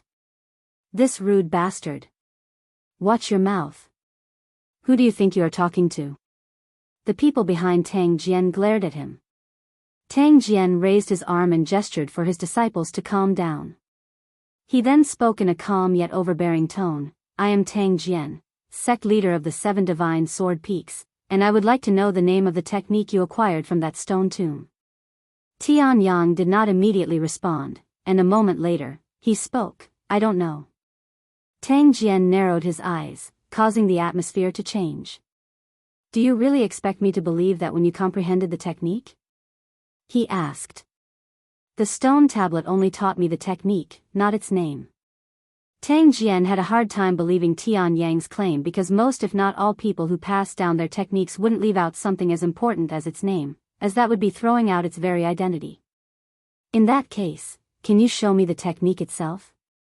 Tang Jian asked a moment later, as he would be able to identify the technique through its movements. However, Tianyang quickly responded without an ounce of hesitation in his voice, "Unfortunately, I do not have enough spiritual energy to perform the technique. I only entered Peak Spirit King, and this technique requires me to be at least Spirit Sovereign." This little brat. Tang Jian could feel his blood warming up. He has seen his fair share of bold individuals throughout his life, but he has never encountered someone as daring as Tianyang. "Are you mocking our master? The audacity. I'm going to cut you into 100 pieces." The people behind Tang Jian suddenly withdrew their weapons. Before Tang Jian could even react, Kulas appeared between them and Tianyang and said, "Even if you are from the 7 Divine Sword Peaks, I won't sit still if you're going to harm my friend." "Huh? Who the hell are you? You can die with him if you want." The disciples did not recognize Kulas. "All of you, halt!" Tang Jian suddenly shouted, releasing an overbearing pressure that froze everyone in their tracks.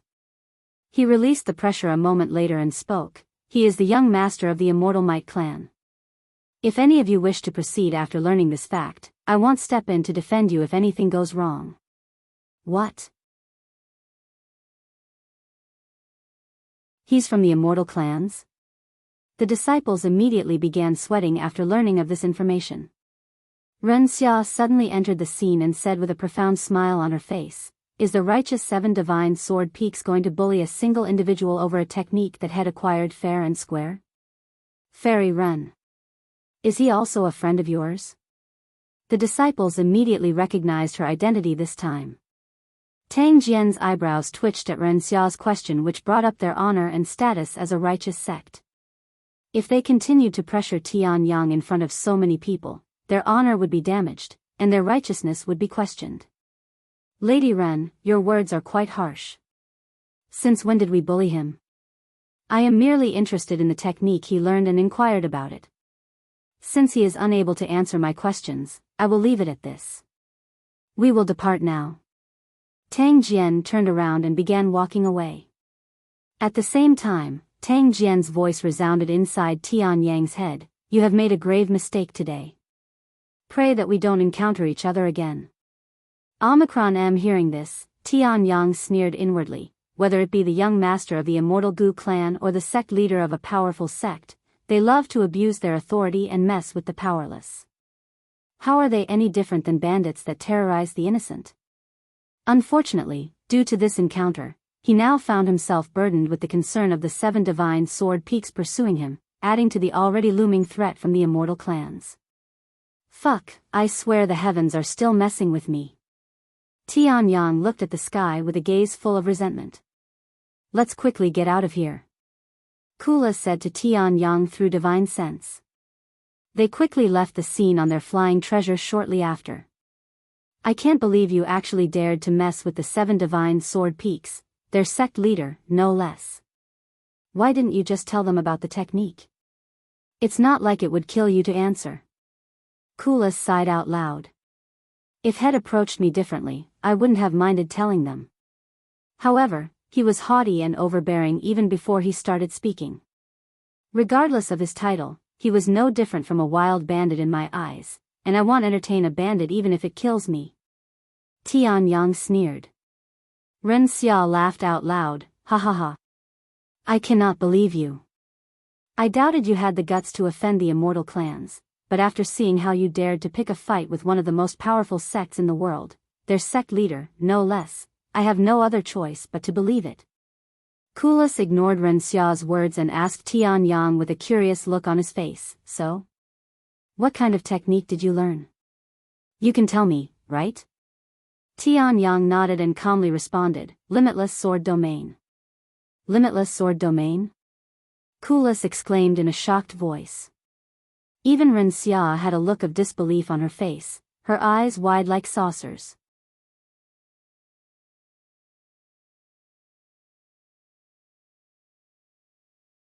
C1387 Limitless Sword Domain. Chapter 1387 Limitless Sword Domain 1387 Limitless Sword Domain. You've heard of this technique?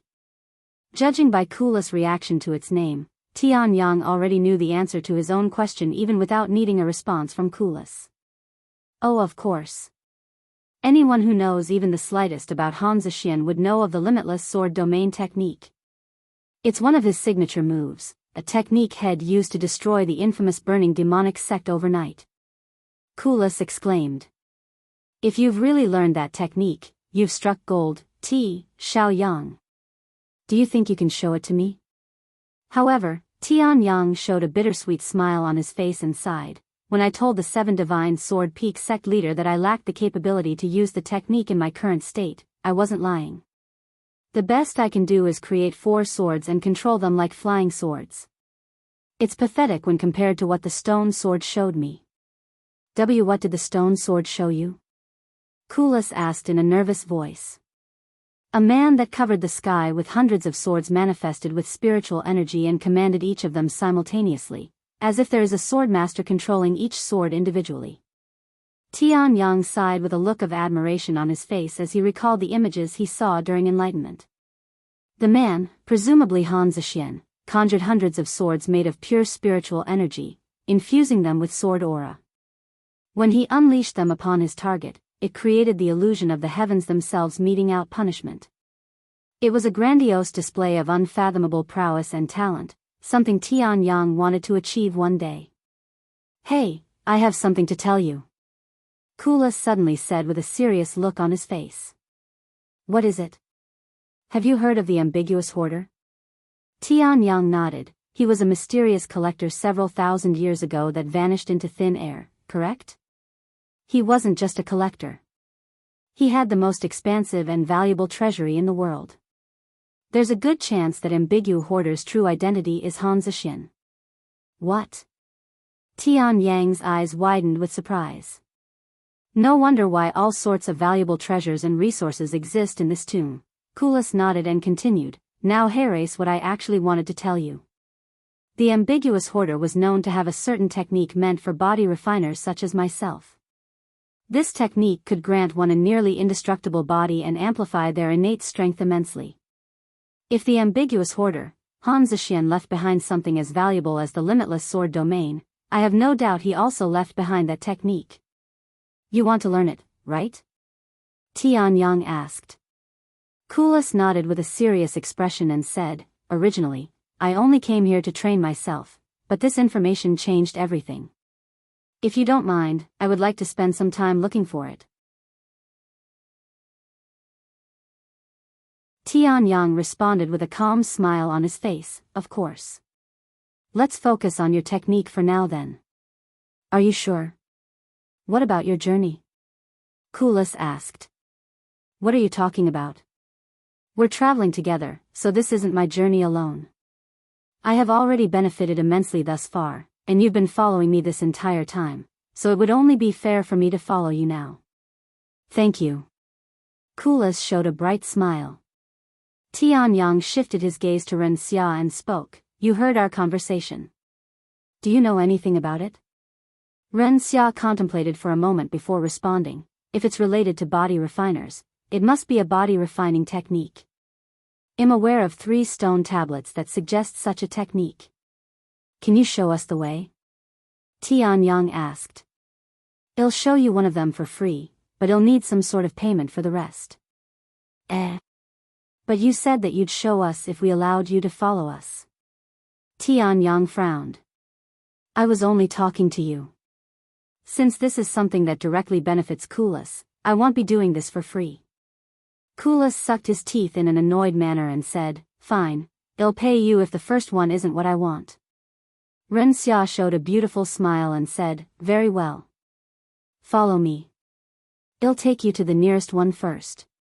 A few hours later, they arrived before a massive stone tablet that did not take the shape of any weapons, and just like the stone sword, there were thousands of people studying it.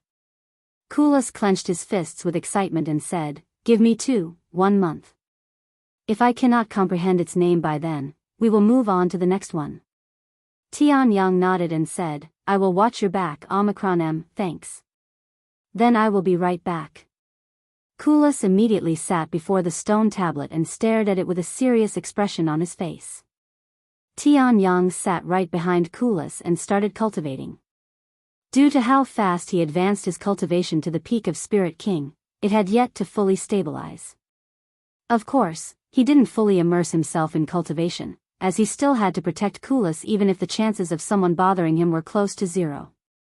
Shortly after Tianyang settled into his seat, he sensed someone sitting right beside him, and a sweet, flowery scent enveloped his senses. How did you 2 meet? Ren Xia's voice suddenly resounded inside his head. As much as he wanted to ignore her, he couldn't ignore that she was the reason he learned Limitless sword domain. By chance.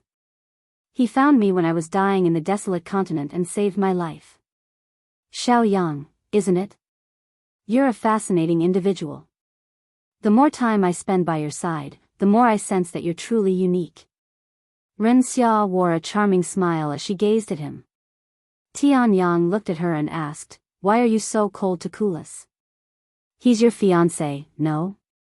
Sure, a fiancé that was chosen by my family, and neither of us actually want to be with each other. Honestly, our engagement is bound to fail. Kulas ran away from his family because he did not want to be tied down by our engagement, but if he hadn't done so, I would have done it. As for why I mess with him, it's just another means of entertainment. Even though he's always cold towards others and seems unapproachable, many are aware that he's actually a very kind man inside, but that's exactly why we won't ever work out. I am more interested in men who are reckless, someone who is uncontrollable, like that of a wild beast.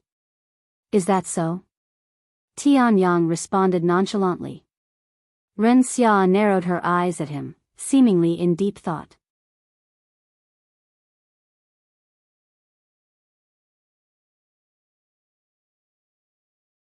C1388 The Technique's Name. Chapter 1388 The Technique's Name. 1388 The Technique's Name. Half a month passed in the blink of an eye since Kulas started studying the stone tablet. Ren Xia also stopped bothering Tianyang and tried to comprehend the stone tablet. Even though she wasn't a body refiner, it would still benefit her greatly if she learned the technique. Tianyang spent a week solidifying his cultivation and started studying the stone tablet as well, and it only took a week for him to learn the name of the technique engraved in the stone tablet. Golden Mountain Body Refinement. As much as he wanted to continue learning the technique, he didn't want to steal it from Kulas, so he stopped studying the stone tablet after learning its name and returned to solidifying his cultivation. In the third week, Kulas finally learned the technique's name, but he only expressed disappointment afterward. This isn't the technique I am looking for. Let's head to the next one, he said to them through divine sense. In case you forgot, I won't give you the information for free. Ren Xia reminded him. Kulas glared at her and sighed, what do you want from me? A profound smile appeared on her face as she spoke, I want information on your friend. Tell me his real name and I will give you the location of the second stone tablet. You fucking bitch. You want me to sell out my friend? In your dreams. Kulas was immediately enraged by Ren Xia's demands.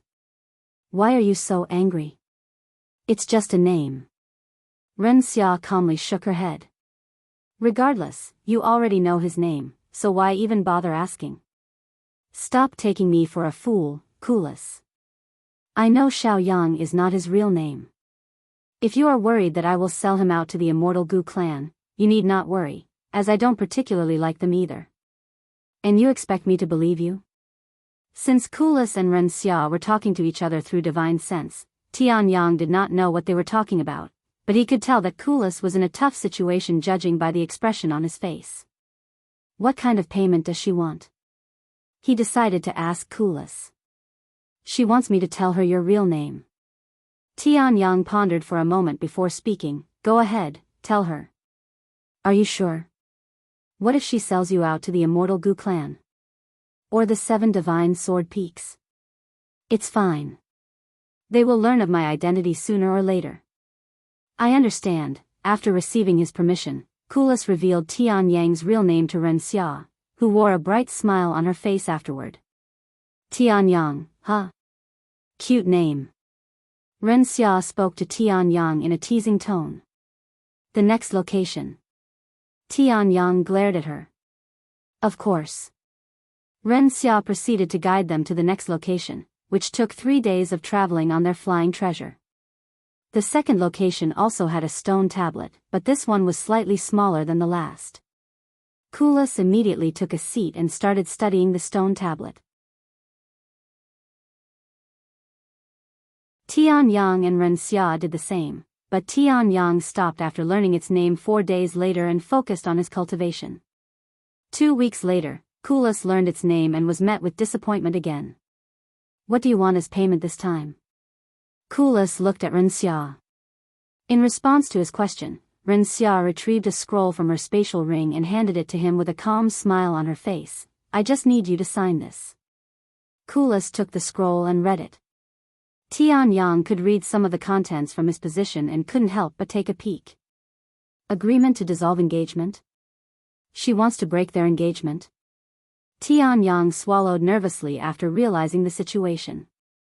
He glanced at Kulas' face with curiosity, and to Tianyang's surprise, Kulas was grinning from ear to ear. And without any hesitation, Kulas signed the paper with his blood. He wasn't joking about not wanting to marry her. Tianyang thought to himself. Kulas returned the paper to her a moment later and stated, just so you know, even though I signed this paper, the ultimate decision rests with our family. This is good enough. Ren Xia said. After putting away the scroll, Ren Xia retrieved her flying treasure and led them to the final location. Just a reminder that this will be the last location that I know of. Ren Xia remarked. Okay. A few days later, they reached the third location, where a colossal statue featuring an animal resembling an elephant stood majestically. Whoa. Tianyang couldn't help but express his awe for the statue. This might be it. Kulas' entire being trembled in excitement when he saw the statue. He hastened towards the statue and began studying it intently. In contrast to the prior trials, the number of people examining this statue was several times greater, surpassing even the crowd at the stone sword. 1 week, 2 weeks, a month elapsed in the blink of an eye. However, Kulas remained unable to learn the name of the technique. Please give me a little more time.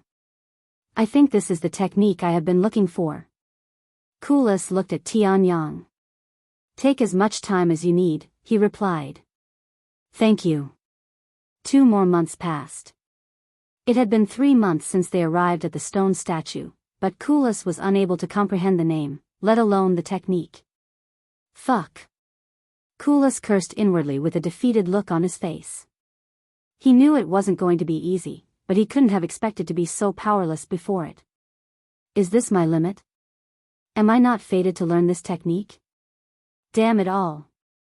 He cursed inwardly as he looked at the sky with a disheartened expression. Eventually, he gave up and said, I'm done here.